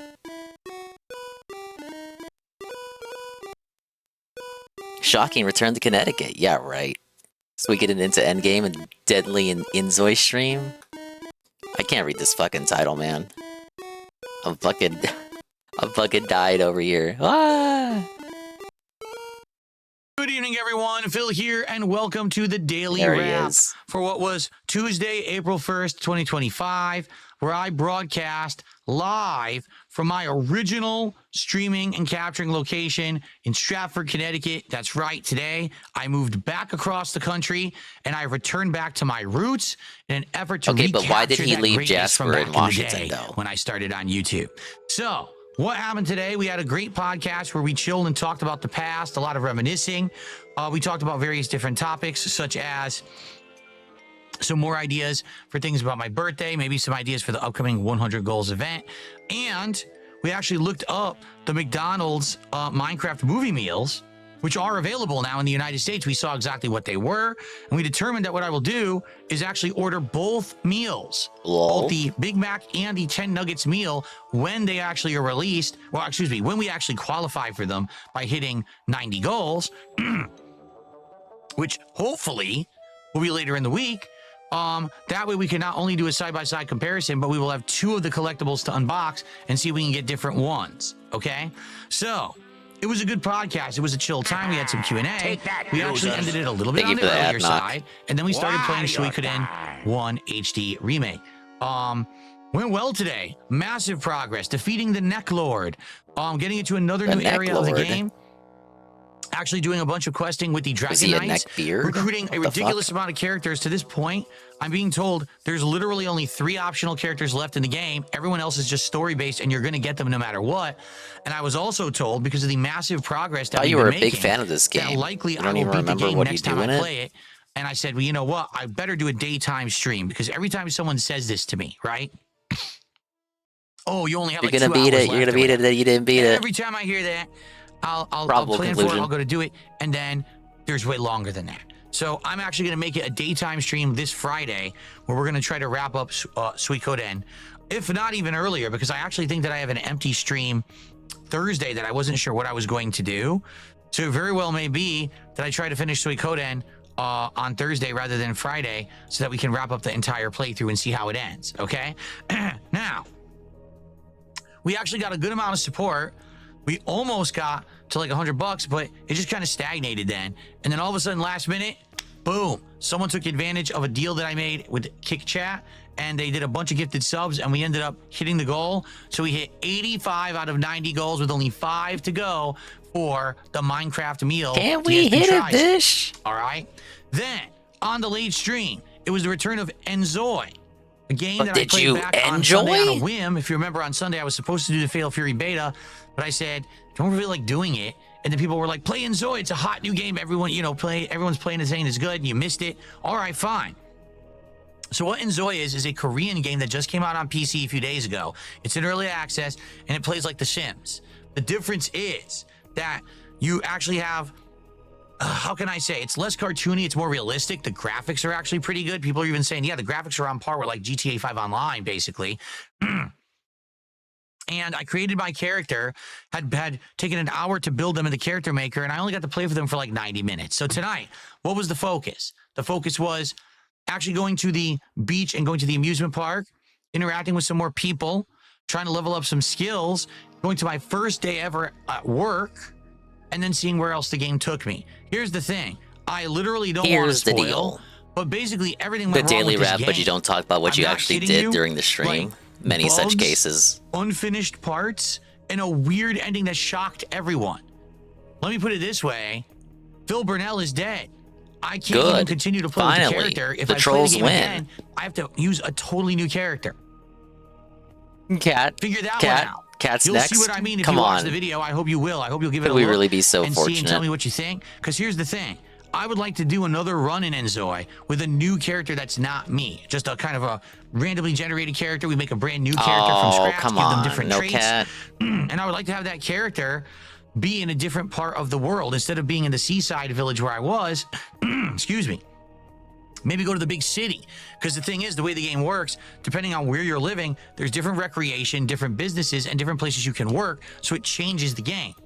So I'm What do you down know for about that, working? But there is a problem. Tonight, attendance was pretty good. Engagement But the was money. pretty good. But the money. Support. Ah, yes. We the didn't money. The even get money. 2/3 of the goal. The We money. got just But barely what over about the halfway, money? And then that was it. So I don't know what happened with support tonight. It's very odd that we're hitting support goals for Suikoden. We're hitting support goals for Pirate Yakuza, right? We're exceeding support goals for Disco Elysium, but we didn't hit it for the new game that you guys just asked me to buy and play just a couple days ago. Was it an off night? Or do people not like this game? What's weird is that people who were there said, we like it. Yes, play it again. Let's see a new character. But I would hope that people will support the game then. So I'm going to chalk it up to an off night. Let's try it again. That's how you're gonna. In a couple of days, perhaps. That's how you're gonna document the L Let's officially, see which if is we an play it a off second night. time, if we actually get traction or not. All right, and go from there. So let's leave it open and let's see what happens. All right. Now, if I play it again and the same thing happens, Makes me think like how he says he's gonna chalk it up to it being an off night. So when I worked retail, and when you counted like deposits after you close, if you were over or short on something, you would have to give a reason for why you were over and short in the computer system, and it could be any kind of reason. That's how I look at it. He's like over or short for the day, and he needs to give a reason to the higher ups as to why he was over or short. In this case, short, and his reasoning he types in, and he talks as he types, just like he does in real life. He says, "I was short today because it was an off day," and then he tweets it out. that's not just a one-off. That's a pattern. So I hope that if I play it again, we Pattern don't of see behavior. this pattern. I don't want to have one game that's dead and we're not making goals. I want to be able to have everything working in the schedule. So let's see. Maybe it was just a one-off night. Maybe next time I play it, it'll do better. I don't know. All right. So I hope that you all enjoyed the fun stuff today. Ain't no one enjoying It was a that. good stream. For me, it was great. I had a great time. I'm now going to upload the footage, make some thumbnails, whip it up. What are we doing tomorrow? Tomorrow, we're going to do more Your Adam wife. Fall on the daytime stream. Adam Fall actually got much better when I played it yesterday. And I Yeah, want to play it fuck again. that. This time continuing I on with see his him play this exploration game, he plotline that I'm fucking doing in calls his it woods boring area, every time he and boots see it if we up. can I get don't to the believe point where this. we can advance the plot majorly This is because the we're looking for shelf this segment. antidote, and I think we'll find it and be able to continue on. So that's the day stream. But also, tomorrow's daytime stream will be very special. The Nintendo Switch 2 announcement event is at 6 a.m. Pacific time. I'll be asleep. But when I wake up, I'm going to catch up on it. It's supposed to be an hour-long presentation.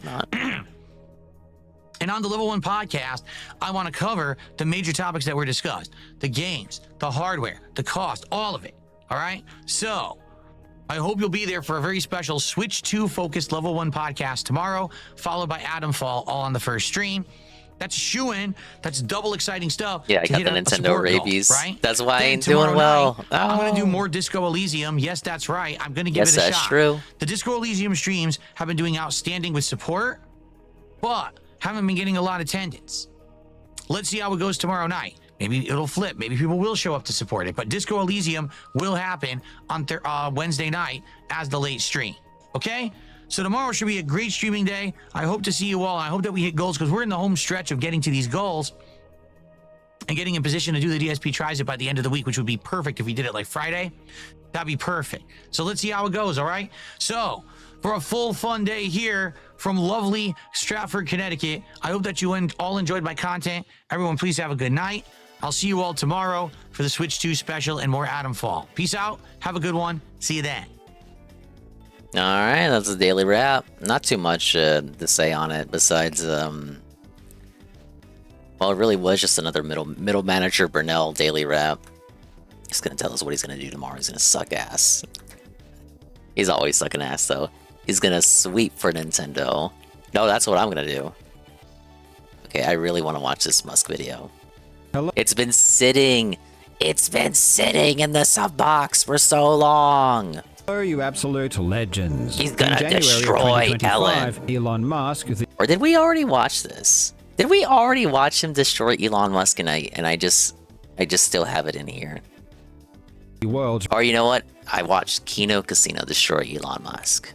richest man was exposed for lying to the gaming community about his video game accomplishments. I watched Kino Casino destroy Elon Musk, and then I hypothesized what a potential Carl video would look like.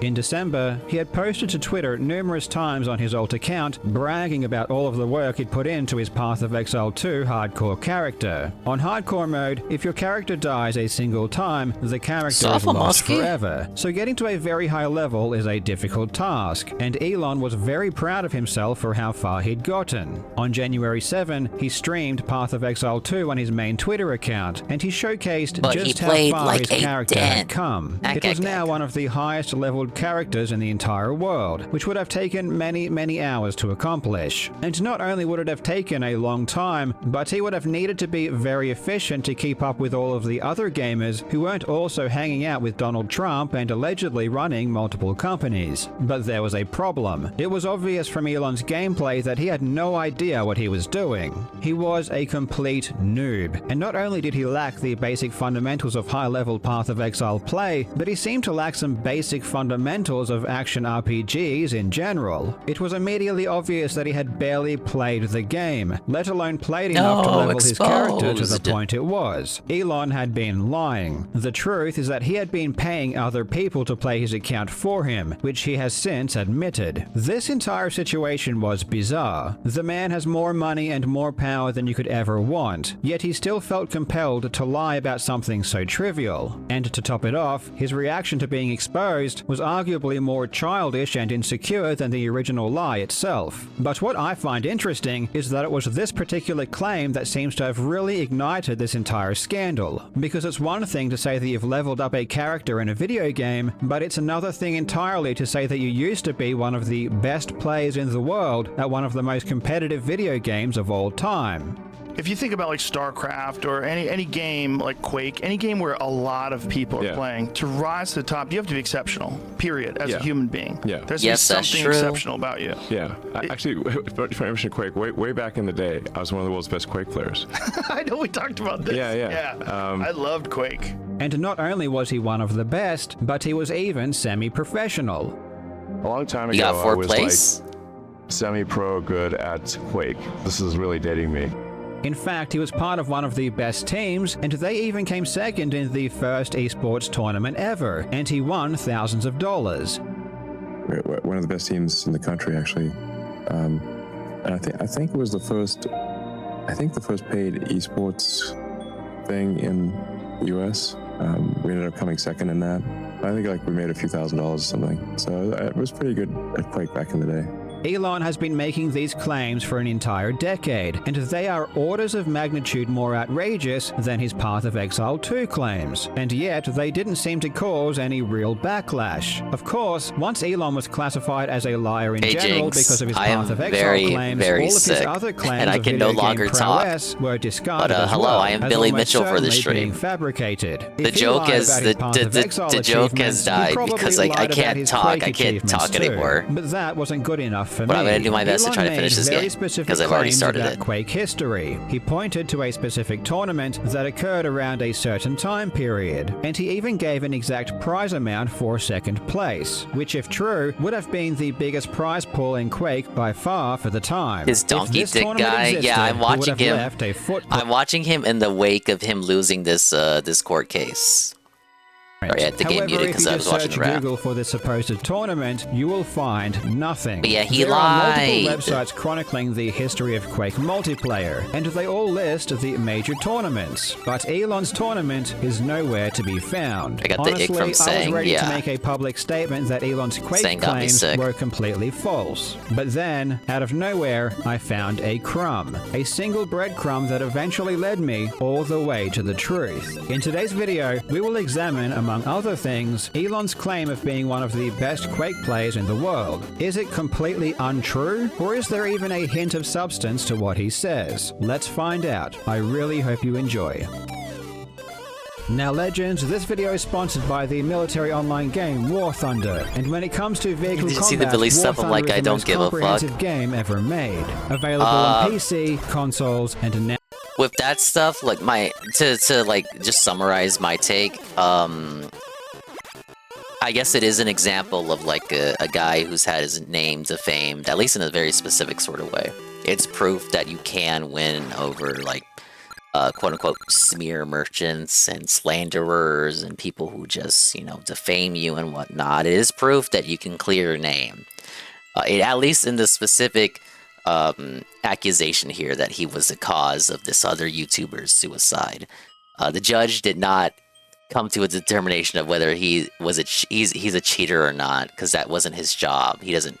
The case wasn't about his cheating, even though Carl, who was the defendant here, Carl tried to paint it as he was being sued over the cheating, but actually he was being sued over blaming the Donkey Kong Man for causing a YouTuber's suicide, even though the YouTuber's own family said Donkey Kong Man had nothing to do with it.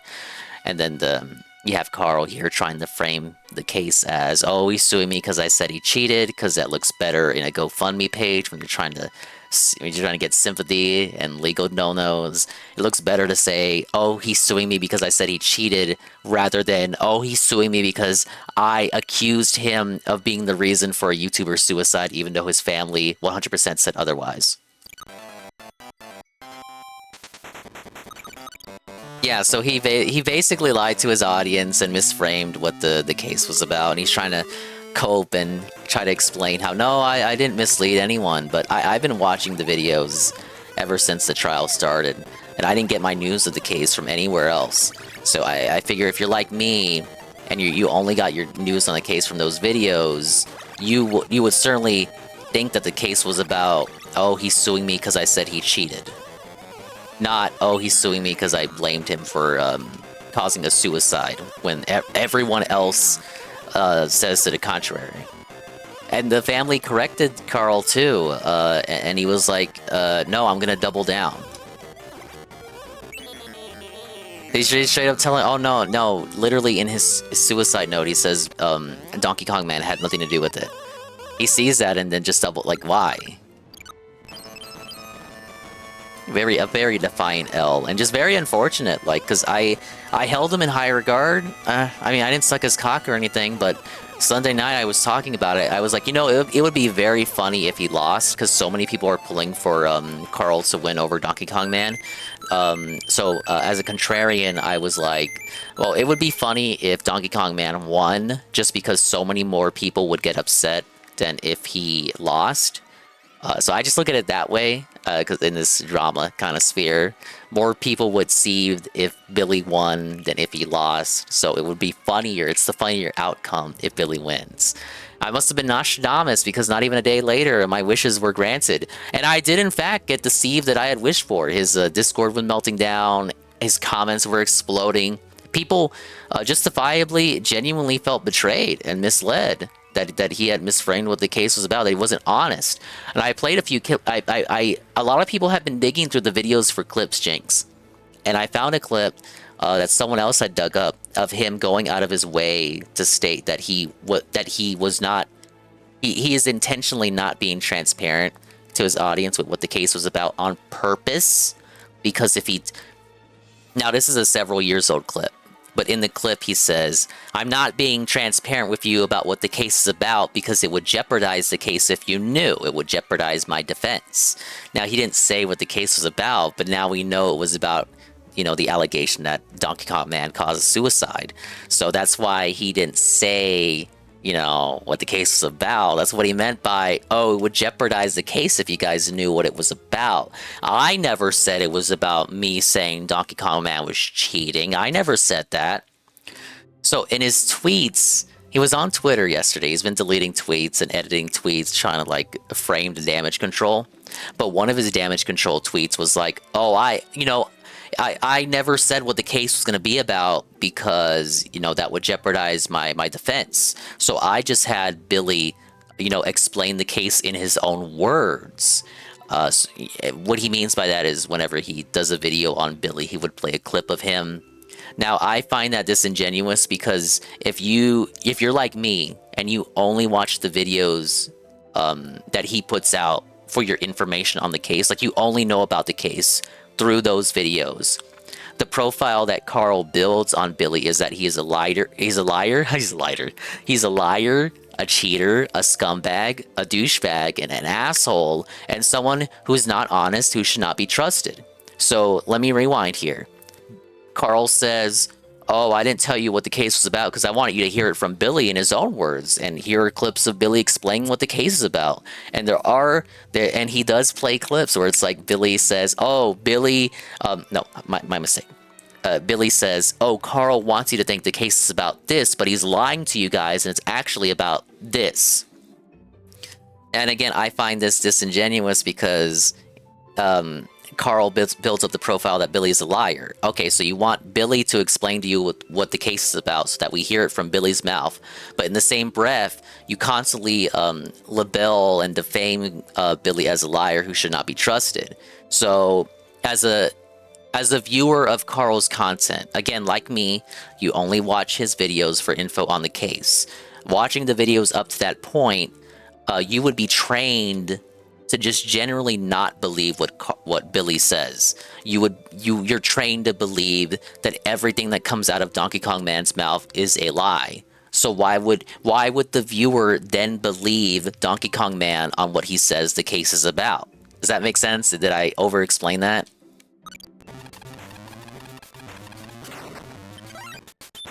Basically, Carl says Billy is a liar, but then wants you to believe Billy when he tells you what the case is about because Carl himself doesn't want to tell you what the case is about, because if he was to do that, it would make Carl look bad. Right, exactly. Now mobile. Take control of over 2,500 it's very unfortunate because everyone everyone thought this was a slam dunk, and even me. I thought it would be funny if Billy won, but I didn't think it was going to happen. Weapons of destruction we see today. Each vehicle is finely crafted to be as realistic as possible, and when you combine that with incredible graphics and authentic sound effects. Anyway, this is an earlier video where he shits on Elon Musk. Ever find. Personally, I find air combat to be the most thrilling part of the game. It was supposed to be our hero. easy and intuitive even with just a keyboard and mouse. There is a good reason he's gonna War have to Thunder sweep it has up like the over 17 million completionist, if you players. remember that There is story. simply no better game suited for fans of military history. Play War Thunder for free on PC, PlayStation, Xbox, or mobile now by using my links in the pinned comment or video description. Hey, Carl's New and returning GoFundMe. players that haven't played in 6 months on PC or Some console people did will state also who's receive popping a that they would massive still bonus pack that support includes GoFundMe multiple for the legal premium funds. vehicles, The ones the that exclusive the ones that said they vehicle didn't feel decorator misled, Valor, that we're trying to 100,000 silver sweep. lions, and 7 days of premium account. It's available for a limited time only, so be quick. I have a lifetime of playing video games. At one Yeah, point I'm a gamer. You know, maybe one of the best Quake players in the world.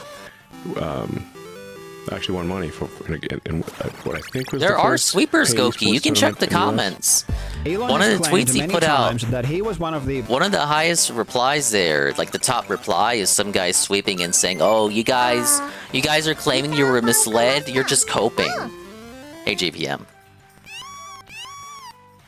best Quake GPM, I got players the in most world, sword and throw his right evidence now, to so I back up apologize this if I claim can't is always talk the as same. much. Elon states that he was in a team that came second playing in Donkey the Kong first paid national esports while tournament in LARPing America. as Billy Mitchell to celebrate long my time ago. big victory over Carl. I was one of the world's best players of Quake. I think it was like the first esports tournament in the US, or they claimed it was. And we came second in that tournament. Oh, It was in okay, like okay. 96 or 97. At one point, I was quite competitive at Quake. Played what I think was maybe. Oh, the it's first okay, Jinx. Paid esports. I gotta keep you informed about all the drama. Obviously. It's not a super long-term career being a pro gamer. I was semi-pro back in ancient times.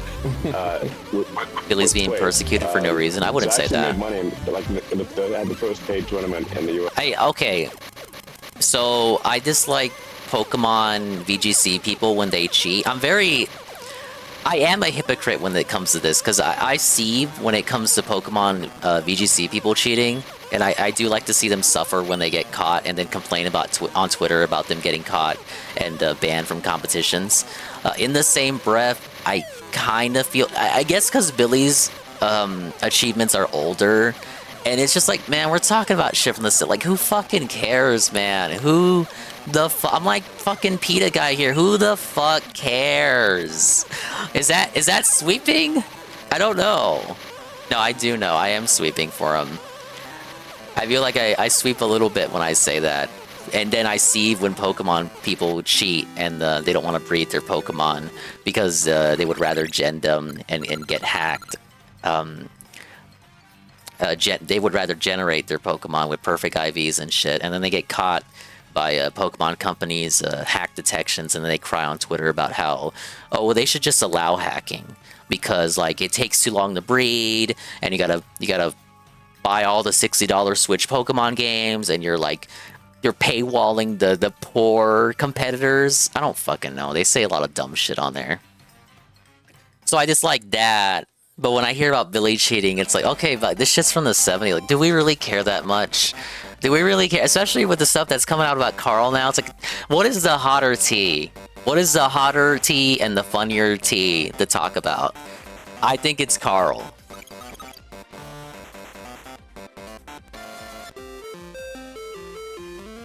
One of the best. Thank you for teams in hearing the about me, country, James. And I think it was the first. Let's get a shout out for this lady. I think the first paid esports thing in the US. We ended up coming. She's second not in sick that. right now. I don't think we made a few $1,000s or something. So it was pretty good at Quake back in the day.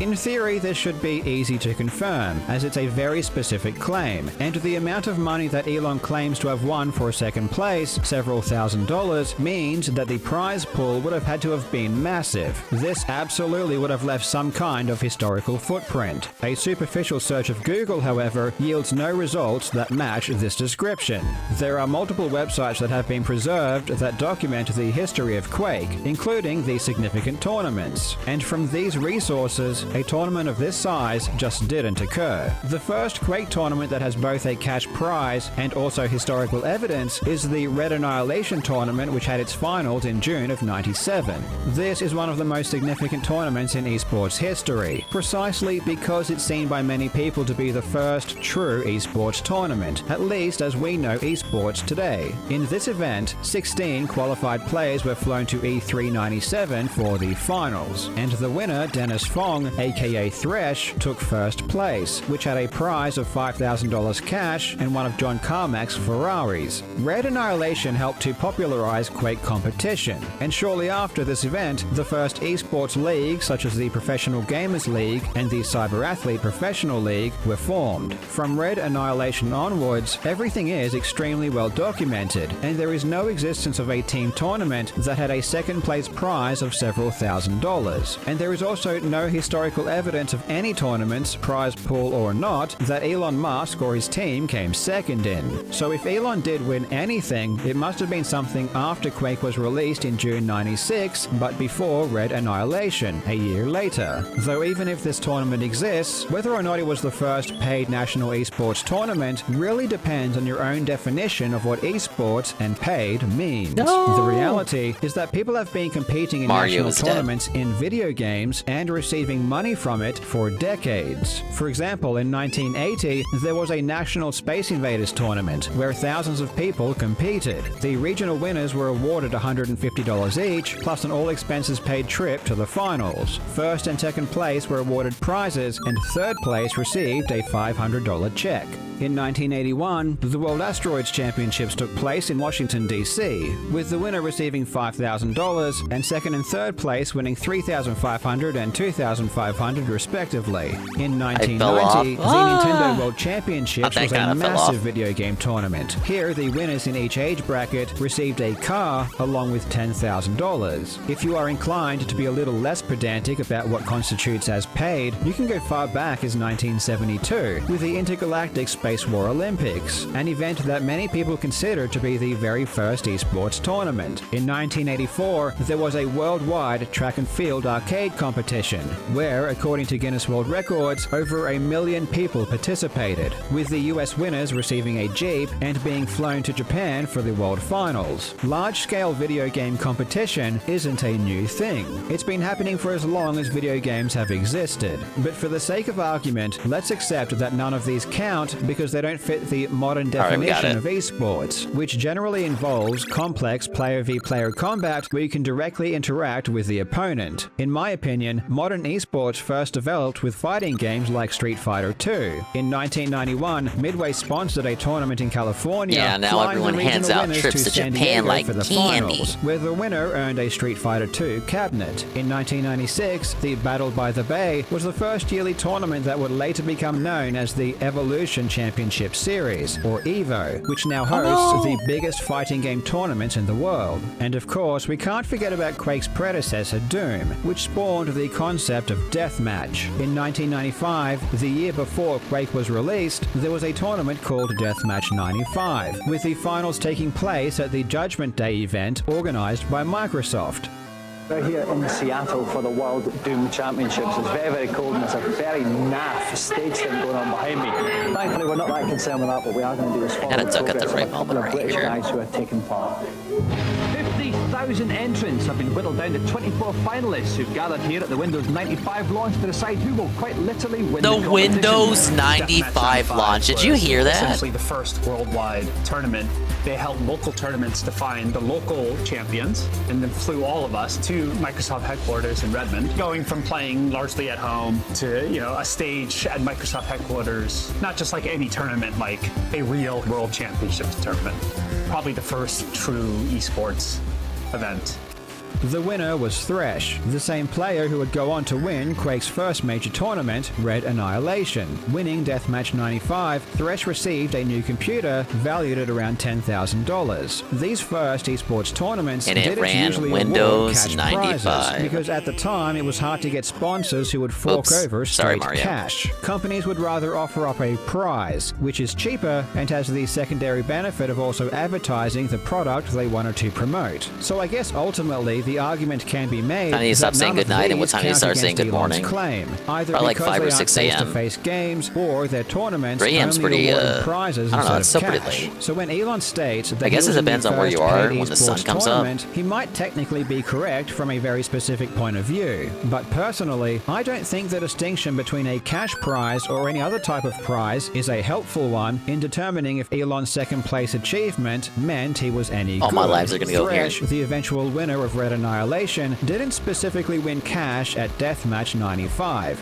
but that doesn't mean his victory was any less significant, and it was in part because of this first major win that Thresh would receive his first product endorsement in Pick up some 96, coffee. and is considered by many to be the first esports pro. Wish I So had I something will to let soothe you my decide throat. if Elon's decision some to tea or exclude all something. tournaments that didn't specifically award cash prizes and all tournaments that might not be considered esports by today's standards is relevant, though we still don't even know if this tournament happened, or if Elon came second. And if you trust a lot of the comments online, you would be forgiven for assuming it didn't. Many people think the early history of Quake is completely documented, and because there is no concrete evidence of Musk's claim, he must be lying. But shockingly, I discovered this is simply not true. There was at least He one was Quake telling the tournament with a significant cash prize that occurred before Must said Red the sky was Annihilation, blue and they didn't and want the to result of believe that him. tournament seems to have been lost to the sands of time. If Elon's story is true, I believe I've found the only tournament he could possibly be referring to. There is some credible evidence that Elon may actually be telling the truth.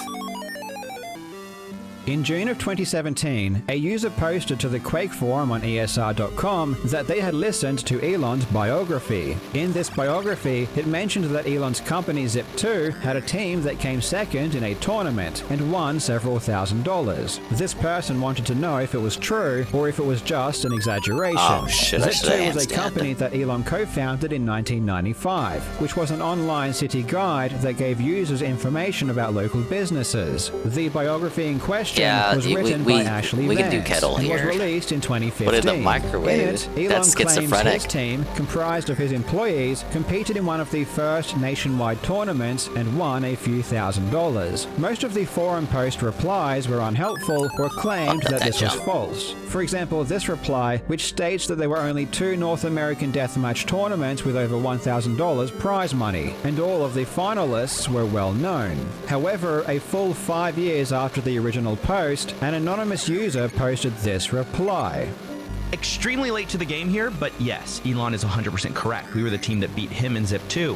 We were Clan Olympus. Dumb name, yes. It was the first tournament held by Empath in Player that eventually hosted the Red Annihilation single-player game that awarded the Ferrari. I remember distinctly going to their webpage after playing against them in the final and seeing their About page with their executive profiles. All were unremarkable 20-something unkempt nerds, much like we were, and didn't think anything of it until Elon became a billionaire and his ties to his older companies became public knowledge. Let's be clear, an anonymous post on an obscure message board isn't good evidence, and when I read this, I quite frankly didn't put much stock in it. Still, there are some details that are important to note here, mainly that the clan was called Olympus, the tournament was held by M-Player, and it was before the Red Annihilation tournament. And this There's a wouldn't lot of be audio the only stimulus player happening from right now. Olympus that would step forward. As I always say, as I live and breathe, it is not a dingus stream if there are not at least 12 audio sources minimum assaulting your ears at all times. After a June 2023 interview where Elon once again brought up his Quake claims, a user posted the video to Reddit, asking if anyone had any information. The anonymous post from ESR.com was reposted, which was promptly shot down, with users saying this was false because all results are available historically. But then, months later, an account with the name Ollie Sparta replied to the thread, claiming the story Elon told was true. Hey there, heard about this Elon story the other day from my buddy. This story Elon told, it's true. How do I know? I was there. We were the team that beat a Is Zip this 2 Mr. team Sir in this Moist tournament you himself? all are saying didn't happen. Sparta also claimed to be in Clan Olympus and gave a detailed breakdown of the Thought tournament so. final. This post Very seemed to back ironic up the given that anonymous he was user also from another big ESR.com, Billy A. But Log. there were some immediate red flags that made me Kindred doubt spirits the they were. veracity of this story. The story gave several details that couldn't possibly be correct if Elon was telling the truth, like saying the top prize was $1,000, which makes no no sense if Elon's team received several $1,000s for second place. They also thought the tournament may have been in 1998, which was a year after Red Annihilation. Sparta would continue to post replies, and his timeline of the tournament eventually returned to believable territory, clarifying that the tournament happened in 96 or 97, and that Red Annihilation happened afterwards. Sparta also claimed that if you can't find any information about the tournament, it's not because it didn't happen, it's just because any evidence was contained on the M-Player website, which has no archives from that time period, which is true. The earliest M-Player archives I can find are from 98 onwards. Sparta gave details that at the time seemed impossible to verify. For example, specific details about this alleged tournament, for which I could find no results for. But he did make claims in this that I household, could verify, we only use the which would Keurig help for to noodles. establish Thank his you very credibility. much. He claimed that in the Red Annihilation tournament, he ended up in the top 32. He only and used sure it for enough, when I ramen, checked the man. results for Red Annihilation, there was a player named Sparta who was eliminated in the round of 32. I also found another member of his team, Ollie Hades, who also made the top 256. The fact that I could verify this part of Sparta's post made him much more credible, but it still wasn't enough for me to completely believe his story. However, if true, this post... I don't know how much you read Strange Times, but basically, he misframed the case to his YouTube audience, saying it was about the allegation that Billy cheated, when in reality it was about the allegation that Billy drove another YouTuber, Apollo Legend, to suicide. This is just blatantly not true. And I believe, too, Billy was actually looking out for the YouTuber in question, and like was one of the people reaching out to him along with Keemstar when they, moments before he had ended his life. And even the Apollo's family said, like, look, Billy had nothing to do with it. The suicide note didn't mention Billy either, but Carl wouldn't let up on it. And I personally think it was to frame the narrative. Like, if you frame the narrative that it's just about the cheating, it's easier to get legal fund donos than if you just say, oh, he's just suing me because I said he let this other guy to kill himself. Does narrow down the search for Elon's tournament. Both the anonymous user on ESR.com and Sparta claimed it was on M-Player, so that's where my attention focused. Back in the early days of Quake, there were several platforms that casual gamers could use to play online. The two main ones being the Total Entertainment Network and M-Player. These platforms allowed people to quickly and easily play Quake and other multiplayer games against other people over the internet, and they would charge players a monthly fee to use their service. M-Player launched in late 96, and as I mentioned a moment ago, we have no archived pages from that time, so any news about any tournaments from M-Player itself has been completely lost. But as I said, at the time, there were many various websites that posted Quake news. M-Player had just launched, and in an effort to grow their brand, they advertised in different ways, including full-page advertisements in gaming magazines. So I searched every Quake news site that I could find for any reference to M-Player around this time. I had said that earlier, Strange Times. Even watching this video, and the amount of research he goes just to giving Elon the benefit of the doubt on everything, and just doing all the research to just determine that yes, he is not exactly okay.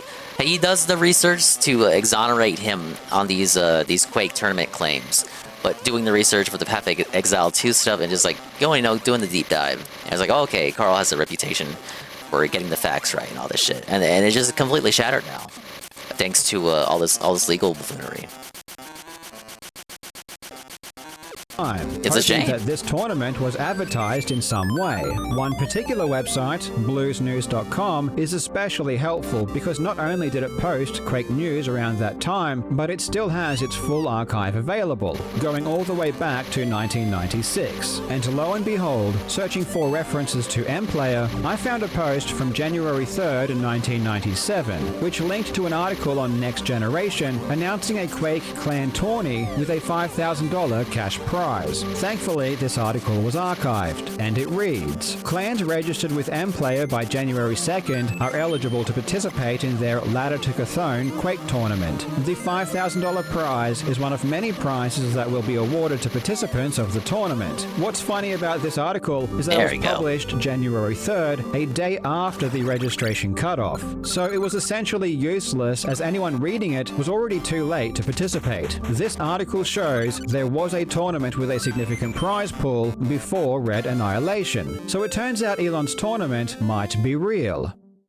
But the details still didn't seem to add up. Sparta said that his team won $1,000 for first place, but this article says there was a $5,000 cash prize. And I think what this article should have said is that there was a $5,000 prize pool and not a $5,000 prize. In my search, I also managed to find a second reference to this tournament. In an archived Russian PC gaming magazine from July '97, it references this exact tournament. The article itself is describing various video game tournaments for different games, and when it came to Quake, it described two, Red Annihilation and Ladder to Chthon, and conveniently it listed the prize pool distribution, with first place winning $1,000. The next-gen article and this Russian gaming magazine are the only two external sources I could find that reference this tournament. In Google Groups, I also found an HTML dump of the mPlayer website from March of '97, which shows the final was on March 22nd, and I also found a blurb from January '97 saying that 30 clans would be competing for $5,000 cash, which was a much more accurate description of the tournament prize pool.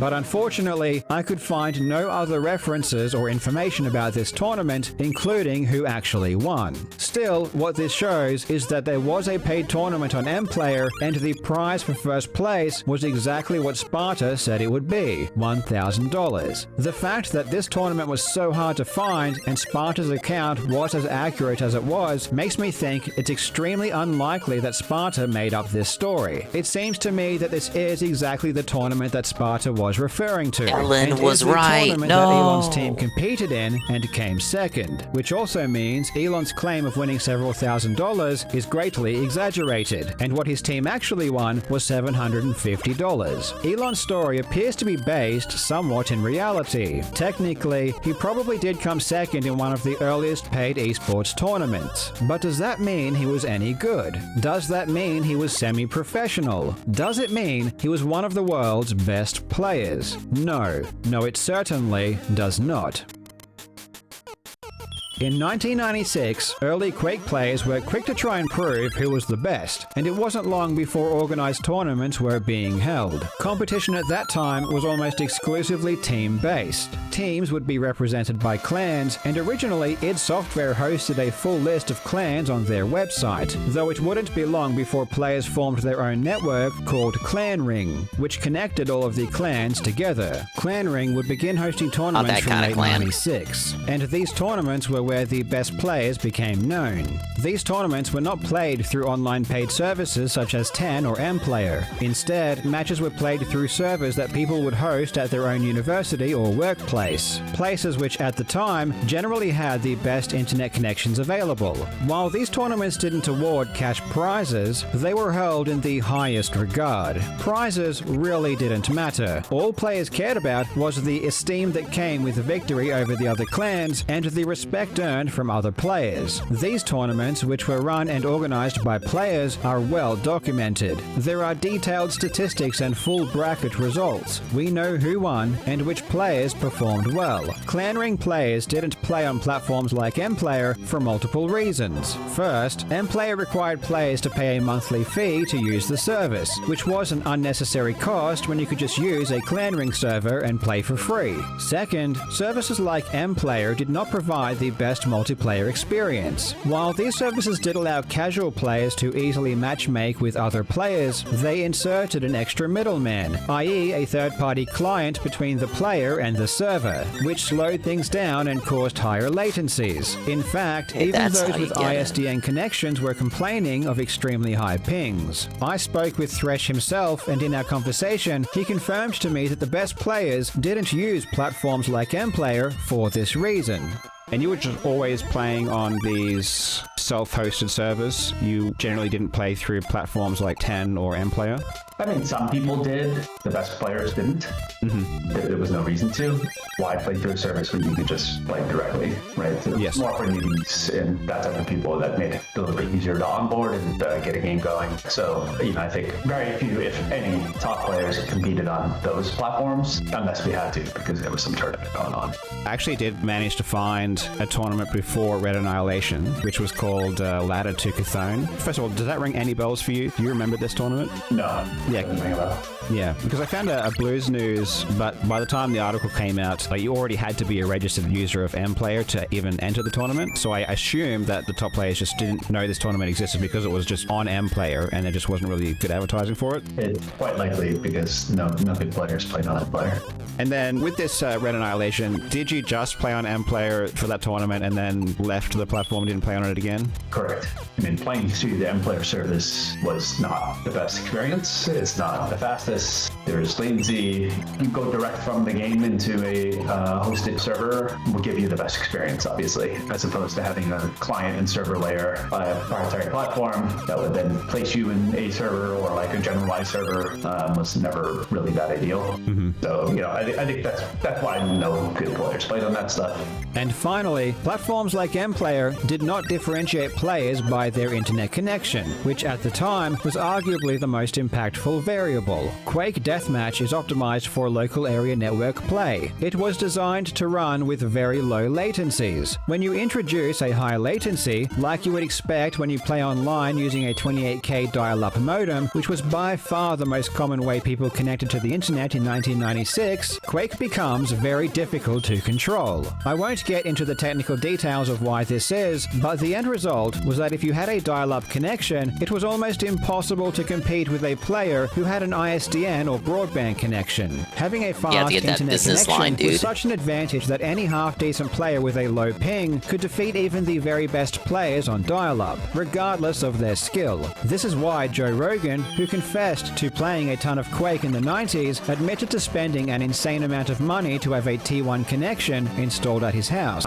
Quake's network code essentially created an internet arms race amongst players, and this is why the Clan Ring tournaments had two separate brackets, one for dial-up, which was called HPB, which stood for High Ping Bastards, and one for ISDN and faster, which was called LPB, for Low Ping Bastards. In December of '96, John Carmack would release an unofficial Quake update called Quake World, which redesigned the network code that made the game much more playable with higher latencies. Quake World, it's basically my research project into extending the network play aspects of Quake. The first stage of it that we're in beta testing right now that we're about ready to release is a new network protocol that provides more latency tolerance for the client, so there's less lag and the network play is more robust in handling of problems with the connection. None of this is really relevant to Elon, however, as Quake World wasn't supported on MPlayer until late '97, and these early MPlayer tournaments were all played on the original release of Quake. When it was announced that the qualifying stages of the Red Annihilation tournaments were to be played via MPlayer, this made a lot of people upset. Due to the fact that MPlayer was not an ideal platform for competitive play, it didn't separate players based on their internet connection, and it didn't support Quake World, most players simply had no chance of performing well. Players with broadband or cable connections had an insurmountable advantage. It's worth noting that despite the general dissatisfaction at the way the Red Annihilation tournament was run, when it came to who actually made the final top 16 that was flown to E3, every single player was an established Clan Ring competitor, which proved that Clan Ring did indeed house the best players on the planet. And when they did come over to MPlayer for this one particular tournament, they dominated. Of course, on the flip side, the situation was fantastic for Elon Musk and his prospects for winning the earlier tournament, Ladder to Cthulhu. Elon's company was a thriving internet company, which required the best internet connection available by necessity, a connection that he and his employees would use while at work to play Quake. Now Musk has his own computer command center, and his business is thriving. To his delight, Microsoft has tried and so far failed to get a hold in Zip2's market. In his Reddit post, Sparta said as much, stating that Zip2 performed so well against the other competitors because of their internet connection. But unfortunately for Elon, Team Olympus had the exact same weapon. So let's put Elon's tournament into perspective. MPlayer was a brand new paid online platform that the best Quake players didn't use. MPlayer did try to promote their event, but the promotion was so poor that by the time news of the tournament reached beyond MPlayer to places like NextGen and Blues News, it was already past the registration deadline. None of the top players knew this tournament was being held before the registration cutoff, which is why you just don't find it mentioned anywhere. Even still, the fact the tournament was run on MPlayer at all meant that most players simply wouldn't have been able to compete anyway due to their dial-up connections. So in a nutshell, Elon played in an obscure tournament which has no footprint and was able to roll over most of the competition because of his superior internet. No. And when he reached an opponent with equal footing, Sound like he anyone lost. Ironically, the part of the story that Elon feels necessary to repeat every single time, the part where he blames his loss on the fact that a team member's computer crashed, highlights just how amateurish this tournament was. We ended up coming second in that. We were actually going first, but then the best. I was the second best person on the team. The best person on the team, his computer crashed. Dude, Phil does this too. I was the best person on the We team. came second. I was the second best person on the team. And He's doing it again. We're At actually least his winning. story We were is going to come first, consistent. except the best person on the team, his computer crashed halfway through the game. So we came second. My team came second. We would have come first, except I was the second best guy on the team, and the best guy, his computer glitched halfway through the game. Well, Elon, you couldn't carry the rest of the team. You weren't that esports good enough. tournament that would allow the result of their grand final to be determined by a tech issue. Clearly, MPlayer did not take this tournament seriously. It was merely part of an advertising campaign to try and attract new players. To then go on to claim, because of this second place victory, that he was one of the best Quake players in the world is honestly pretty insulting. If you want to compare teams with some actual data, I found that Elon's Zip team had 2 players reach the top 256 in the Red Annihilation tournament, while the Legends clan had 6 players in the top 16 alone, with Ruthless Bastards, Extreme Prejudice, and Impulse 9 having 2 each in the top 16 as well. And these were well-established clans who had either won or placed very highly in the Clan Ring tournaments. These are clans with legitimate achievements that we can actually verify. The truth is that Elon was not very good at Quake, and while his team may have come second in a tournament, the circumstances surrounding that tournament make his victory completely empty. But don't just take my word for it. There is someone else who was around at the time and who remembers playing directly against Elon Musk himself. In a 2020 podcast, Thresh, the very same player who won Red Annihilation and who was by all metrics the best Quake player in the world at the time, said Elon wasn't very good. Well, actually, I mean, it was funny. Like Elon Musk, he's known as a huge gamer. We used to play in the same Quake server almost every day. I'd see him on. He'd be playing as Zip2 was his username, and a really good buddy of mine. He was okay. Hold on, Dennis. He was all right, guys. He wasn't that bad. Was Elon Musk any good? He was okay. I mean, he's being nice. Be honest. It's tragic. No, he wasn't very good. But my buddy, he's still a Quaker, right? He's still an OG. And after Elon started boasting about his Quake skills a bit more frequently and a bit more publicly, Thresh would again step in to set the record straight. In a 2024 Freethink article, why can't you just let him have his little autism moment? Thresh would state, let him relive the glory days. Who cares if it's not 100% accurate? That he was one of the top players. It's not factually accurate. Not one of the top players. So let's compare Elon's account with the actual truth. According to Elon, he was a semi-professional Quake player who was one of the best in the world at the time. He was on one of the best teams in the world, which came second in the first paid esports tournament ever, in which he won $3,000. The truth is that while Elon did play Quake often, he was not very good. In early '97, he entered a Quake tournament that was only open to paid registered users of the brand new platform MPlayer, a platform that no top players Where the hell are we gonna go used. now? Using his superior internet what connection, world is which next. gave him Is an it unfair mountain? advantage, his team managed to come second, earning them $750. Just did a whole world on a fucking plane. Whether or not Oh no, Elon's the ice road. exaggerated claims It's ice are from mountain poor and memory, the intentional tower. deception, or straight delusion. And in my opinion, it's hard to pin this down to anything other than Elon just being a dishonest person in general. Elon straight up lies a lot. For example, in one of his Joe Rogan interviews, he claims that he played Quake during his final semester in college. Yeah. In my final semester in college, I probably put more time to Quake in all my college classes. However, it's well established that Elon Musk had dropped out of his postgraduate degree in '95 to form his company Zip2. Well, that was the summer of '95. I had no money whatsoever. I was working, doing research in Silicon Valley on a completely different subject and trying to start this company at the same time. And when it came time to decide, do I want to do graduate studies or do I want to start this company? And I decided to start the company. I had no money. As a graduate student, I would have received a scholarship and a stipend and so forth. In starting the company, I had nothing. I had no income source.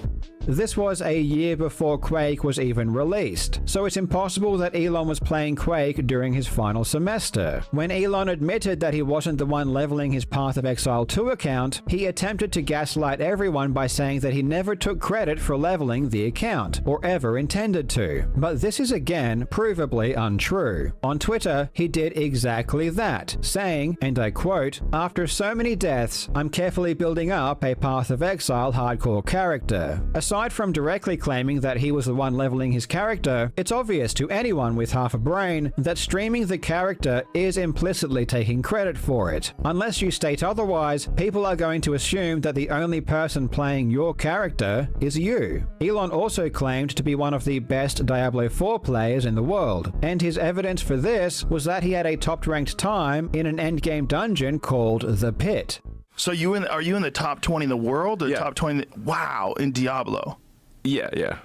Truthfully, I don't wish to spend too much time debunking this, as on a fundamental level, using this particular metric to distinguish players' skill is nonsensical to begin with. One of the core tenets of esports and speedrunning is that every single competitor begins from the same position. In speedrunning, unless stated otherwise, you use a brand new save file, carrying over nothing from previous playthroughs. This ensures that comparisons to other players are fair. When it comes to comparing pit times in Diablo 4, this is not the case, as you enter the dungeon already fully equipped. In this example, the most important factor isn't your skill, it's your gear. It's the specific build you choose to use, which involves many factors that have nothing to do with skill. The point is illustrated perfectly by the huge discrepancy in clear times for different classes. Elon's class, Spiritborn, could clear tier 150 in a couple of minutes, while all of the other classes took well over 10 minutes to clear a much lower tier. And the only reason Spiritborn could do so well is because players, including the player pretending to be Musk, were abusing unintended exploits to one-shot mobs, making the dungeon absolutely trivial to complete. I'm not saying there isn't some skill involved, but unless everyone is using the same class, the same build, and the exact same gear, it's impossible to accurately determine a player's skill level. And because Elon admitted to paying for someone else to play his account and give him the best gear, not only does he not deserve any credit for what his character can do, but it's probably not even him playing in his uploaded speedruns. He lied about everything else. The chance of him being honest in this instance is extremely slim.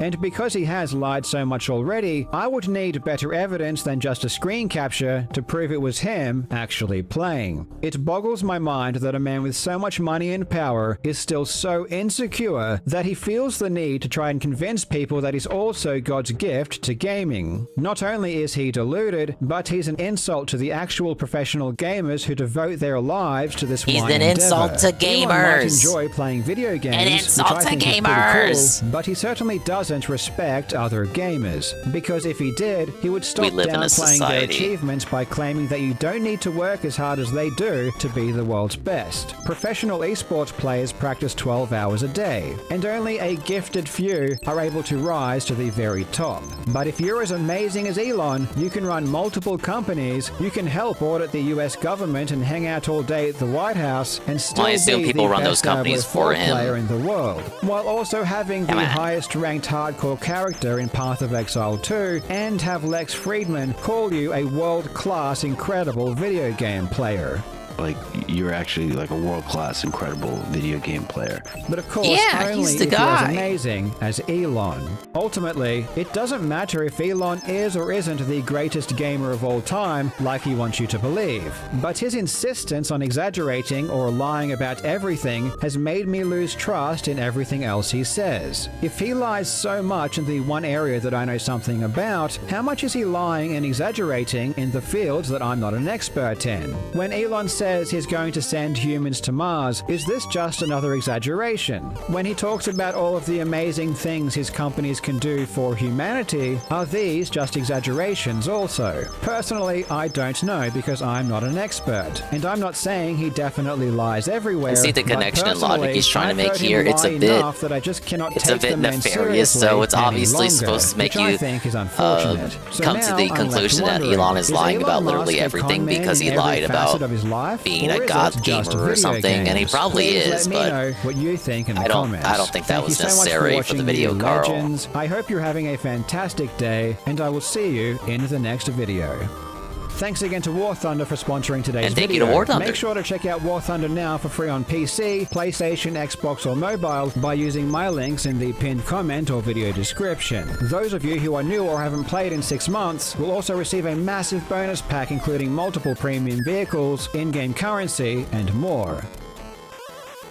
70% of SpaceX launches are to take Starlink satellites into orbit. 90% of fake junk falling into Earth's atmosphere is Starlink satellites. I did not know that. Thank you for the educational tidbit there. God damn it, Ellen. It's if you lie when there is nothing at stake, then you absolutely will when there is. Now, yeah, I get where he's just trying to direct the audience in. I would just question as to, is that literally necessary when you had already had him dead to rights, when you had already made your point? Alright, well that's enough Carl for now. Now begins the Muppet grind. This the last gasp before the Switch 2 is the last gasp before the plunge.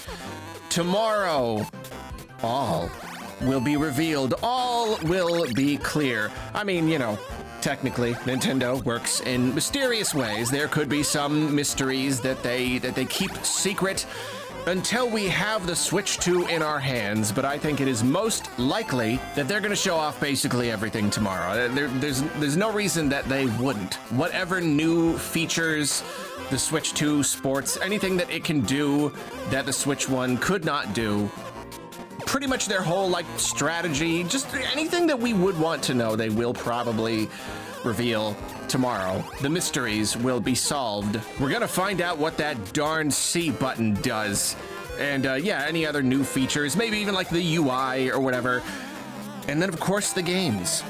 The most important part, the games. And or Nintendo Labo. You know, I'll God always forbid. point out, in a regular Nintendo Direct, you hope for at least like one. Why am I not playing with Super Game Obviously, Boy? a Because handful of announcements doing it the is lazy best, man's but, way. like at the very least, you want there to be that one bombshell, that one huge, you know, like the big tentpole Nintendo IP that's getting a brand new game, and it's a big huge deal. But tomorrow, we have every reason to believe that we're gonna get Ring Fit 2. I don't know, a bunch of them, at least a handful of those.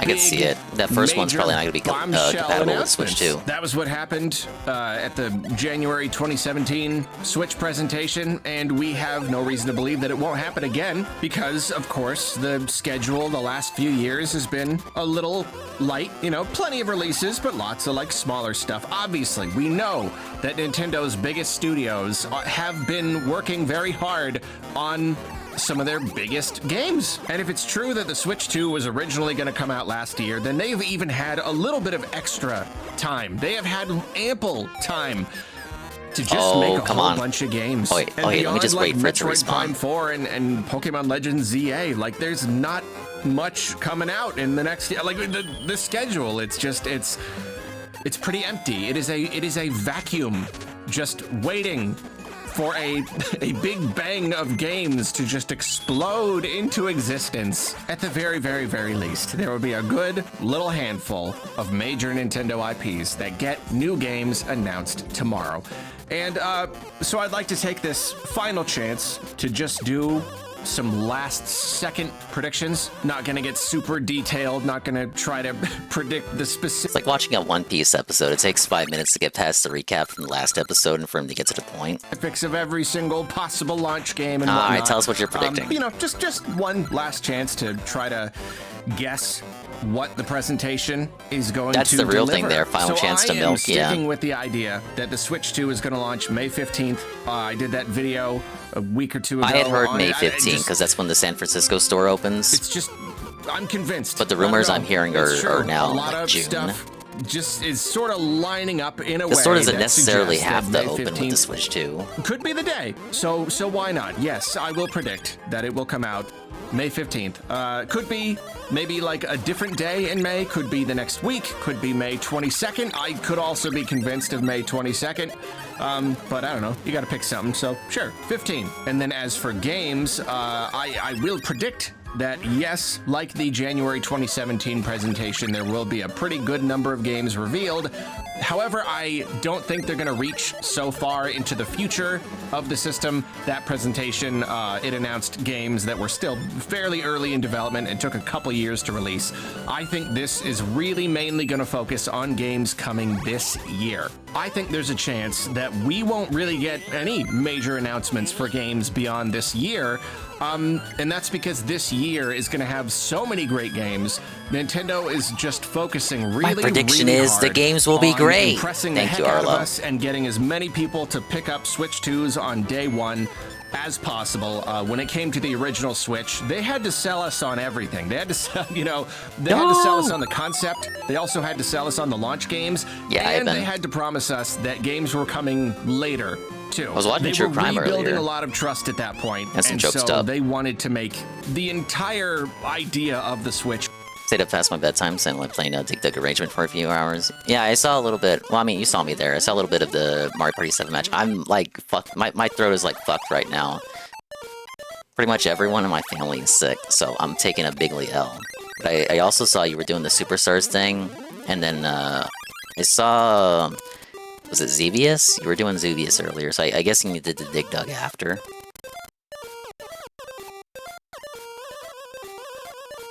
I can't, like, I feel like I'm thinking about it, like, do I even go to bed at this point? Do I even take the nap? Because I'm gonna try to be awake to look at this shit with the Switch 2. I want to do, like, a watch-along. But am I even healthy enough to even want to do that? That is the question. The Pac-Man Party game went on for 3... Oh, yeah, that's right. Yeah, it's promised Pac-Man. That game is, I don't know, that whole era of Pac-Man, I don't like to reminisce about that era. Because it was right after World, the Soulful World era. And I just think about what could have been. It also felt like, I can't prove it, but it felt like money laundering was going on. I don't know, because they had that whole TV show, except the show didn't come out for a little bit. Like, the game was out, and then the show didn't come out for a few years after that. And then they kind of just did the minimum of what Namco asked them to do, which was, maybe 52 episodes or something. I don't know. They did like the minimum. Okay, then the show's canceled. As appealing as possible. This time, I don't think it's going to be as important to sell the idea of later years. They're really just going to focus on right now. Launch through the holiday. Rewatch it during the night stream. Well, the night stream is going to be... the big launch game. Okay, so, yeah, Starman's here. So, Cerulean watched this video about Mario Party 1 fun facts, and he got really into the idea of doing multiplayer on Eternal Star. So he grinded it. He did Retardy on his Switch, all CPU parties, to grind 100 stars to unlock Eternal Star. And he thought it would be very nice and fitting if tomorrow night for the Switch 2 shit, we just talk about it, have like a round table while doing a round of Eternal Star. Just kind of give our thoughts on like everything that gets announced and shit. I was like, okay, that's cool. I love me some Eternal Star. Is going to be Mario Kart 10. I think they are going to call it Mario Kart 10. I know I've been calling it Mario... First alright prediction from Arlo. I think they will call it Mario Kart 10. Because whenever they do like any kind of retrospective on Mario Kart, when it comes to the Booster Course Pass, or anything else like the history of whatever, those little kind of videos, they do include Tour. They also include this raid from Praise That Sun. Thank you for the raid. Kart 9, but they probably will consider Tour almost 9, done with and Donkey also Kong. that whole tech industry thing where for some reason you can't do I'm a listening 9, to the you just Muppet gotta skip because I lost straight control to of my 10. life. It's too exciting. And I'm sick. I mean, like, it was So the, someone's it's the gotta one do the game talking, that ain't me. we have seen, you know, we got a little tease of it in the Switch 2 reveal, so yeah, I don't know. I mean, it could end up being like the holiday game. It could release halfway through the year, but like, why wouldn't it be? How's the game? It's launch very good. game? You know, it's just, I don't know. I don't know if you played it or not. I would highly recommend it. One of the most impressive Game Boy games out there, obviously. Was the precursor to Mario vs. Donkey Kong on GBA. Now, before they ruined it by turning it into a puzzle series. But I don't know if you heard me earlier when I was talking about my history, my pre-stream with the game. But I had played the GBA one first. So I played this one second when they put it on 3DS. So to me, it felt like a demake of a game that I had already played, but it's unique enough on its own. It's just my brain getting to me. And it's like... it's like, oh, it's like you're playing an older version of this game you've already played, but it's got its own unique set of levels and shit. No, hello, Kami. Especially if they've had extra time to work on LARPing as it. Billy Mitchell.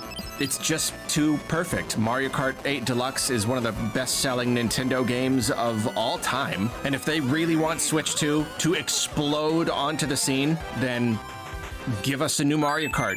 Day one. There'll every reason Remember the in the GBA world game? This for is more of people that. to buy a Switch 2 at launch. The origin if Mario story. Kart 10 is available on day one. Can you imagine? Especially if it's got some cool new hook. And on what the Muppet is talking about, Mario Kart's never been a launch title, to my recollection, which is why initially it was hard for me to accept. Excuse me, it was hard for me to accept that it would be a launch title, but I can see it happening here. They gotta launch with something, right? And they gotta get you hooked in. And Mario Kart would be good for that, obviously. And 3D Mario would be the holiday title. Seems to be much bigger, like online functionality or whatever. It would just be perfect. And then I think that'll be like the main like big one. I'm sure there'll be some little surprises, you know, some little games that nobody could possibly predict, or that perhaps utilize Switch 2 unique functionality. But then there'll be some other stuff. I do believe Metroid Prime 4 is going to launch on the same day. And even though we still haven't really gotten any indication that it's... I'll be ballsy and say Prime 4 won't even show up at the Direct. It got its time in the sun last week. I think it'll be all new games and not anything that we've already seen before. It's going to be cross-gen, and there's going to be a special Switch 2 edition, as we recently learned is apparently going to be a thing. It's like, I don't want to get my hopes up about there being like a special out as soon as I finish Switch the game. 2 edition of Metroid Prime 4 that's actually like a remaster, essentially, just like a not just scaled up, not just running at a higher frame rate, but actually like kind of touched up to look better on Switch 2. I should not get my hopes up, but I'm gonna at least predict here that there will be. One of the launch games for Switch 2 will be Metroid Prime 4 Switch 2 Edition. I think that the original Switch version will cost $60. The Switch 2 version will cost $70. But if you buy the Switch 1 version, you can spend $10 on an upgrade. And that's going to be one of the big announcements at this presentation, is that there is going to be a whole system where the Switch 2 gets like special remastered editions of games. That's the part I'm worried about most. How much do you have to pay for the upgrade? How much is the upgrade? And another game available Give at it to launch me will straight be there, Tears of the Kingdom bud. Switch 2 Edition. Basically just a remaster of Tears of the Kingdom, running a lot better. And that game already was $70 on Switch, but I think Nintendo will still just sell it for $70 on Switch 2 and still just charge people $10 for the upgrade. And they'll say that there are other Switch 2 editions planned for the future. However, in addition to that, there will be some sort of, performance boost playing Switch 1 games on Switch 2. Maybe not necessarily every single game in existence, but it will be suggested that a lot of Switch 1 games are going to get this like free performance patch thing. Maybe they won't even go into a lot of detail. That is the kind of thing that they'd like announce and they would touch on, but like wouldn't completely fill out every detail perfectly. But I don't know. At the very least, Tears of the Kingdom and Metroid Prime 4. Two games with exactly. like genuine. So if my sanity and physical health abides, restream in the morning. I restream as long as Nintendo goes for. Then I clock out. When they clock out, we raid Seru because he's gonna be doing Nintendo Wii Wednesdays on his channel. And then in that interim, I'll get something to eat, maybe take a nap. Pre-order the console if it's available to do so. I got connections. And then later that night, Mario Party 1 with Seru and Yuna.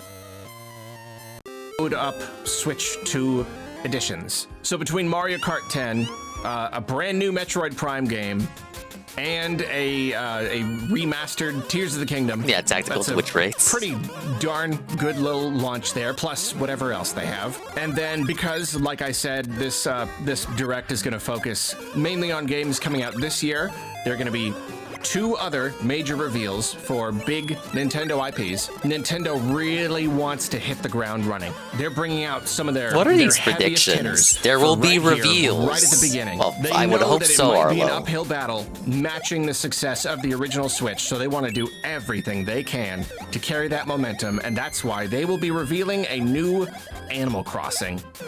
And that is going to come out pretty much right before school starts, like late August. I could Mario see Kart it. is a really great launch I title. actually could see and it, again, if it comes 'cause out in it's May, been 5 the whole years idea since the is last that one. it'll get in people's hands before they go on If summer you don't think that's an vacation, active but then development right now, before you are everyone silly. goes back to school, it's a brand new Animal Crossing. It's the biggest, craziest, coolest, most connected and online Animal Crossing ever, and it's hitting the Switch 2 right before school. So naturally, that has the potential to be a big, huge thing.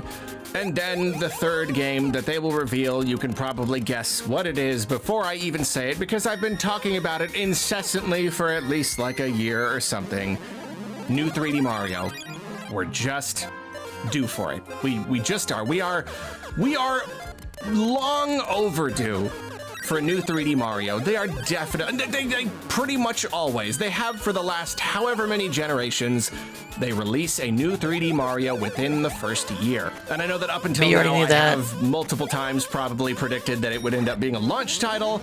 I could see a reality where Mario Kart is a holiday game and 3D Mario is a launch title, but I don't know. I'm starting to see Mario Kart as the launch title. And 3D Mario Kart is the launch. In the holiday. How would 3D Mario be the launch title, but we don't even know, we haven't even seen it yet? And yeah, you phrase that some. Yeah, it's probably smart to take that now. Craziest 3D Mario ever, then there you go.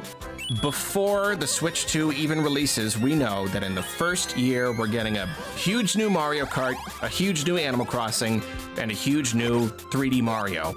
And then, of course, like Metroid Prime 4, which isn't as huge of a thing, a little more niche. But then Pokemon Legends ZA, I still don't know if there's going to be any kind of cross-gen thing there. There might not be, and if there isn't, then there's a chance that, that's not really going to push a lot of Switch 2 sales, seeing as the Switch has gotten so many Pokemon titles. There's no reason to believe that a new one is going to be the thing that finally pushes someone over the edge to buy an original Switch during the year that the Switch 2 releases. So even if Pokemon Legends ZA is a part of the schedule, that might not necessarily be something big that's going to be revealed here at this presentation, because it's not necessarily Switch 2 related. There is still the possibility that it will also get some kind of cross-gen version. I think the reason I've not been dwelling on that idea too much is just because we haven't really gotten any other indication, but the same goes for Metroid Prime 4, and now I'm predicting that that's getting a cross-gen thing. So what about Pokemon? If there was a Switch 2 version, even if it was just moderately improved, then that kind of does act as an incentive for someone to pick up a Switch 2 in order to play the newest Pokemon. So maybe I should predict that. Maybe I should also predict that there will be a Switch 2 edition of Pokemon Legends ZA. You know what? Fine. Go for it. Who cares? Who cares? Let's do it. That will be another holiday title Pokemon Legends ZA Switch 2 Edition. So, Metroid, Mario Kart, Animal Crossing, 3D Mario, and Pokemon. All in the first year, playable on Switch 2. That is what I see them outlining here in this Switch 2 Direct. Okay, there we go. The other little stuff too. And we could get another direct Next Pokemon's really gonna have to impress me in June or to get me to pick it up. If this I do like Direct is all Kalos though about as a games region. coming this year, then eventually Nintendo is gonna want to do another Direct for games next year and beyond. I could see that sort of thing happening in September, but it could be as early as June. They did that with the original Switch, but this is all what we're gonna see here in this Direct, and that does leave one final thing to predict. Is that darn C button. And you know what? I'm just gonna... I think it's gonna be casting. I like the idea of it being an all-purpose C button too much. Cast to the TV. There really are so many words that could be represented by that C. Connect and cursor or cast or so. Easy. There are too many options. It is hard to just pick. Like, okay, if it was chat, if that C button was for chat, why is the button not a message bubble? If it's for a camera for taking pictures, why is it not a icon of a camera? Why is the Switch controllers already have a button for the camera? It's on the left Joy-Con, but this one's on the right Joy-Con. One and going with multiple. It's just such a Nintendo-y idea, It really, it's one of those kind of cute little clever things that I could see them doing. It's that kind of Nintendo flavored outside of the box thinking. Who's ever made a button labeled with a letter that does not mean one thing, but means a bunch of different things that happen to start with that letter? So I'm predicting that it will be an all-purpose C button. If that fails, though, if it does end up meaning just one thing, I say cursor. A system-wide cursor that works in basically any scenario. If you press it with a Pro Controller, you'll use motion controls. Otherwise, you can use the Joy-Con. Cursor does start with a C. So those are my last-minute predictions. Interesting theory. And I'll see you tomorrow. I think I'm getting sick. Dude, me too. Look, even the Muppets getting sick. Holy! I think I'm coming down with a cold, with a really what the fuck is going on? I know. I seem to get sick a lot. I live in a house. Me too. I feel bad. I feel like I'm lying to you guys when I constantly talk about how I got a frog in my throat, but like you fucking hear it, man. Everything from school, and I mean it's been like 3 months since my Switch 2 flu. It's pretty okay. I'm due for my quarterly cold. Timing is not the best. I don't know how I'm gonna be like streaming and stuff if I'm streaming. Ew, okay, sorry. Sorry. It just wouldn't be good form to be blowing my nose every 10 seconds while I'm trying to watch the reveal of the new 3D Mario game. We'll see, though. We'll see how things go. Let me go chug a whole bottle of vitamin C, and I'll get back to you. All right, those are his final predictions. He says some crazy stuff there, but some things he nails.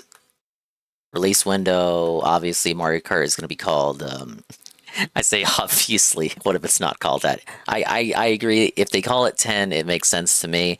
I don't agree with the idea that 3D Mario will launch. That's going to be a holiday title. But this next one is... Okay, this is a main channel video. 5 things the Switch 2 needs to do better.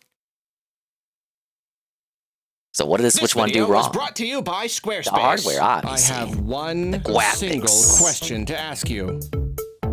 Do you need a website? If the answer is yes, then I have a lot more than one piece of follow-up information. Squarespace makes building just about any website super easy. You can build a blog or a storefront or a digital portfolio. It doesn't matter. No coding, no prior knowledge, no problem. Squarespace's intuitive builder makes adding and formatting text and images and videos, intuitive. You can even start with a template if you want. And by the end, you will have a slick, professional site that meets all your needs. And if you do need a bit of extra juice, Squarespace offers a bunch of powerful extensions. My site, Arlo Recommends, is a simple blog, so I just cook How up my often posts, does he even schedule them update to that publish site? and push to social media That's right. automatically I'm when a done, hater. which leaves me lots of extra time to obsess over analytics. I'm a YouTuber. It's what we do. To try out Squarespace for yourself, head to squarespace.com for a free trial. Then when you're ready to launch, head to squarespace.com/Arlo to save 10% off your first website or domain.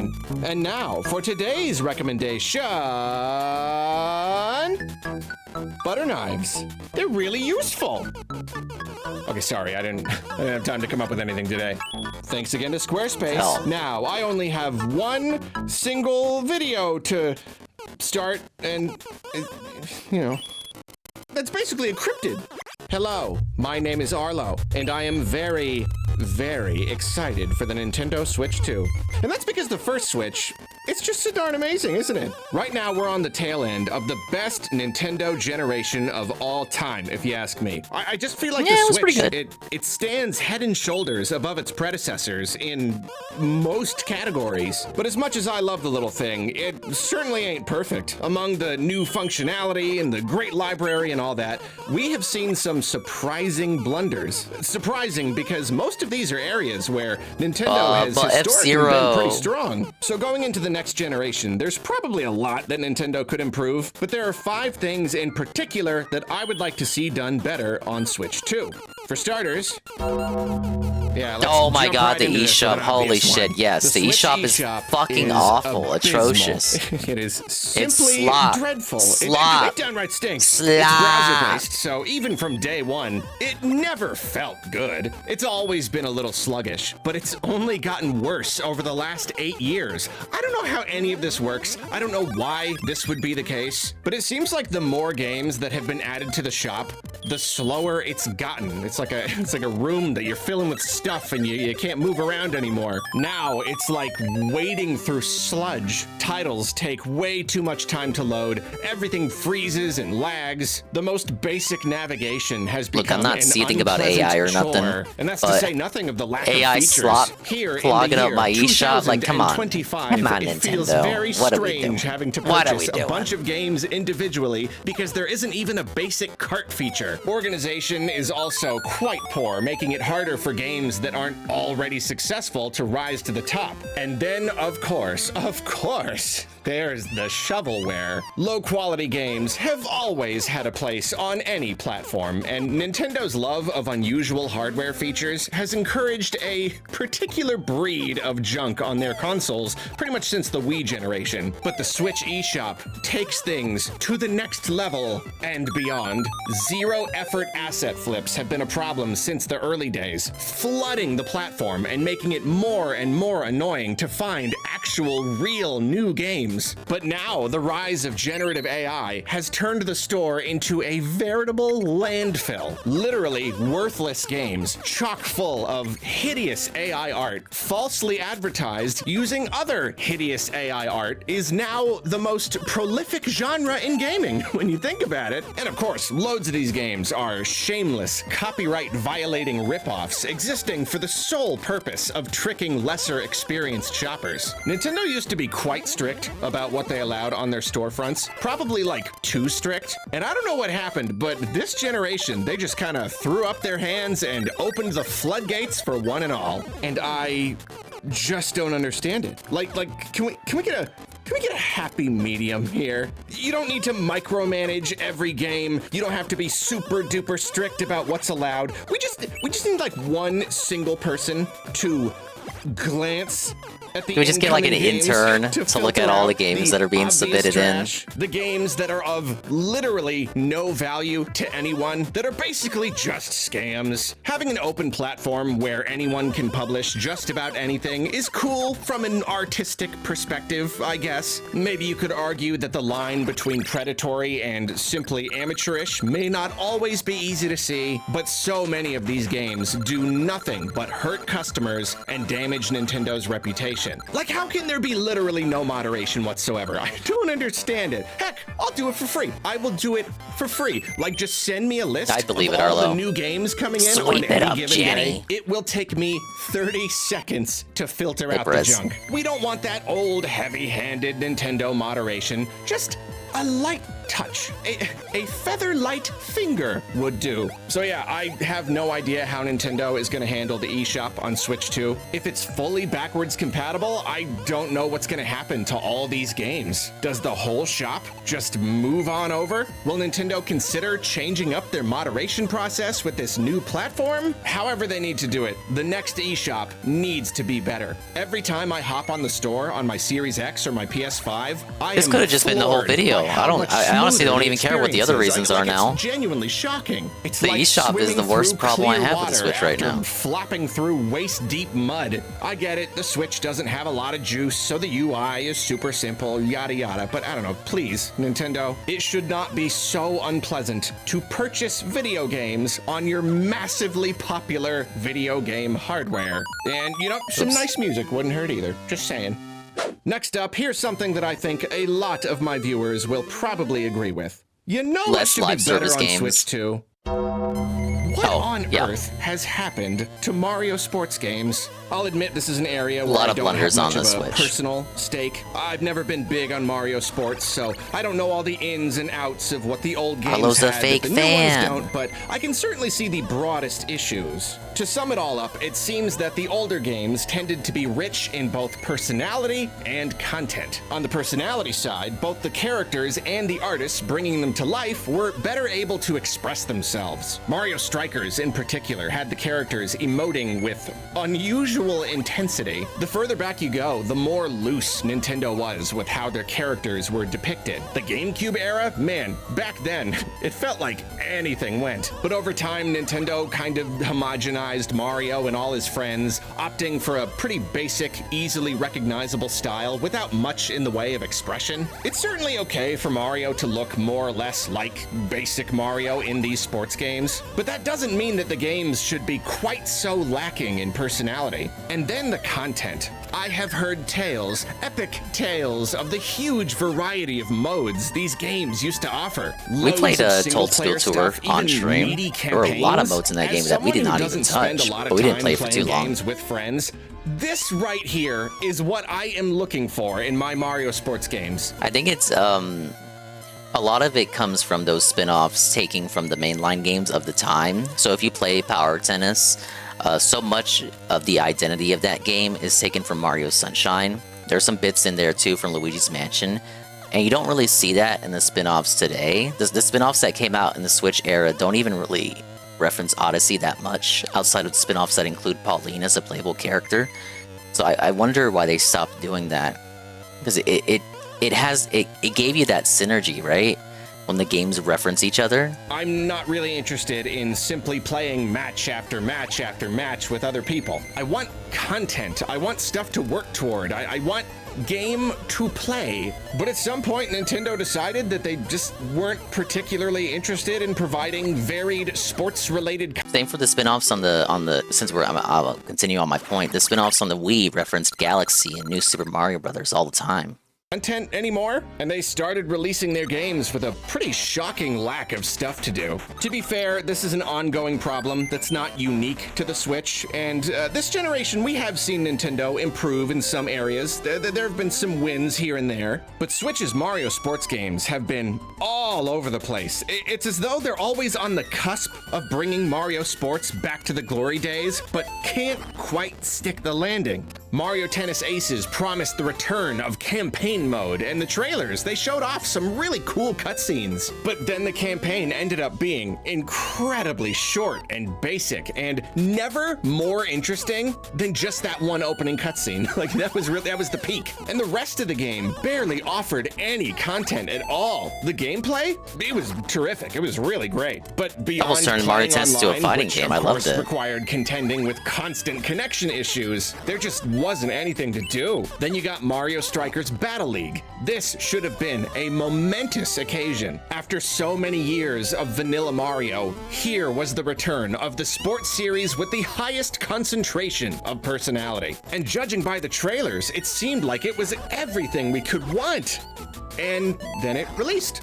It turned out that Nintendo forgot to put any content in it at all. Just a bog standard single player cup mode, online play, and that's it. That was it. And I don't know the details, but I've also heard that gameplay changes were generally not well received. I wonder if we could consider Battle League Mario Sports' biggest missed opportunity ever, considering just how many years fans spent praying for a new title. And then there's Mario Golf Super Rush. From where I'm standing, this game probably got the most right. The campaign was at least more substantial than I really like Tennis Aces gameplay. Super Rush was kind of a miss for me. Decent number of modes to enjoy, especially if you're into multiplayer and all that. Personality-wise, it improves from tennis. The game was easily the most boring out of all the Switch sports titles. Way too often, it really just looked like a bunch of Mario-related characters and stuff scattered across these bland, real-life golf courses. It could have used a lot more personality, that's for sure. All three of these games were given some free updates after launch,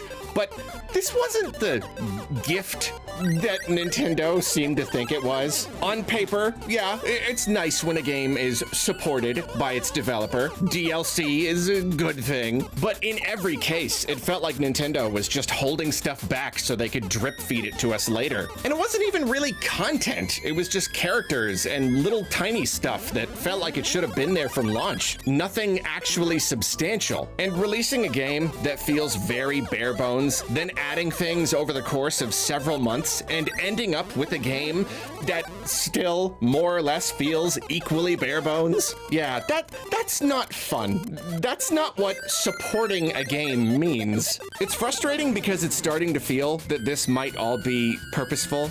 You know, like each Mario sports game has so much potential. The gameplay is usually incredibly good, and in this day and age, competitive multiplayer games, they're bigger than ever. Kind of goes without saying. I could easily see a really good Mario sports game being played competitively. You know, like enjoyed by streamers and their audiences everywhere.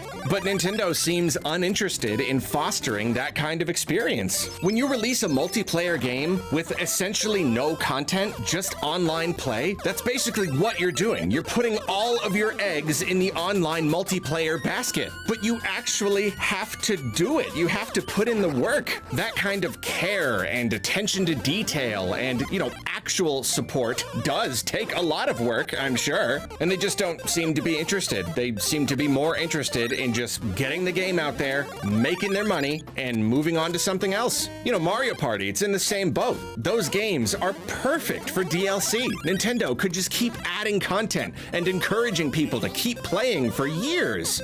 But there's no need. Party games and sports games alike are meant to just keep coming and coming in an endless carousel. No single title is meant to be the best one, just the newest one. It feels like they're literally trying to make games that are just good enough. You know, you'll be just satisfied enough to stick with the series, but not so satisfied that you'll only stick with the one game. It's this unhappy medium where the only option for fans is to just keep buying and saying, it's better than nothing. Perhaps this is a conspiracy theory, but it sure feels true. And in any case, it's just weird that there are decades-old games that outclass their modern iterations in nearly every way. I mean, we're living in the future here. I was a kid back then, and now I'm a grown-up. Isn't this stuff supposed to get better? I kinda get it when a series will probably get a new entry at least once per generation until the end of the universe. How can you just improve and improve move forever. I don't know, but I would like Mario sports games on Switch 2 to at least try a little harder than this. Like, really, we need content. At least some basic stuff for lone players like me to mess around with. Unlockables, campaigns, challenge modes, achievements, just stuff. Even if the newest sports game isn't hailed as a new series best, wouldn't it at least be nice if a humongous percentage of players didn't walk away disappointed and regretting their purchase? Nintendo wants us to think that they're in the business of making smiles. But if a longtime series fan feels not just disappointed with a new game, but downright cheated, then Nintendo has failed dramatically at that job. The entire Switch generation saw the company growing in a lot of ways and getting a whole bunch of stuff right. So here's hoping its Mario sports games were simply caught up in all the crazy change and will be consistently satisfying next time around. Okay, so the Switch had one problem that was rather uncharacteristic of Nintendo. Next gen, you know what I personally could do without? Insert joke about the global economic climate making it difficult to source Nintendium. Nintendo has a long history of selling unusually reliable hardware. My Nintendium. That somehow My Nintendium still function money. perfectly to this day. GameCubes that are dropped from space or whatever. The usual stories about Game Boys surviving atomic blasts and supernovas. I personally still have all of my old systems, and they are all in great condition. I've experienced pretty much zero malfunctions or breaks throughout 3 decades of Nintendo fandom. And I think many other fans can probably say the same or close to it, which makes the Switch such a strange anomaly. I mean, a broken Nintendo system? It's basically an urban legend. It's a cryptid. It is perhaps normal for any new hardware to go through some growing pains at launch. You know, sometimes you can't spot a point of potential failure until you get your systems into the hands of a few million testers, and the manufacturing process has got to be tweaked and updated a few times. But early Switch adopters saw a surprisingly high rate of issues. It's true that bricked or otherwise malfunctioning systems and dock-scratched screens and heat warping and all that weren't by any means common, and a problem can feel a lot bigger than it actually is when every instance is compiled into a YouTube video. But it still seemed like more people were having problems than they had for the launch of any other Nintendo system. And even if those problems were more or less smoothed out, there was clearly something very wrong with the way the Joy-Cons were designed. I can only imagine Nintendo gradually updated the things throughout the generation, because the problem seems the to have shoulder buttons on my slowly 3DS were faded, fucked but as I, well. for one, found it to be I've a talked about it constant before. problem The R for button, most rip. of the Switch's life. And it's not hard to find other people with similar experiences. Even if you take good care of your Joy-Cons, drift can set in fast and render a control stick completely unusable. And Nintendo offered free repairs in some territories, but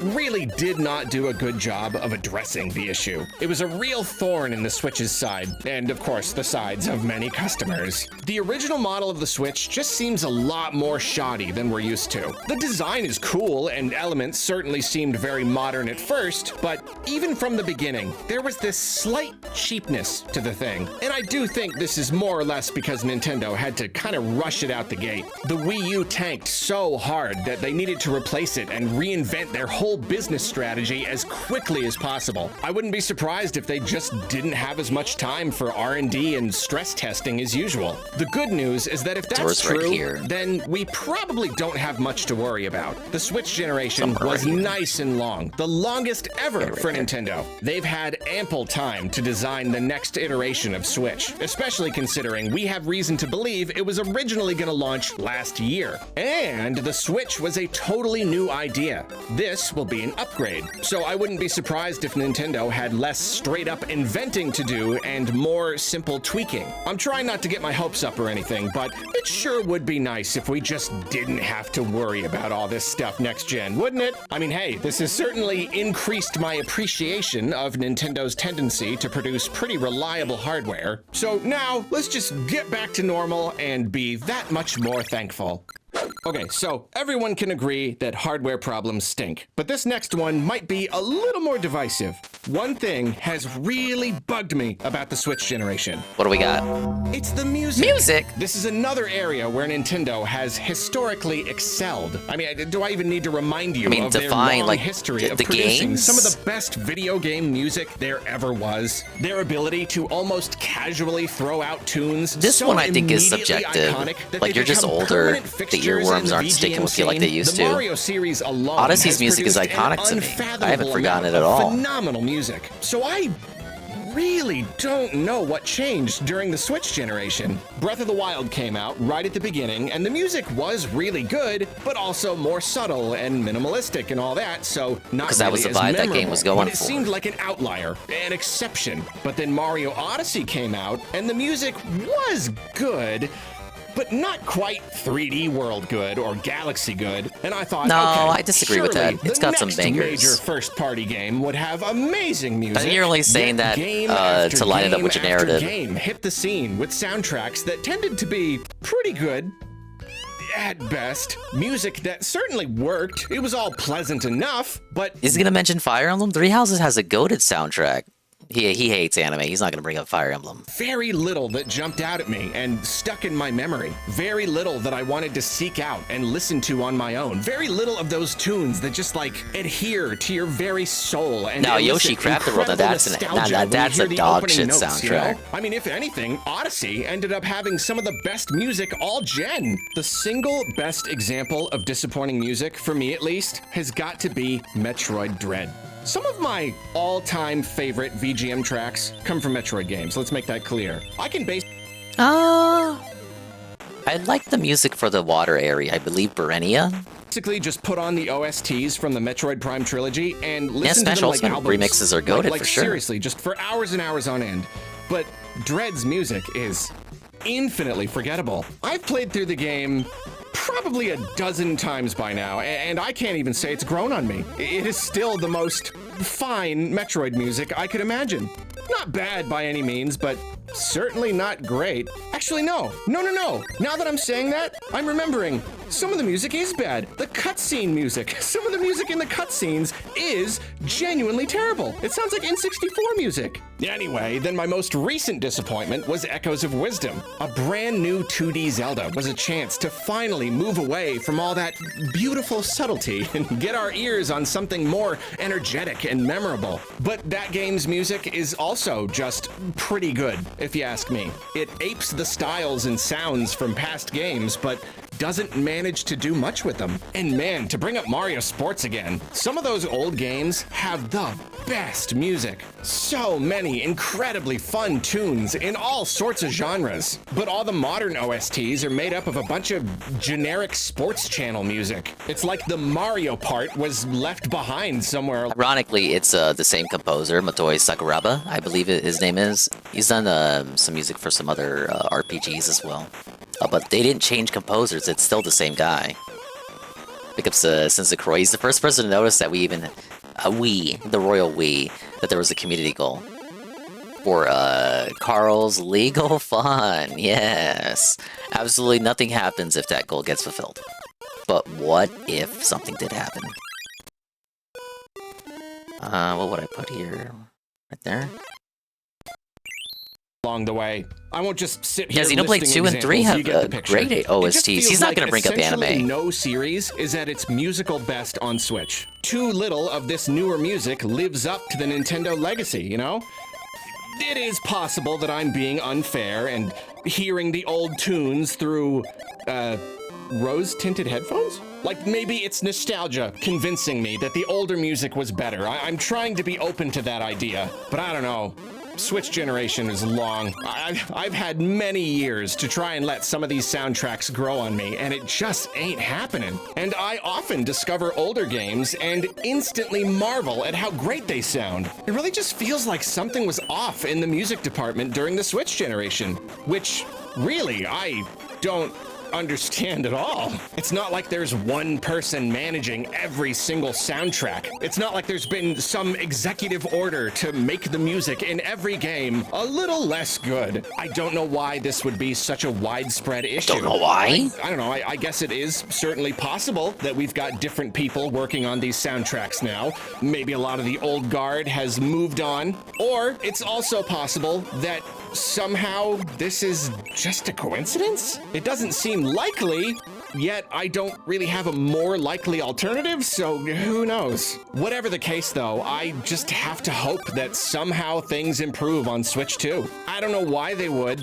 If music was consistently disappointing this gen, I can't imagine things will suddenly correct themselves simply because these games are now being made for new hardware. But I guess I've got to at least hope. The Switch gave me a brand new Pikmin game. And it was so good. Almost a perfect Pikmin game. But the music. Almost. And finally, we come to the last Switch 1 blunder I would like Switch 2 to avoid. This isn't the kind of thing that bothers Oh, paused by accident. everyone, but to me, it's a pretty big issue. Boy, it sure would be nice if games ran better next gen, wouldn't it? This is yet another area where Nintendo has pretty much always excelled. Once again, I doubt I even need to remind you of how their first-party efforts tend to be the best-looking and running games on their respective systems. Nintendo devs they know fucking how to make wring the hardware. every last drop out of a piece of hardware and optimize a game so perfectly that you'd be forgiven for assuming said hardware was a lot more powerful. What's this guy's deal? He's just a guy. He's not a locale. He's just a Muppet that talks about Nintendo games. There's no mystique to him. 360 game. Nintendo games have Other than always he's a offered fake fan. performance at least as good as anyone could reasonably expect, which makes the Switch generation all the more surprising. There have been a few good examples of Nintendo at their best. Breath of the Wild doesn't run perfectly, but I think the scope of the game kind of makes up for it. And then, of course, Tears of the Kingdom is something of a technical marvel. Splatoon 3 is a really great example of a game that looks phenomenal and still manages to deliver a smooth frame rate. Metroid Prime Remastered, there's another game that just looks impossibly good. And at the time of this recording, we still haven't seen the full reveal for Prime 4, but even the first teaser managed to 60 wow frames, me. exactly. There are Switch games that are well optimized and deliver the kinds of experiences you might expect from the hardware, but way too many games under-deliver. And there's such a wide range, too. You got Mario and Luigi Brothership, which artistically is pleasant, but not particularly impressive, yet still sports a disappointingly fuzzy resolution and a slightly choppy 30 FPS. Of course, on the extreme end of the spectrum, you've got Pokemon Scarlet and Violet, which run so poorly, I am still surprised that Nintendo allowed them to be released in that state and never did a thing to improve them. Like, just look at this. Like all of this. What is this? And to bring this game up again, more recently they gave us Echoes of Wisdom, which feels microscopic in scope compared to Zelda's modern 3D titles, yet somehow runs substantially worse with a constantly fluctuating frame rate. Third-party games from devs without as much Switch. I did notice the dips in Brothership and Echoes of Wisdom wasn't enough to really hamper my enjoyment of those games. Obviously, the performance will get better with Switch 2 stuff. Specific technical know-how, I get it. Especially in the case of multiplats that had to be scaled down considerably. That's a whole conversation in itself, and you could argue that the Switch turned out much poorer ports than Nintendo systems usually get. But the first parties, I just find it so strange that they've been so inconsistent. We've seen the most surprising titles struggle in the weirdest ways. And after so many years of Nintendo games running so well, it's been weird. Just weird. Some of these games are so far below Nintendo's usual quality standard, I can say that at least on some level, it has damaged my opinion of them, honestly. They've always been a profit-first company, obviously, but this was one area where we used to be able to expect more from them. In the case of Pokemon especially, it has been definitively proven that performance essentially matters none. If people want the game, they're gonna buy it anyway. So there's really no incentive to spend the extra money to polish up a game if you don't have to. And Nintendo exploiting that fact, like actively exploiting that fact, is really disappointing to see. However, even if it's certainly possible that the company will continue to underdeliver in the performance department, particularly when it comes to Pokemon, I'm trying to stay hopeful. I know next to nothing about hardware, but I'm hoping that all this was simply down to the Switch's unique architecture or something. Again, it was kind of rushed out the door, and it ran on mobile tech that was showing its age even back in 2017. I have to wonder if many of these issues were caused by higher than usual optimization needs. The Switch was tasked with delivering console-level experiences on a tiny little handheld, and the kinds of games devs wanted to make were perhaps at odds with the very idea of the Switch. It's like they didn't want to compromise the scope of their games, so they just kind of made what they wanted to make and spent as much time optimizing as the budget would allow and called it a day?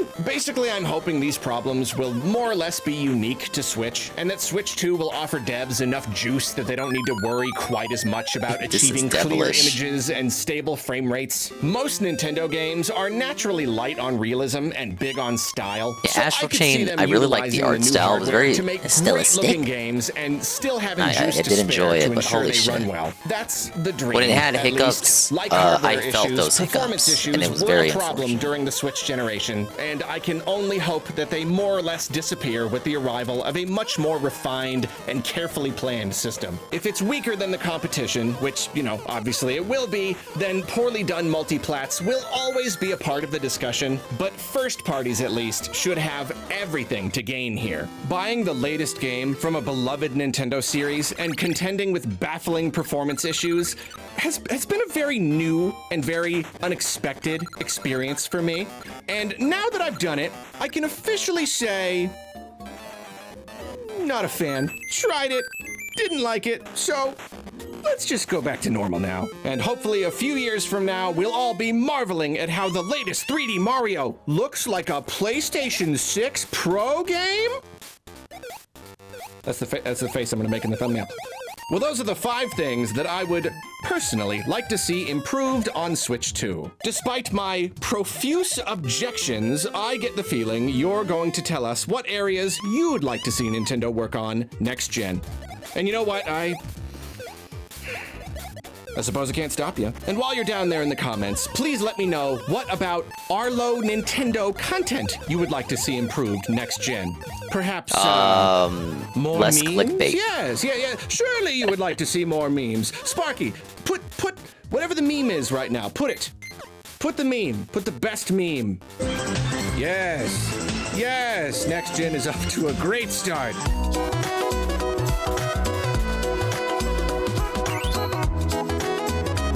Yeah, what a heckin' wholesome Chungus, big Reddit Chungus creator he is.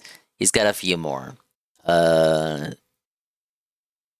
Looking back on the Switch's legendary first year, I think this is kind of relevant to kind of give us a picture of what we could see later today. I have to say later today now because it's Wednesday. Only a few hours left, Brought baby. to you by Squarespace. Is there something missing in your life?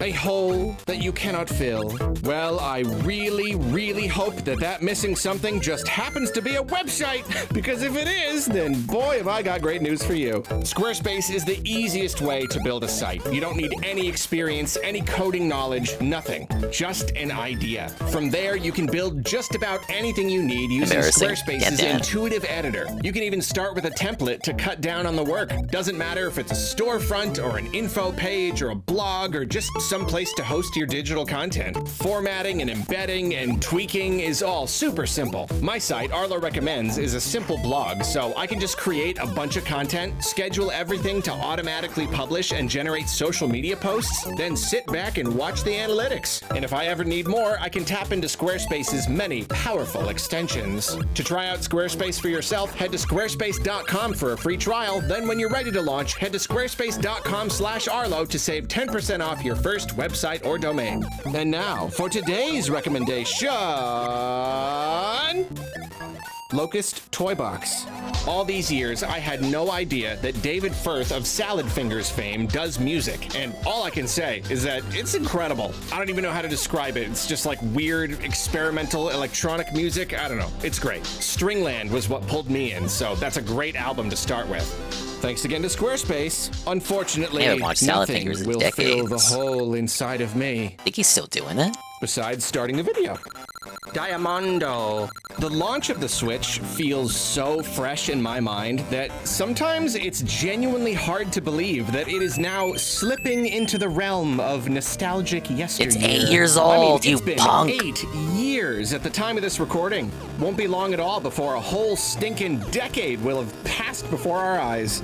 Yet all the lead up and the hype and the launch, it all practically feels like yesterday. And I think a lot of it comes down to just how substantial and important that first year was. The Switch deserves to go down in history as a textbook case of the perfect console launch. The best first year of a console's life that anyone could ever wish for. In a vacuum, this would have been cool enough, but coming off the Wii U generation, this was seen as a rather dramatic turnaround for Nintendo. This wasn't just the launch of a cool new console, it was the launch of the perfect new Nintendo console, and a sign that the dark age was over and Nintendo was rising from the ashes to be born anew. So here, at the end of the Switch's life, I want to look back at that first mythical year. Yeah, and I remember playing the first Fire Emblem Warriors on Switch in tabletop mode in January 2017 the campus with a lunchroom. legendary presentation. By this point, Nintendo had pretty much ditched stage shows in favor of completely... Okay, here's where I was talking about, the 2017 presentation. Now, the Direct is not going to be live, but I imagine this would be a good reference for what to expect. Pre-recorded presentations, but for whatever reason, they got up on that stage anyway, and they even delivered some of that classic live show awkwardness we all love.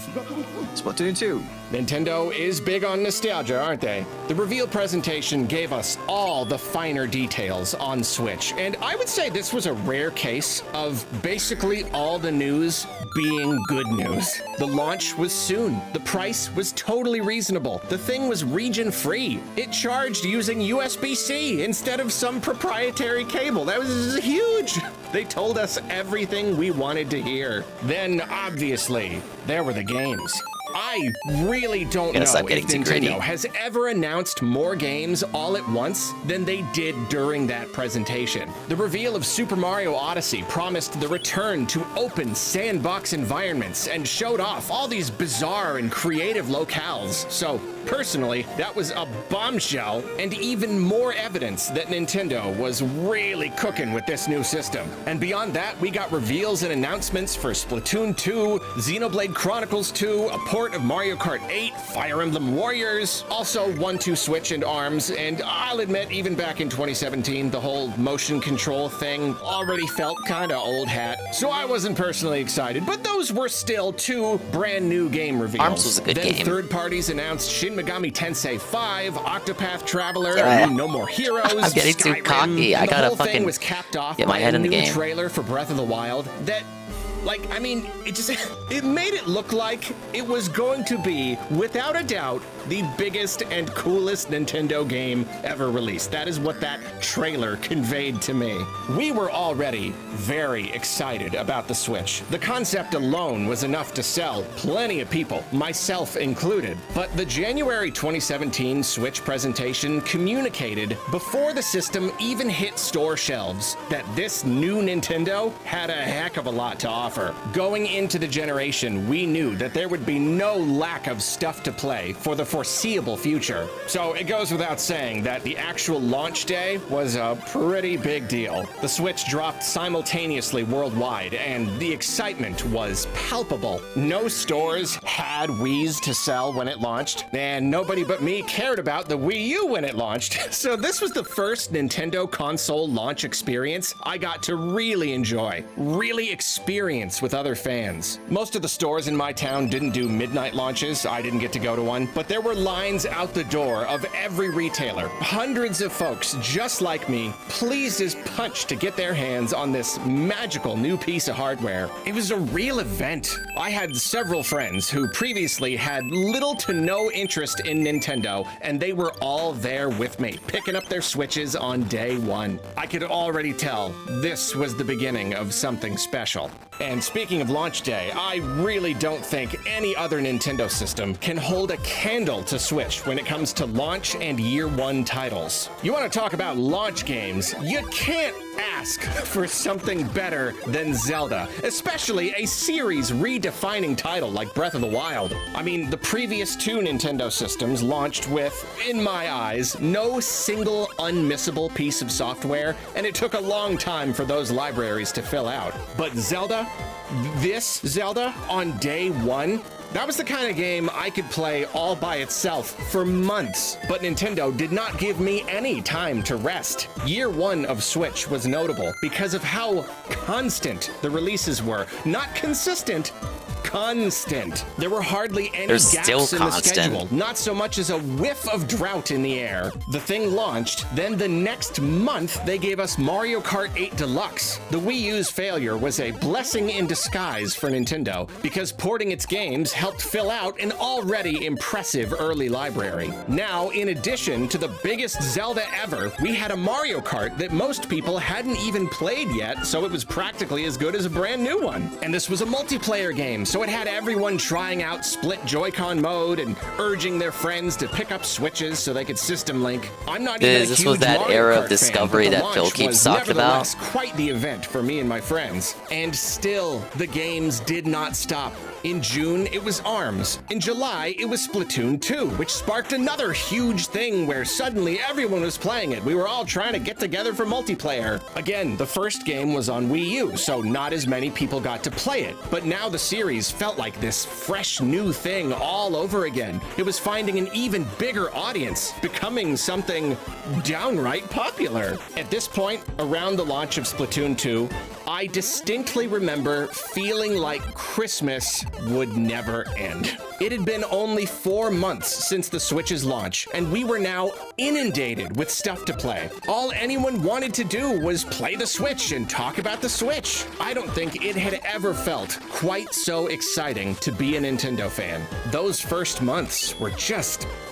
fire. They were a non-stop buffet. And still, the Arms not having servers any simply legs. would not stop That's bringing true. out fresh trays. Funny Only as that may be. 1 month later, Ubisoft It was gave us forgotten about Mario and relatively Rabbids quick Kingdom thanks to Battle, Splatoon a 2. completely out-of-the-blue crossover that no one asked for, yet turned out to be an immensely enjoyable tactics game and a solid example of a Mario RPG-ish adventure during a time when Nintendo was kind of shying away from those. Then September, Pokken Tournament DX, another Wii U port. Then, for whatever reason, Nintendo decided to release 2 games in October because I guess they just had that many games for us. Fire Emblem Warriors, then Super Mario Odyssey only a week later, and then Xenoblade Chronicles 2 at the beginning of December just to cap off the year. Honestly, by the end of 2017, it kind of just felt like one big flex from Nintendo. They had clearly sold their souls or saved a wizard disguised as a frog or something because they now had the ability to release games at a pace once thought impossible. The Switch launched with a huge game, then kept delivering games all the way up to the end of the year and the launch of the biggest Mario ever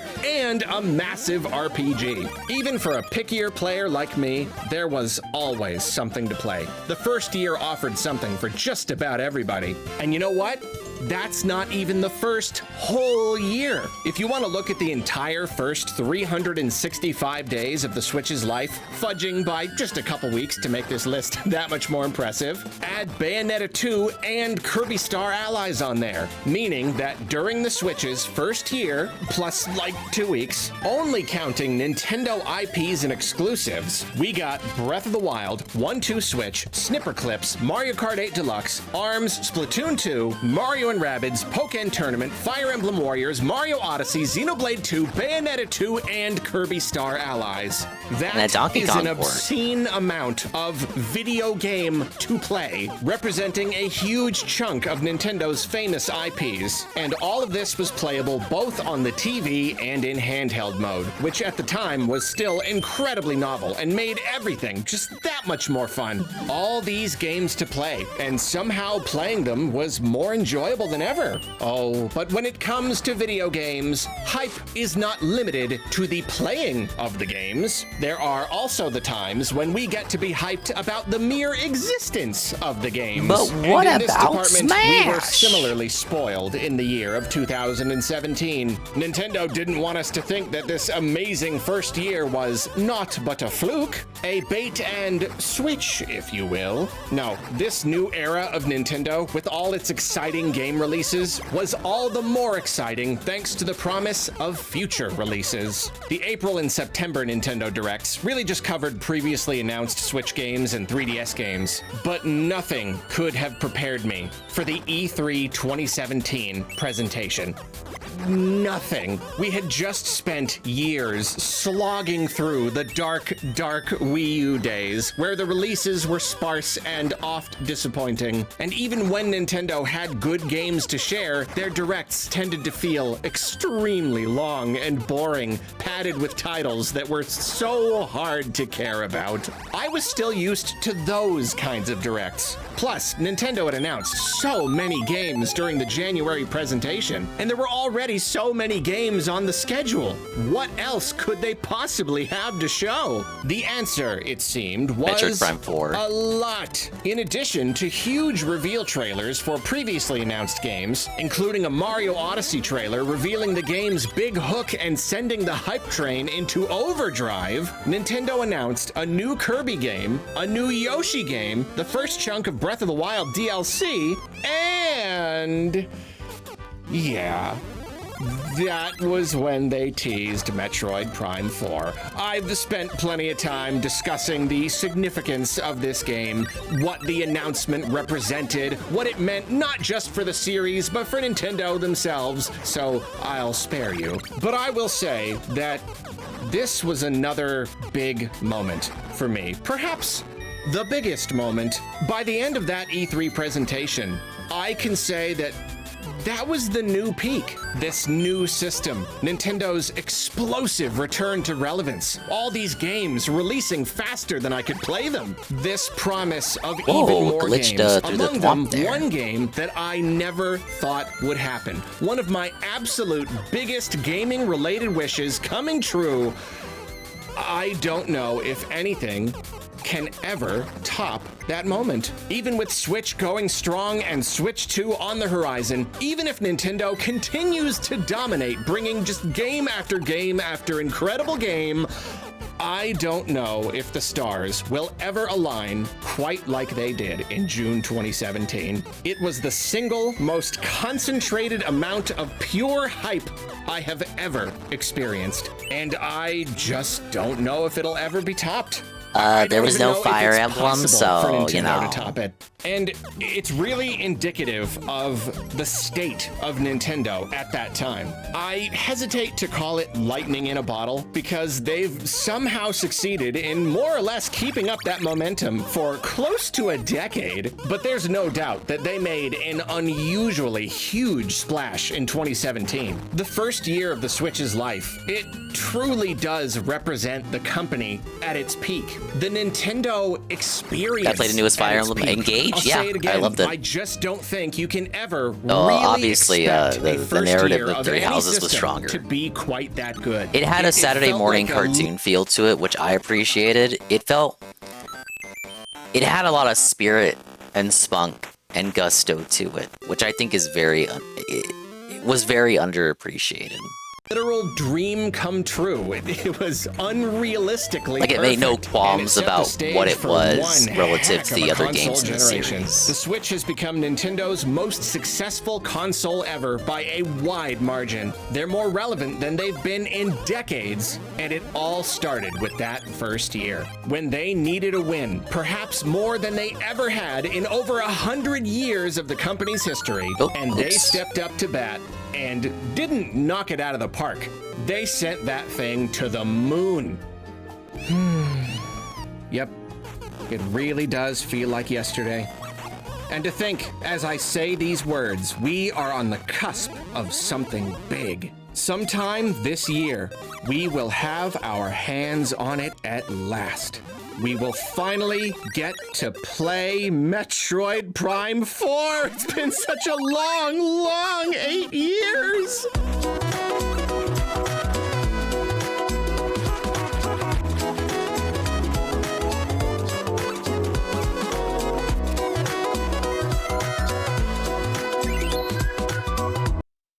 Good video, good video. I still look, for me, it didn't get Kino until we got Fire Emblem. But up until that point, a string of good releases for sure. That first year was pretty good. I mean, we did have Warriors in that first year, but that was just a spinoff. Come on. What else has he got for me? Is this evidence of 60 FPS Switch 2 Edition games? This is a ramble video on the topic channel. Dude, my throat's killing me. I can hear it. Before we get started, I would like Arlo, to note, talk for me. I recorded this and we finished this video before the Switch 1 Direct happened, and on that day was that whole thing where Nintendo seems to have accidentally confirmed the idea of Switch 2 Edition games. The video's already out of date. Don't know No. exactly what that means, and therefore it does not necessarily affect the contents of this Xenoblade thing. It does not render the contents of this video irrelevant. However, it would have been weird to put that out without any mention of this because it is absolutely part of the same conversation. So yeah, now for the, I just needed to mention that. Now for the actual video. Xenoblade Chronicles X Definitive Edition just launched, and I hear it's great. I hear it's really good. If we just want to touch on that for a minute. Arlo skipped it. From what I've heard, Arlo it seems skipped that it. Monolith Soft did like essentially every single thing they possibly could to make the game that much better. Just like every single like improvement you could possibly ask for, just to like perfect the entire experience. And you know, it looks great, runs great, new content, like new characters, but they're like just there in the story. Just like, I have no idea how you can integrate new content like that into a pre-existing thing, but apparently they did it just like flawlessly. New like ending that was stuff. easy. Yeah, I don't know. Just Nintendo Life. What did they give it? They give it a 10. Yeah. Wow. A 10. That's huge. I'm not gonna get anyone's hope. Big ups Bambi Whip. Yeah, rip in peace, Philip Pauper. No, I saw it. I caught the moment. Big ups. I'm near the end of the stream here. I'm clocking out and then taking a nap for the Switch 2 Direct in the morning, which I'll restream. As you can hear, I do sound dead. Ah, yes. What was I gonna say? Oh, I think the previous build is probably some open world shit. They couldn't make Metroid Prime work in the open world. Up, but if I ever did play a Xenoblade game, like if I had to pick one to play right now, it'd probably be this one. I really like the whole sci-fi thing. Yeah, looks really good. So anyway, yeah, it came out, and it's really, really awesome that it seems to be satisfying series fans. But its launch has come with an interesting little tidbit. It seems that modder Masa Grader was digging around in the game's files, as modders are wont to do. Some of these files reveal how the game runs. For instance, the game uses dynamic resolution. It ranges from 504p to 720p handheld and 760p to 1080p docked. Cool. But that is not the most interesting piece of information Our there. jobs has been Apparently, felted. it seems True. that the game has a hidden, unused 60 FPS mode. The game, as it is, So did is Thousand Year locked Door at remake. 30 FPS, and again, I hear it's quite stable most of the time. But there in the files, Masa Grader found a 60 FPS mode that this person was able to turn on and test out. However, according to Massagrader, quote, "It seems to be implemented only partially since enabling it causes weird issues." And you know, that does make sense. All of a sudden you try to force a game to render at 60 FPS and it's not actually intended to. It's going to cause some problems. And then someone asked if animations were perhaps tied to the frame rate. Massagrader says, gameplay is rendered every second frame, so even though it outputs 60 FPS, you get in fact 30 usable frames. Cutscenes sometimes are working fine, sometimes some objects are jittering like hard-coded to be 30 FPS. Sometimes it's again every second frame rendered. So basically, it looks like the game was not really intended to run this way. Causes some problems, and then it's not even like a full 60 FPS mode. The frames are more or less being doubled up. So is there anything that we can glean or assume from this? It is certainly possible that this is nothing more than a development leftover. It could be that this was simply an option that allowed them to toy with the idea. Perhaps at one time they imagined trying to get the game to run at 60 FPS, and this was just kind of a leftover. I mean, pure speculation. I really don't know how most of this stuff works, but I imagine that could be a thing. You know, you get leftover files and whatnot here and there. However, with Switch 2 big reveal right around the corner, of course, this elicits thoughts, ponderings about some sort of potential 60 FPS mode when the game runs on Switch 2. It could be that when we play the game on Switch 2, there'll be some sort of performance patch. I mean, is it possible that they will update this specific feature here? They will enable it in a different way, or perhaps just put in a different full version. I really don't know, but is it perhaps telling that the developers were playing around with a 60 FPS mode? And I mean, obviously we really do not know at all. We definitely can't get our hopes up. I think what makes me feel more hopeful that this could mean something for the game running at 60 FPS on Switch 2 is that well, just think about it. Xenoblade games, they're humongous. They're really, really big, you know? And this game looked really weirdly good on the Wii U. It really did, and now they've improved it even more. It looks really great, and it still runs really well, but you know, it's the Switch. You make a big, huge, open world game, there is no reality where that runs at 60 FPS. You know, that is not...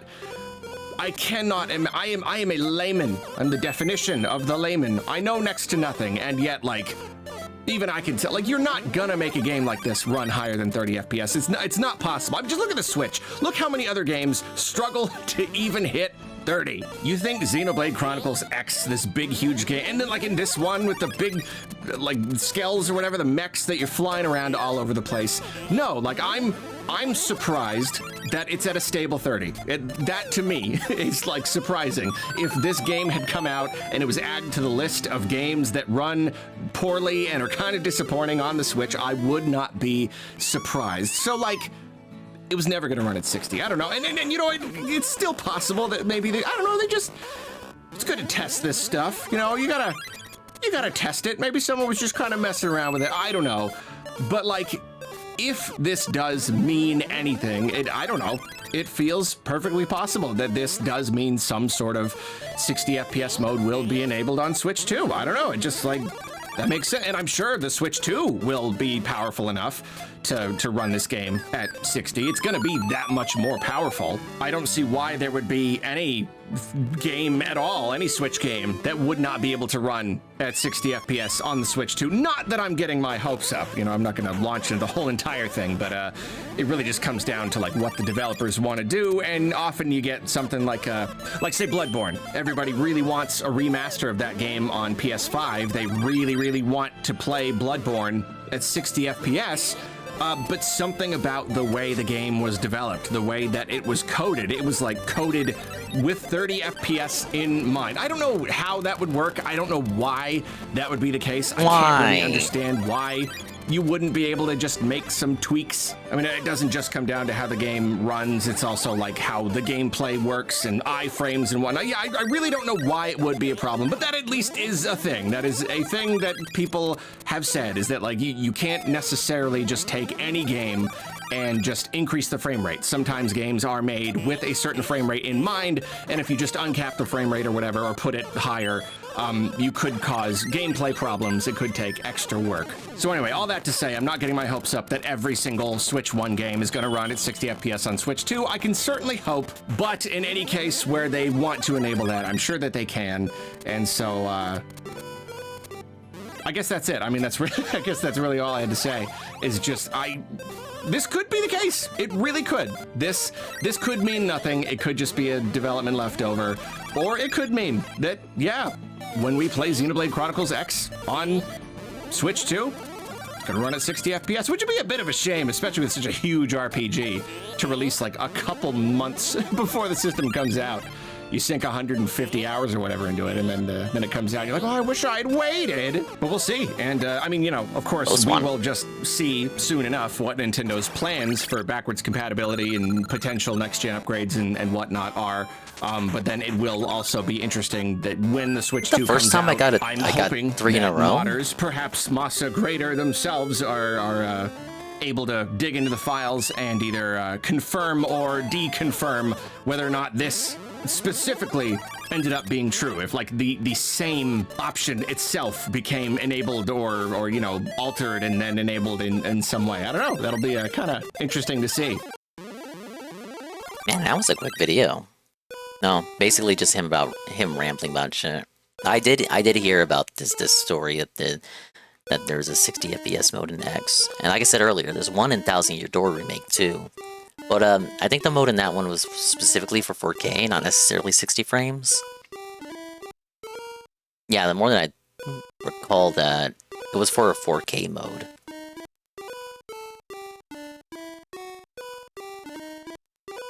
And this is one left over from last week's Direct regarding Metroid Prime 4. I finished recording my coverage of all the other stuff that we got from the Nintendo Direct, and I've saved the best for last. It is time to talk about the new trailer for Metroid Prime 4. Now, I'm going to do things a little backwards. I'm going to start with my overall impressions, and then we're going to move through the trailer, and I'll give you my individual thoughts. It is surprising to once again receive a pretty teasery trailer. I really was expecting more. It's really weird how Nintendo has been marketing this game, because like, you know, we got like the actual gameplay reveal, but it was still very teasery. It was still clearly just like the opening tutorial area of the game, and like right at the end of the trailer it showed like the bigger area that it would probably take place in. And now, with a dedicated Switch 1 Nintendo Direct, and with the Switch 2 coming probably pretty soon, Switch 2 Direct happening next week, this really seemed like the time to give us the full reveal, the big reveal. Usually it is the second trailer that and does. Yet this trailer was still. The second trailer is the one that's the overview trailer where you see you get a bigger chunk of the game. Like this pretty much just covers the opening areas of the game. If the very first trailer was like the opening little tutorial area, akin to the space station in Prime 1. Then this really just seems like, okay, it's the actual like real area of the game, but it just seemed like the opening. It seems like the kind of stuff that you'd get in the first like 10 minutes. You know, obviously it's going to touch on more stuff because it shows off a couple different abilities, the whole psychic ability thing. We'll talk about that in a sec. So like, yeah, there's obviously like little shots here and there that show further in the game, but most of this trailer looks like really just that opening chunk. It's some of the stuff we saw in the first trailer. It's some very, very basic enemies. It's just kind of wandering around and scanning, and it's, you don't know. It's just strange. It's still such a small trailer, and I'm wondering what they're waiting for. You know, I don't know. Maybe the game. I always assumed that maybe the Switch 2 Direct pretty early in this year. Probably no later than the launch of the Switch 2. However, it's possible that it is coming out later this year, and that's why they're still holding some of the cards close to the chest, because they're going to have like the bigger reveal later, maybe during a June Direct or something.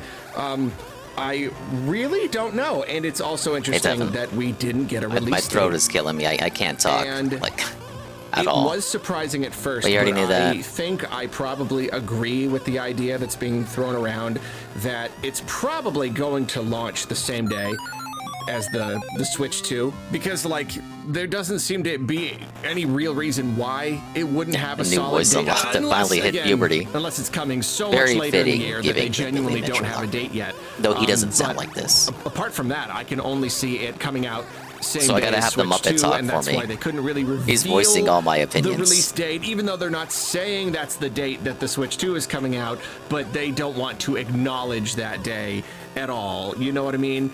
And if it's true that it's coming out on the same day as the Switch 2, then I really would hope that means some sort of cross-gen thing. Again, as always, not getting my hopes up. We haven't had any other indication that that's what's happening.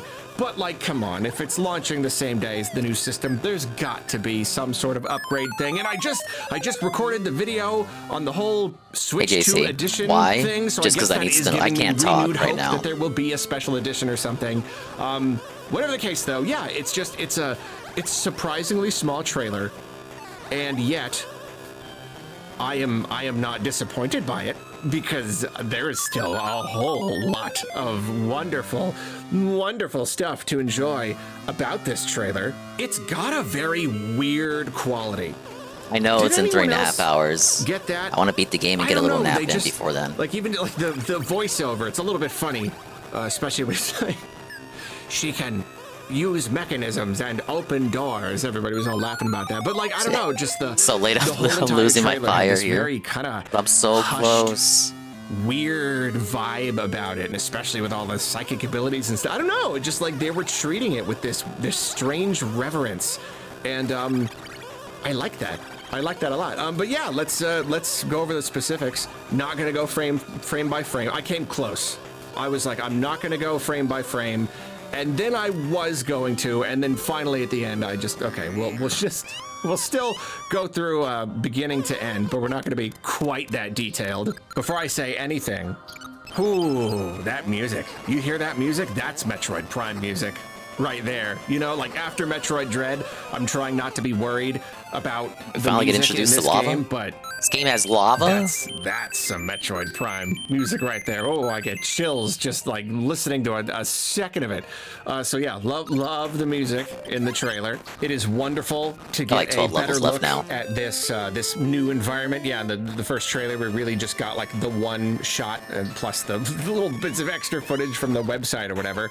Here it's really cool to have a look around. It's this dense and weird and moody and sometimes dark forest. At one point we could even see there's like a bit of like wreckage or something tangled up in the roots. I am in love with this humongous like weird bridge with the giant chasm underneath it leading to this big weird like tree temple thing. I think it looks so good. Metroid Prime games always have such striking environments, and I don't know, you already just get such a great taste of the identity of this opening area. We already get to see such striking landmarks, and you know, seeing how big and grand the area is. Like we don't know if the game itself is going to be open in any way or how big it's going to be, because you know we saw a desert area in the title screen. Landscape that looks huge. That doesn't mean you're going to be promo exploring image it all, used for the game. This really looks to be take place in an open world desert area. A very grand scope. At the very least, we know that this is going to be just a very interesting planet to explore. And on that note, the narrator talks about how Samus is mysteriously transported here. And, you know, I like that. pretty good way to get a Samus to do stuff is to kind of strand her somewhere. And so, yeah, if the opening tutorial part is this whole like clash between her and Silex or whatever, it seems that she's probably stranded on this planet. We don't know if the entire game is going to take place on this planet. There's part of me that hopes we're not stranded here, because, you know, Metroid Prime 3 opened up the idea of visiting multiple planets, but then that kind of made them feel a little bit more disjointed.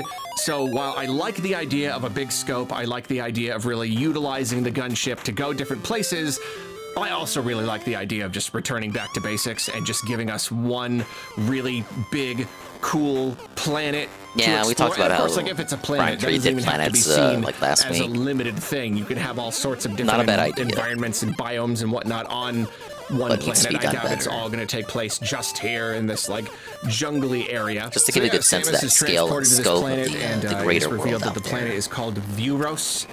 And we get just like a little introductory thing here of her walking around, and again, yeah, just it looks so striking. It really just looks so lovely, and I will say, getting a little bit more like unbroken gameplay. It is clear this is a Switch 1 game, and there is like part of me that is still kind of disappointed about it. I mean, I guess I always will be. It's not a secret, you know, just Retro Studios. They're so good at what they do, and I'm imagining a next-gen Metroid Prime game, so the fact that we're getting one here on the original Switch, yes, it is a bit of a bummer, you know, seeing her like walk around. You can tell. You know, it looks like a very, very, very good-looking Switch 1 game. It still looks really impressive, but there is that kind of, you know, a bit of that element where you can tell, yeah, these graphics, they are a little bit dated, but for the most part, they make up for it with just incredible style. Anytime you take a step back, anytime you zoom out just a little bit, just the art design and the texture work, and especially just like the lighting. Just the lighting and the color is just, I don't know, it's working overtime. Prime 2 and 3 remastered before 4. I would hope so, just to have that shit in order, but knowing Nintendo, probably not. So incredibly good. This trailer, you know, introduces us to the idea of scanning, which is I feel like is always going to be just a key part of Metroid Prime's identity. It was just, it's one of the, not to go on a huge tangent, but just the very idea of scanning was so novel in the original that just like Metroid Prime and scanning, it's always got to be a thing. So right here we see that right in the beginning, you're scanning stuff to figure out what it does. I tumbled into lava. You know, it's another thing that kind of clues us in that this really is just like the opening area, how it's like maybe if you shoot it with your gun, you know, maybe a charge beam would break it. But yeah, it shows off scanning, and then it shows off a little combat. You know, Samus just loves slaughtering indigenous life. That's what she does. So, you know, she's fighting bugs and weird, slimy, weirdo tentacle monsters and stuff, as per usual. And it also shows her fighting creatures. They seem very reminiscent of some of the ones that you fight in Prime 3 on one of the planets. And I don't know if they're just, you know, similar, but yeah, it definitely seems like pretty much all these are the kinds of creatures that she's fought in the past, pretty reminiscent, and it doesn't really go much into, you know, actual like details of what kinds of combat. I'm almost done, Chrono. We might get. I'm This is almost all done. Very basic beam stuff, you know, lock on, strafe, shoot. It's all very gentle. Again, very like early game, very tutorial-ish. Yeah. These six-legged things that she's fighting. The narrator calls them abhorrent. I would like to reserve judgment until I play the game. Don't be putting ideas in my head. I don't know that these things are abhorrent. That's very subjective. But I do have to wonder if these are, you know, sapient creatures or if these are just wild monsters or something. I don't know, but they're pretty cool. They got 6 legs. I actually just looked up a second ago. What do you call a creature with you got a biped, 2 legs, quadruped, 4 legs? We call 6 legs, and I looked it up. And it's hexapod, but that also means 3 parts of the body, which is how we refer to insects. We don't have a name for just a creature with 6 legs because that doesn't happen outside of the insect kingdom. So, I don't know, sexaped, something like that? Somebody get a sci-fi writer on the phone. One time I read a Star Trek book, and there were aliens, and they had 6 limbs, but it was 4 legs and 2 arms. What kind of tangent is this? Centauroids. I thought that was really cool. Anyway, then we Thanks for learn sharing our about an actual, honest-to-goodness gameplay hook. It seems that in Metroid Prime 4 Beyond, Samus gets psychic abilities, and I did think it was a little bit funny. They're just called psychic ability, just psychic. It's not like a special kind of energy or something, you know, Aeon. It's just psychic. She just gets to be psychic now, I guess, which is pretty cool. And yes, she can use these abilities to activate mechanisms and open doors and whatnot. And it's definitely the kind of ability where there can probably be a lot of different facets to it. But this trailer, it seems to be mostly about manipulating psychic motes. That's what she scans the statue, and it mentions how it's got a slot for a psychic mote, and you can see her pulling at a different part, pulling out a ball, and then like putting that ball into another thing. So obviously, you know, you've got like energy manipulation, taking something out of one thing and activating another thing. Then we've got other parts where she's using this ability to like move things around.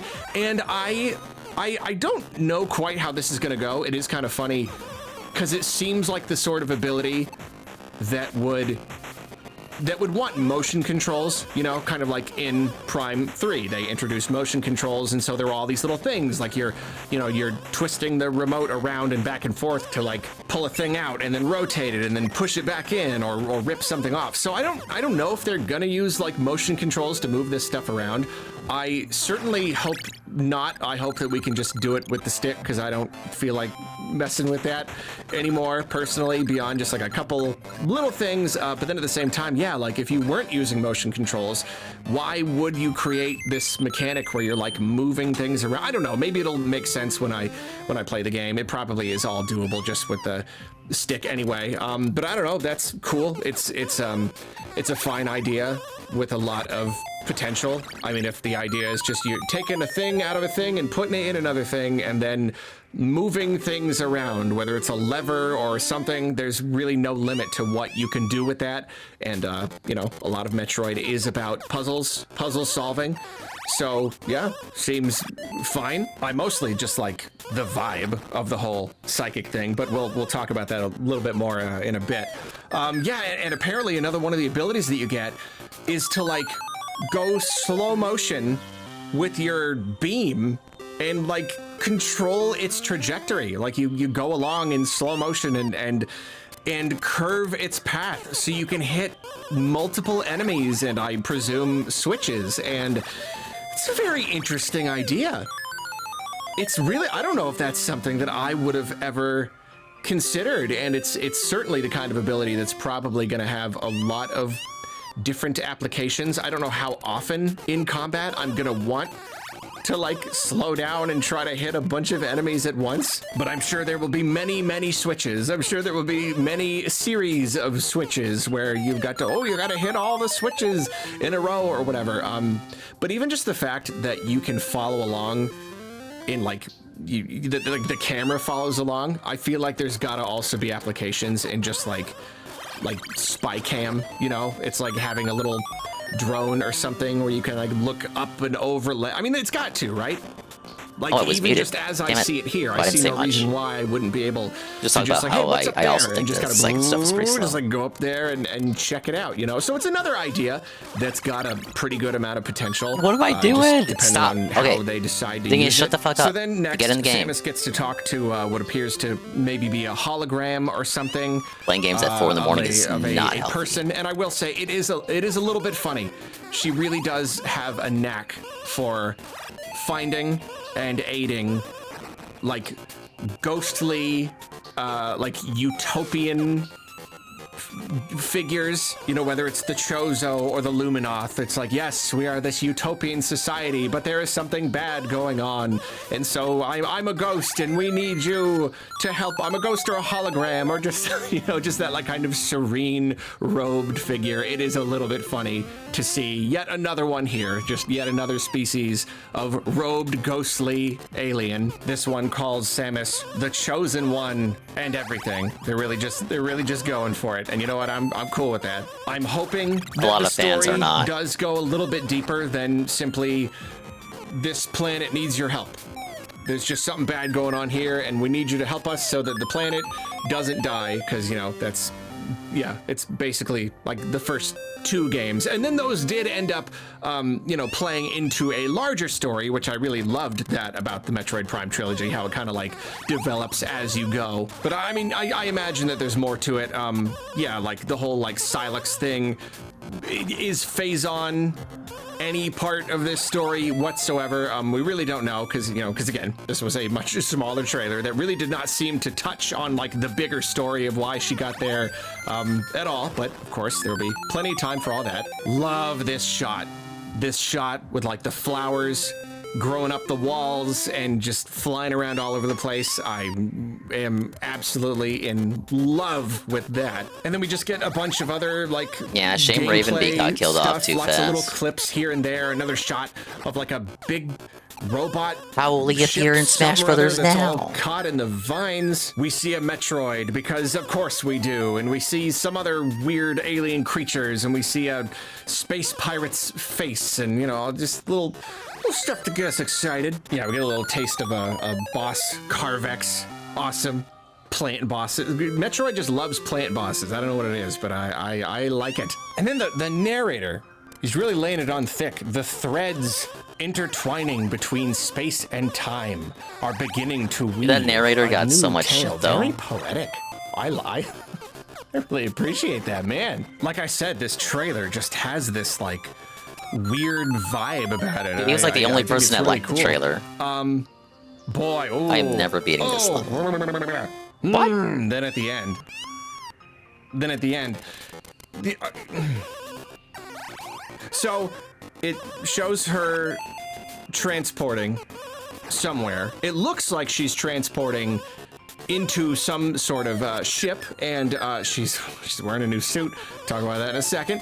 So that makes me wonder if perhaps we're going to be teleporting back and forth between this planet, and maybe there's like whether it's a hub kind of place or a place that you visit every once in a while, the place that you start the game in. I don't really know, but she does seem to be warping. So, okay, whatever. Forget that part. Forget that she's warping. I don't care. The suit! Oh. That. Oh, I had it too. I jumped too far. Seeing a new Samus suit is like, I don't know how to describe it. I can imagine it's something like holding your newborn child for the first time. You know, it's just this. No! It's just. I did it again. Something changes inside. My lives of are gonna go here. When you inside of me, when I lay my eyes. Yeah, she loses all the suits by the end. Suit. And it's been a long time. Because we can't have went continuity. A long time without new Metroid games. And so, like, it was a long time without having that feeling. So, like, yeah, when it happened in Dread, like, that was a very impactful experience for me. And now here. Touch even What one can I even pixel, say? you're instant. It's a cool looking suit.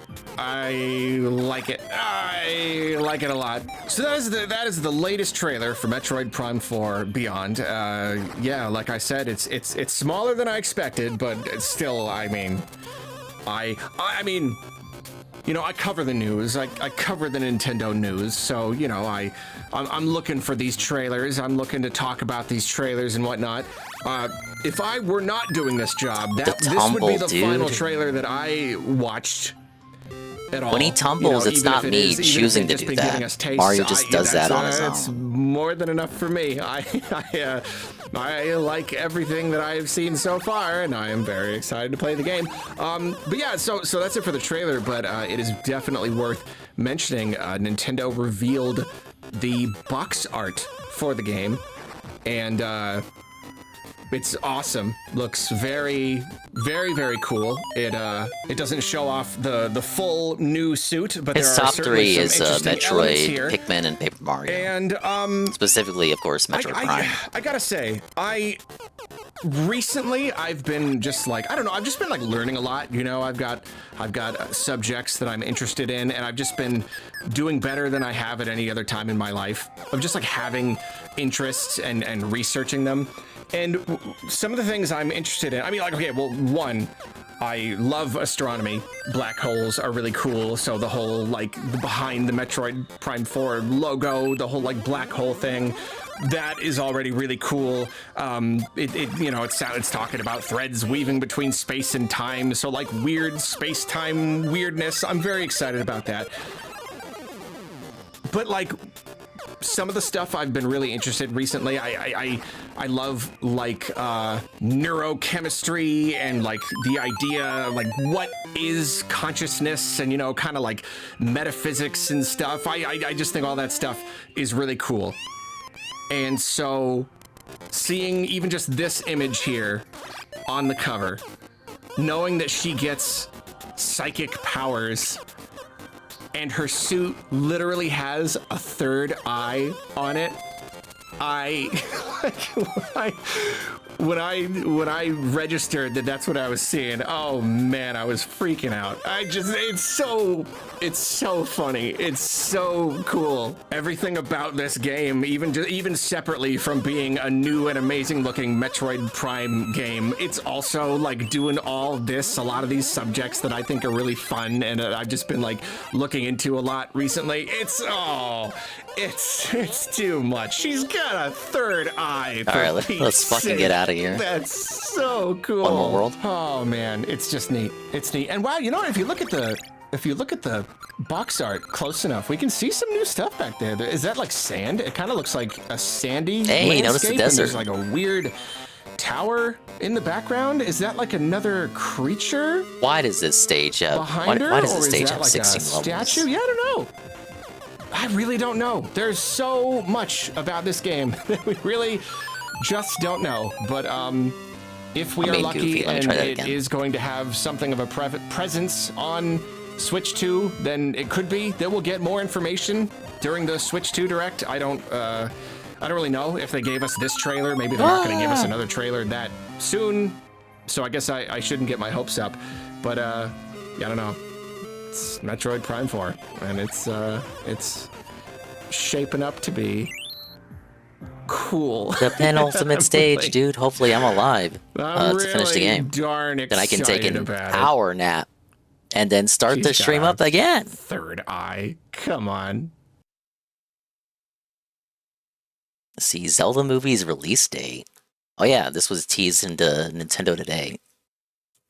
I thought Nintendo said that they weren't going to start putting news on the Nintendo Today app until April 2nd, so I had not downloaded it yet, but it seems that over the weekend they dropped some pretty cool news on there. They revealed the release date for the Zelda movie, and you know, this whole Nintendo Today thing, it really is cute. I really do like it. It really is taking the idea of a Nintendo Direct where it's not just about having the information delivered directly to you, it's also about kind of like packaging it in a fun way. You know, rather than like waking up in the morning and going on social media and like seeing the news this way, like if you do the app first, it's like, oh, you know, the Zelda movie will release on and then like right there on the thing, it gets to show the release date. I don't know, it's silly, but like it's fun. It really is a little micro version of the Nintendo Direct experience. So yeah, I'm really curious to see how else they use it. So the official news to come out of this is that the movie is going to release on March 27th, 2027, pretty much 2 years after the announcement of the release date. We pretty much have 2 years to go now. And I will say that's a little surprising that's not very long. I feel like, I don't know. I feel like They've been it's cooking coming behind the scenes, 2 dude. years from right now. If they're, I mean, like, sure, it could get delayed. It's hard to get excited about a release date, especially for a movie this far in advance.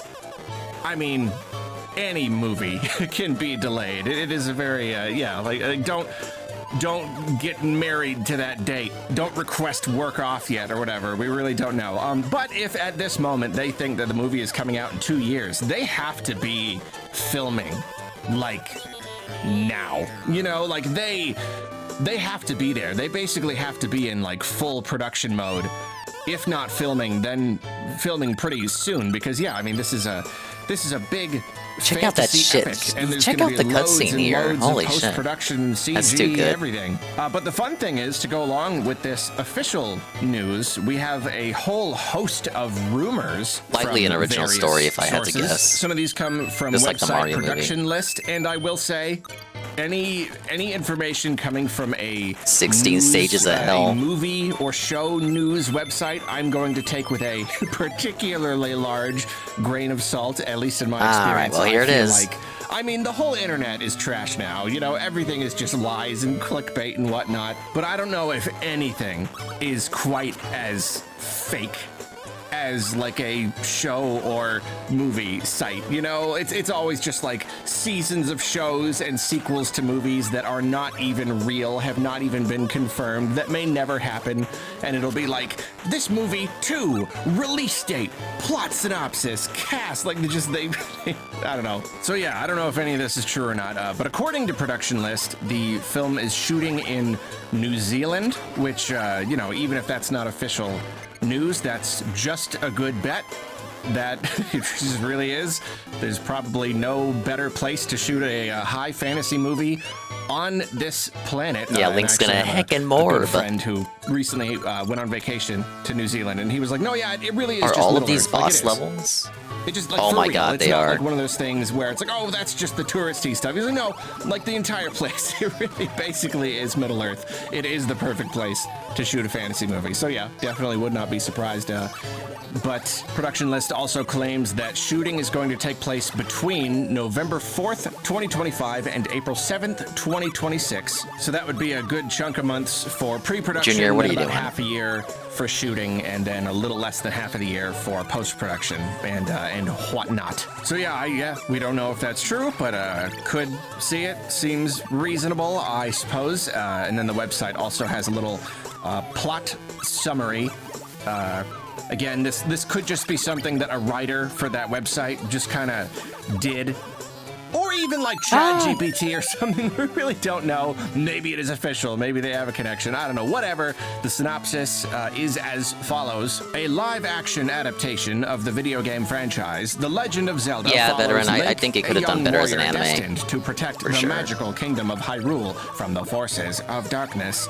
The land is under threat from Ganon, a ruthless warlord who seeks the Triforce, an ancient relic said to grant limitless Yeah, you power. can't do an To stop him, adaptation in an Link hour and a must half. It's gotta be embark on a something perilous original. journey, battling monstrous creatures, exploring treacherous dungeons, and solving I thought it would go intricate further puzzles out. to uncover sacred artifacts that can aid him in his quest.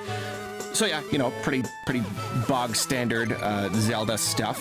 If this is official, then I will say it would be interesting if they went straight for the Ganon angle. I kind of feel like if you're doing a Zelda movie, you gotta start with Ganondorf. I feel like it only where's makes sense, Ganon? especially for like, you know, you may do multiple movies. The first movie's gotta be the one where he just starts as a guy, and then like at the end he becomes the Ganon, and then maybe in future games or future movies there can be more Ganon-y stuff. So yeah, again, I don't know. This really probably is just something that somebody made up. We don't know. And then furthermore, one Daniel Richtman seems to be some sort of movie rumor monger. He says that they have already nailed down the casting for Link, Zelda's Ganon, gonna be black. Zelda, and Impa. Ganondorf So will they be already white. That'll have be the major actors. switcheroo. White Tom gingers Holland are has back in already Hollywood, dude. accepted. We know it's going to be, we just know it's gonna be Tom Holland. There's no way it's not. I don't know about the other characters. I don't even know enough about whoever is popular right now. And as we all know, all of these roles will be filled with whoever is popular right now. Yeah, cool to see. I guess it makes sense that Impa is in there. That does make a lot of sense. We tend to focus so much on like Link and Ganon and Zelda that like I forget like Impa is absolutely going to be a key player in the movie probably. And Mr. Richtman says that all of the other roles it's gonna be are Impa? expected I to could do be it. decided later this year in August. By August, they'll have all the roles locked in so that they can start shooting, in November, if that's true. Now, here's the best part. Here's the juiciest part of this rumor that everybody probably already knows about by now. It happened on the weekend. You know, I try not to work on the weekend. This was on like Saturday or something. So I'm sorry. Work-life balance. I'm just now catching up. Point is, though, Daniel old lady Richtman Impa? says that the main actors have already been locked in to shoot a trilogy, to shoot 3 movies to make Zelda. We'll be fucking geezers by the time this trilogy finishes. I mean, obviously, if this is true, then that is pretty cool. He says that a shooting would take place over the space of 6 years.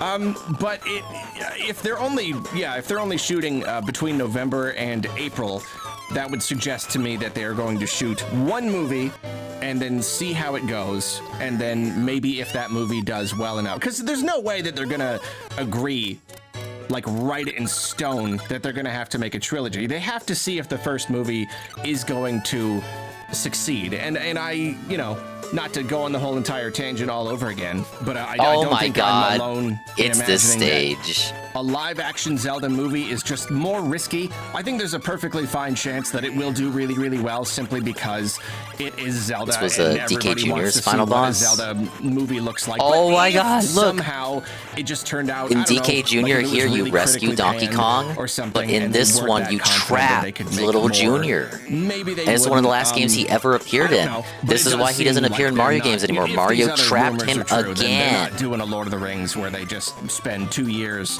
Stop shooting the with whole Junior. entire thing and then making 3 movies out of it. They probably are just gonna shoot 1, get it finished, see how it Bad goes, monkey. and then if it does well enough, then I think there's a perfectly fine chance that the Banana second coming up. and third movies will Belted. be shot like together. Ah. I mean, it makes the Don't most forget, you sense. can do that. You got all the actors barrel, and everything felt 'em.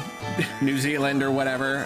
It makes sense to kind of wrap it all up into one whole neat package. And boy, if it is true, that's really interesting. It's like how might that affect how they handle Yeah, this it's a prequel first that I hate movie? prequels. You know, like is that gonna kind of affect how they do the story, how they depict these events and these characters? Wait, are we just redoing Maybe the not. original It could arcade game again? It's Zelda, the first movie, it's gonna follow a pattern. It's gonna be Link, and he realizes Oh, he's a fuck. hero of destiny, and it's a I wanted to, Triforce, and it's a flex Ganon, on and it's a fight DK. at the end. It's a Master Sword. We get all that, but it's interesting because if it is a trilogy, then like, okay, if Zelda is really just the same story told over and over again in the games, how do you do that in a movie? You can't. You really can't just tell the exact same story. Getting too cocky multiple because we're near times the end. across 3 movies. Don't worry, we over- have 75 over the course lives of to 6 waste. years. The movie-going public, they're gonna get pretty annoyed by that. So you do kind of have to do something different. And I don't think it would be very likely that they would tell only part of the story in the first movie and leave everyone hanging. That's also not really that good of an idea. You really do have to have a series that you know is going to do really well, and you know that the next Why movie doesn't is going Mario to get just jump funded, on his and you head know right everyone's there? going to show up. But Perfect like, opportunity. People going to Come see on. a Zelda movie. It's like the Mario movie. You're not going to give us the Mario movie, and he doesn't fight Bowser at the end.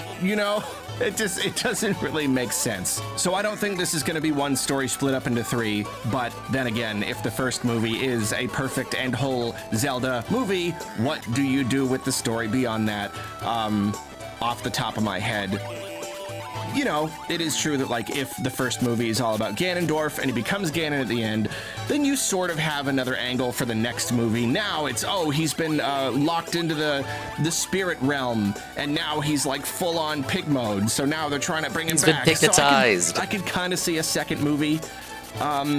But then, like, what's the third movie? You know, they're not going to just be like, it's Wind Waker. They're not going to do a Wind Waker movie. This is all still going to very much be packaged to be as, like, basic Zelda as possible, so that it strikes a better chord with more of a broad audience. I don't know, whatever. That's probably not worth speculating too much at this point. But the idea is interesting. The idea that they may do a Zelda movie trilogy. I mean, I'm at this age now where, like, I really don't get my hopes up about anything. Really anything. Like, literally, there's no thing that you could announce to me that I will just be like, I'm sure that's gonna be great, and I'm just excited. I'm like, nah, I've been burned enough times. I'm cautiously optimistic. If it's good, then I will enjoy it. I'm not ready to get super excited yet, but I have to say, if the Zelda movie ends up being good, and it's like this big New Zealand shot epic, and it ends up being a trilogy, I mean, just 14-year-old me would just be over the stinking moon about all this.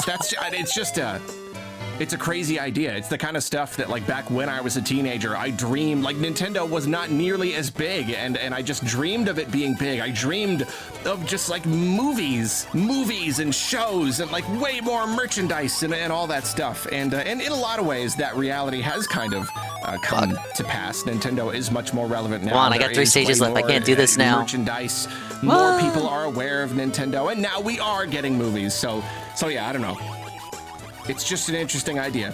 It's already an interesting idea that we're getting a big live action, super huge Zelda movie. And now it might end up being a trilogy. Yeah, whether or not that's true, though, we will have to wait and see.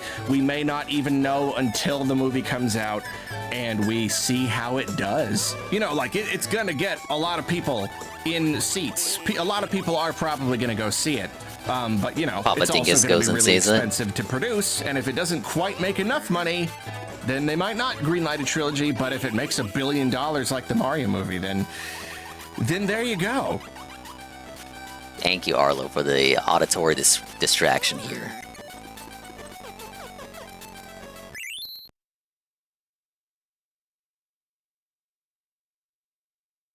Let's go ahead and finish up the game. Oh, excuse me. Let's go ahead and finish up the game. And then I can take like an hour nap. Dude, I'm gonna be so fucked up when I wake up, man.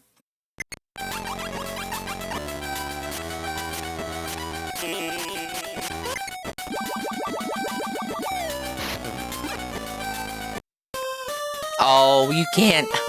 You gotta go at just the right height. DK tosses you back. You know music for this last area, though.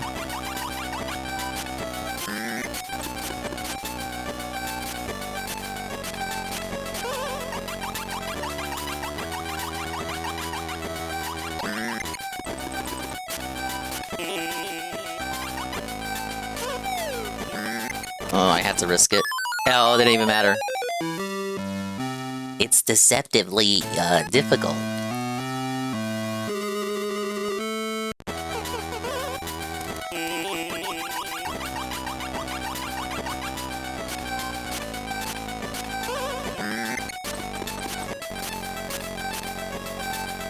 Wait, what? I was trying to go up.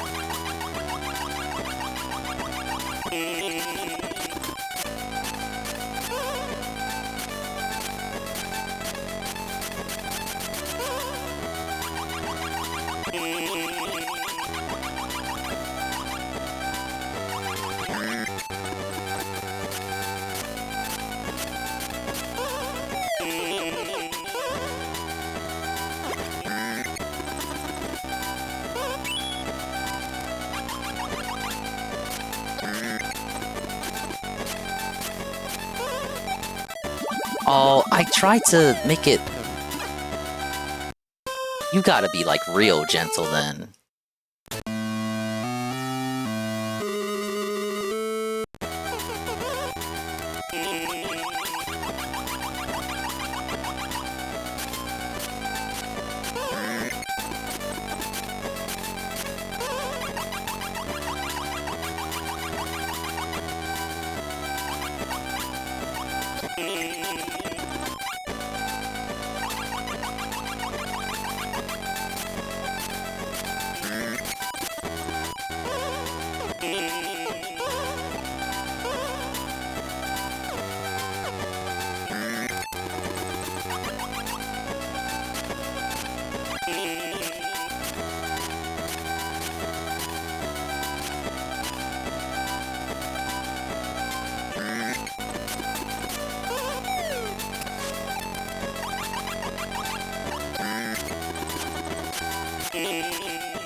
Oh, not while this guy's around.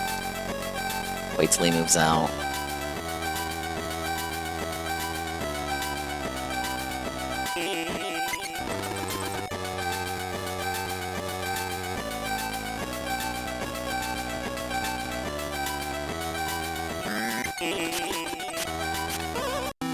There we go. I was filtered. Fuck. Two more.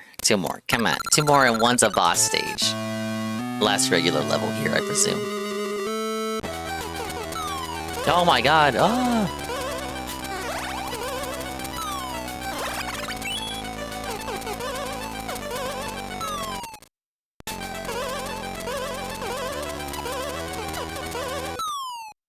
Cinematic set piece stage.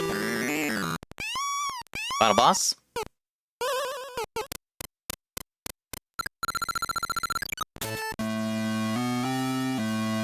Alright, show me what you got, big man. Or Big Kong. No, this isn't the final boss. Okay, so there's like a final boss after this one. Because this isn't the final boss that I remember doing.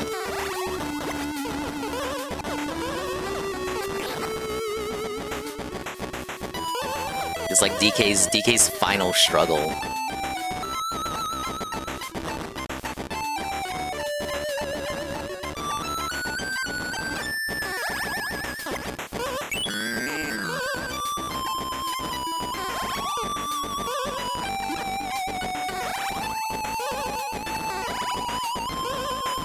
No, I'm not gonna risk that one.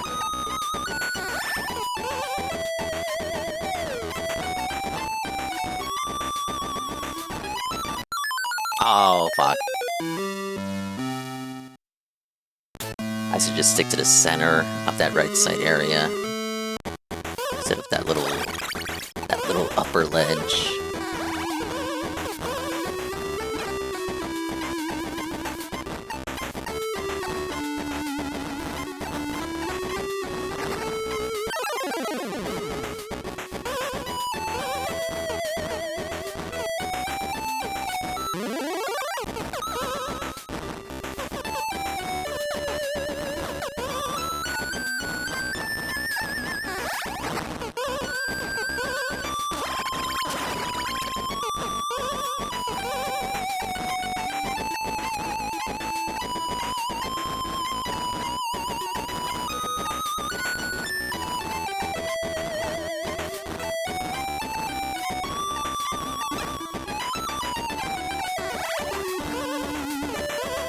I don't even want to get up there because I feel like he's gonna choke slam me again. Is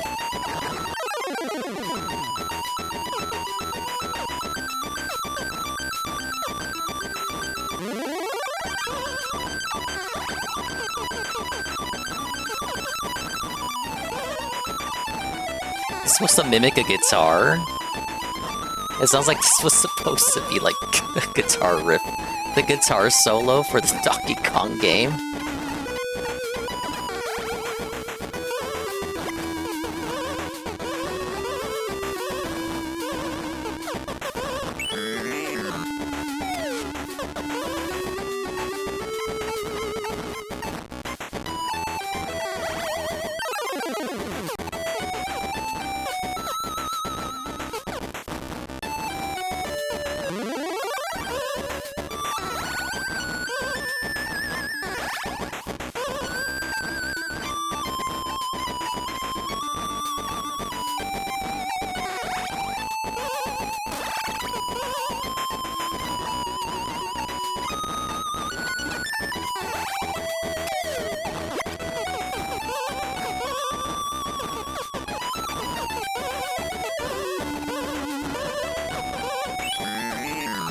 One more, allegedly.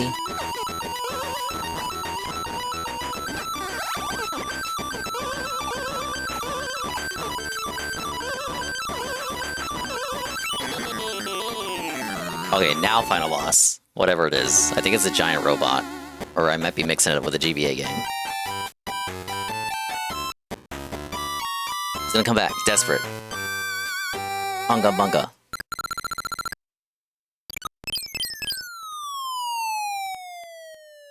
I ain't convinced this is done yet. I'm not convinced.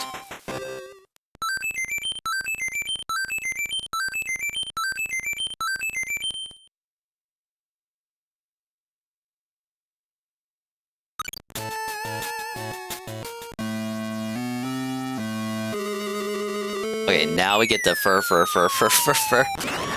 final boss.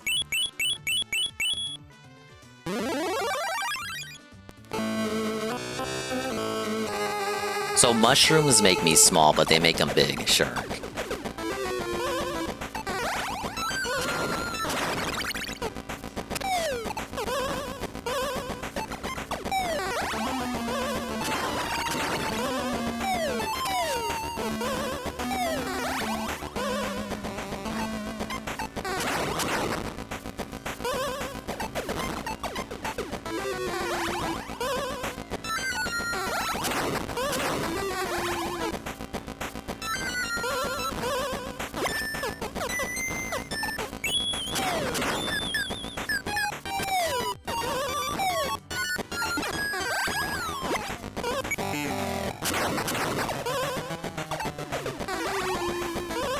Is this still a rule of 3 for even without Biggie is?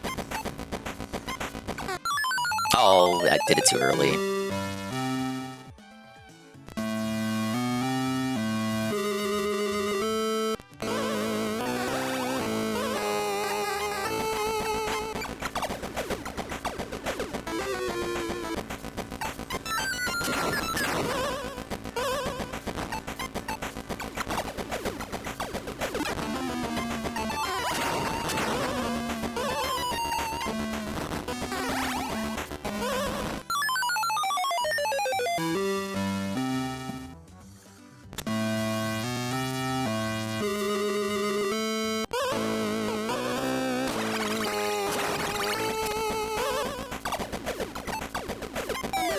Alright, what do you got? What do you got? What do you got? Okay, he's got a lot.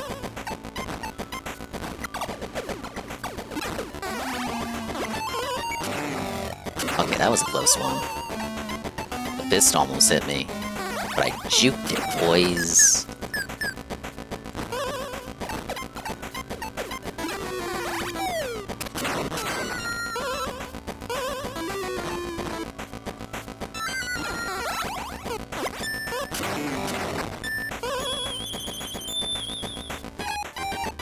He's not belted yet. He's gonna come back.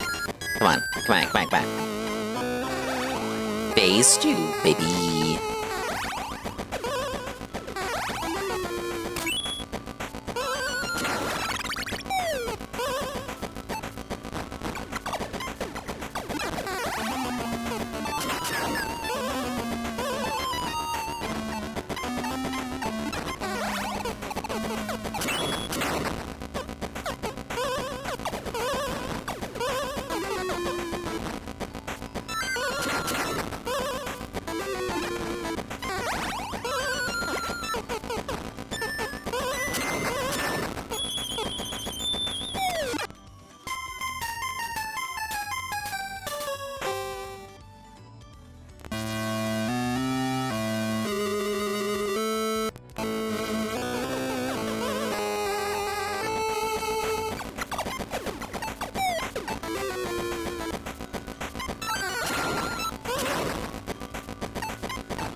We were not getting out of that one.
I gotta be in gamer zen mode for this. There. Phase 3. So it's a rule of 6.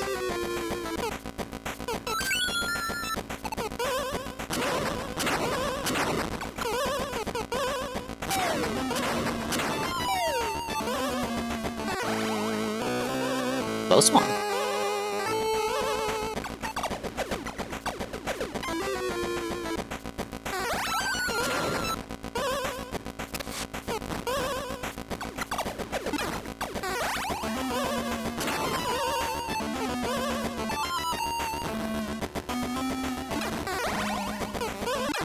Oh, shit. I tried to jump through the block, but I was barrel blocked. The barrel body block. I fucking felt that smushing. I was felt it.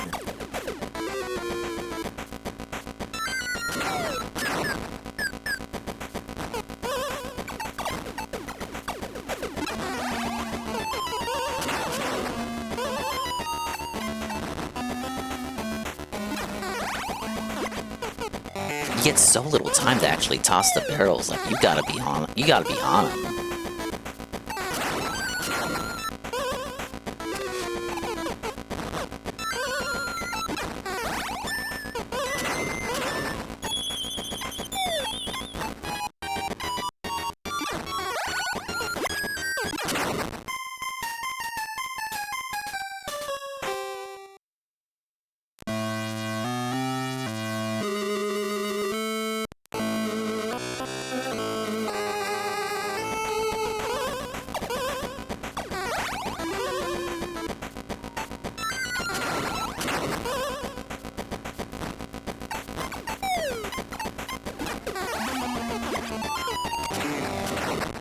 I don't know how I survived that.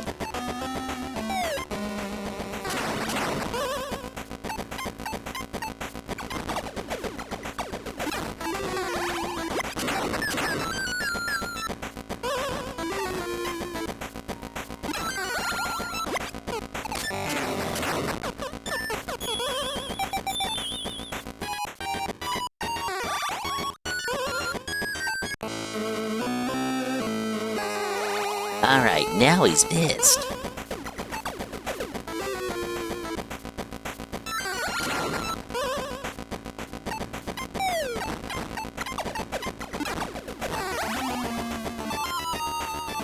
Uh-oh. Game freeze. I don't like using rewind, but the game froze. Nothing I could do, dude. It always freezes right there, no way. Was just destined to freeze right there at that exact moment. That's unfortunate.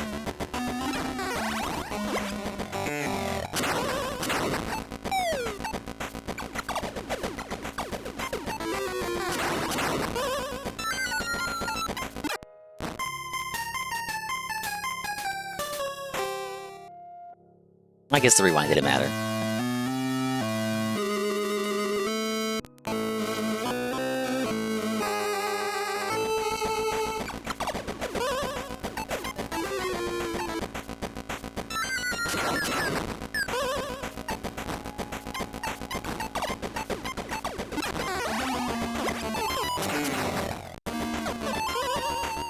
If you toss the barrel at him, it should just cancel out the whole attack.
Okay, now he's gonna go Kukli, yeah.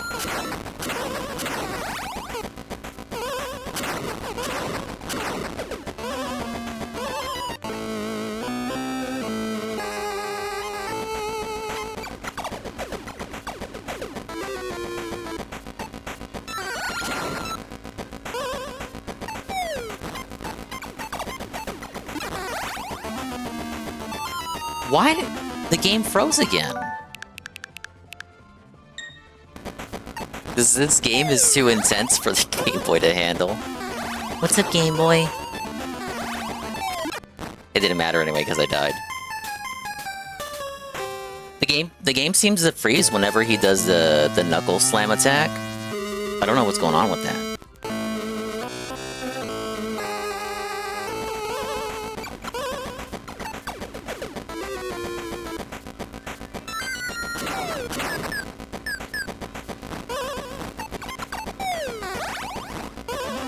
I don't think I ever had any game freezes on 3DS.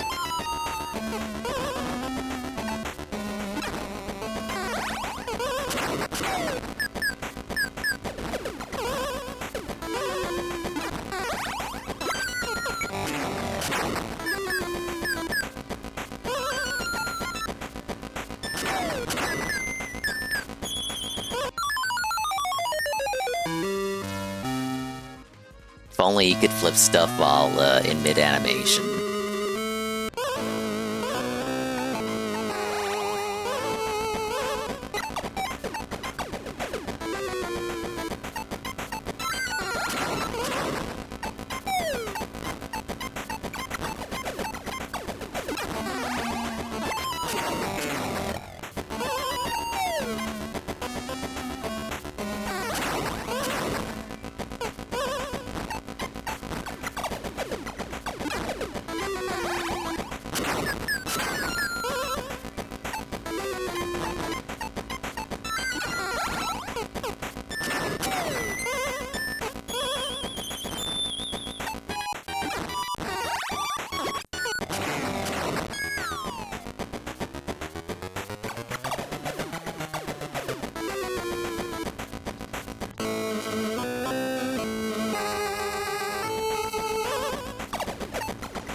Okay, can I get 2 more?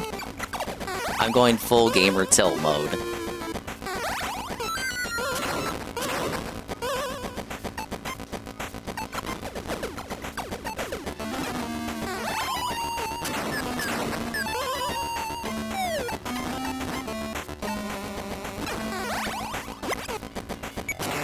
Okay, that was really lucky. This is not...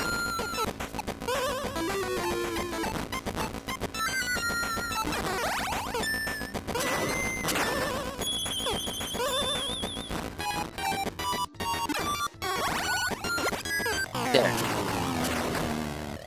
See, the trick is getting the barrel spawns to be closer to the center, because if you get the barrel spawns when they're further out, like towards the edges, it's harder for you because the fists, the fists come in from the edge.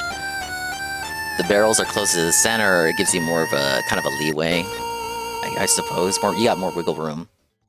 Anyway, Mario rescues Pauline, and this is how it connects to the first game. Did you think they would actually You didn't think they would actually go this far with the lore, but there it is. She gives him the mushroom. Back from Donkey Kong, he turns into Super Mario, so this was just Mario the whole time. But now it's Super Mario. Then DK lands on him and kills him. But guess what? He's Super Mario, therefore he can felt the monkey without even thinking. And now DK is the one screaming help. And his Monkey Jr. doesn't even know what's going on. And now they're all friends. That's a Donkey Kong Game Boy, 1994.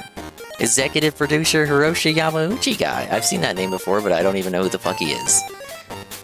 Producer, there he is. There he is. Holy shit, I gotta be up again in like 3 hours to do the thing. Very great game. Sorry towards like the entire second half of that playthrough, I just stopped talking as much. Like, I let the Muppet do the talking for my voice is so shot. I gotta make some tea. I gotta make some coffee. I gotta change all the overlays and, well, I'll probably be lazy about it. Just because of the time restrictions. But I had fun. I really highly recommend playing this one if you haven't already. If you liked the first Mario vs. Donkey Kong game on GBA before they turned them all into shitty puzzle games. Not even shitty, I enjoy them, but they're just not, you know, what the original was.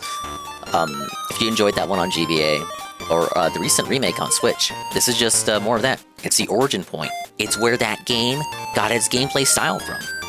And this is also what introduced all of Mario's acrobatic prowess, which you see displayed in the later 3D games, Mario 64, Sunshine Galaxy, all those acrobatic things and doohickeys and moves he can pull, those tricks he can do. It all came from this game. Definitely one of the best Game Boy games they ever put out there. Or my name isn't Billy Mitchell. Because I am. I am Billy Mitchell. I'm the guy. I'm here. This is how I celebrate the first day after I beat Carl guy in that court case thing. I'm back from Australia, guys.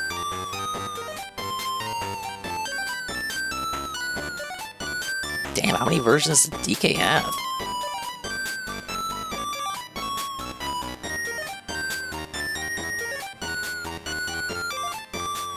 11-year gap between Junior on NES and Game Boy Donkey Kong.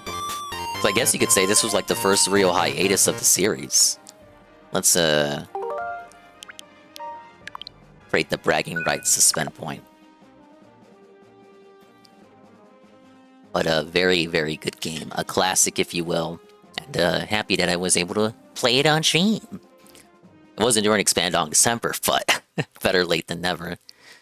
Alright. I am officially zonked. I gotta get everything ready. Thank you so much, guys, for bearing with me through the sickness. I wish I could have done a bit more with the gimmick, but my throat just won't permit it. Everyone set your alarms, get some sleep, or you can oversleep, or if you got work, because I got the day off, but you might have work, so be rude of me to assume that you also don't have work. You might in fact have work. Set your alarms now.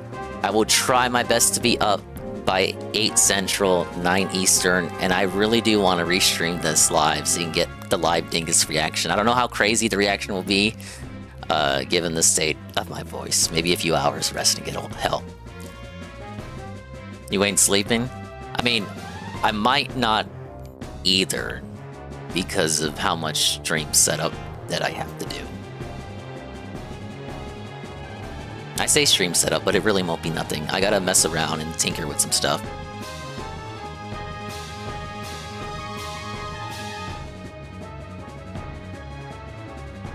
Dingus gonna do a Saru. I will not do a Saru. I will do a Dingus charges his controller though. Charge it, because I fucking gave me low battery earlier. Alright, Pablo, get me out. Get me out. I got so much scene cleanup to do.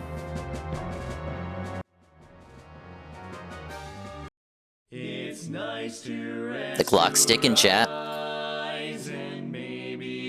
3 hours, less than 3 hours. The Switch 2. So go take a nap, like me, Go get some air. Go get something to eat. I had a big plate of mole earlier before I started the stream, along with some pizza. But this was not enough to fuel me and last me throughout the stream. as it has been as it has been clearly made. Like you can go to hour 1 and compare it to now and see. I'm absolutely fucked up. Yes. Thank you to Praise That Soon, Raid with a Party of 2, Almighty Goki to Tier 1 in camp for the 1 month, Stephanie Ann, the 5-bit cheer. And, okay, that's it. We got Tevin awake. Don't tell me Tevin's doing the all-nighter. Then come back for more. Or please come back for more. He is, in fact, awake somehow. But we got Broken Mailman alive, too. I'll tell you what. We'll send you to Mailman, but Tevin is here as well.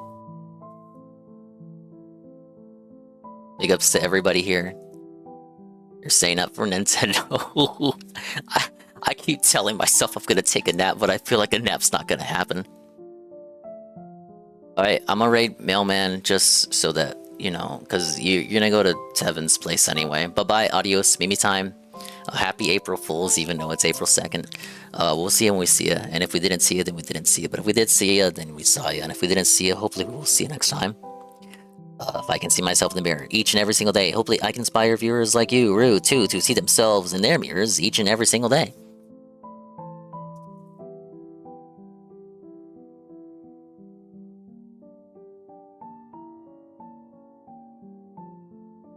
Thank you, Jesse. Thank you for the well wishes, everyone. This is partly, excuse me. It's partly why I did stream Monday. I tried so hard not to get into a coughing fit right now. Okay, don't worry, I'll survive.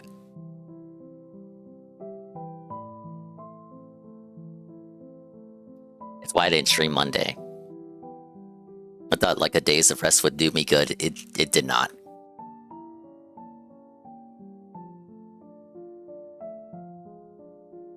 Thank you, Tevin.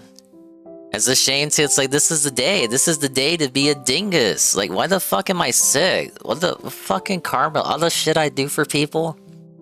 This is how life repays me. Like, go fuck yourself, God. No, really. No, really. All right, bye bye. I'll be live again in 3 hours.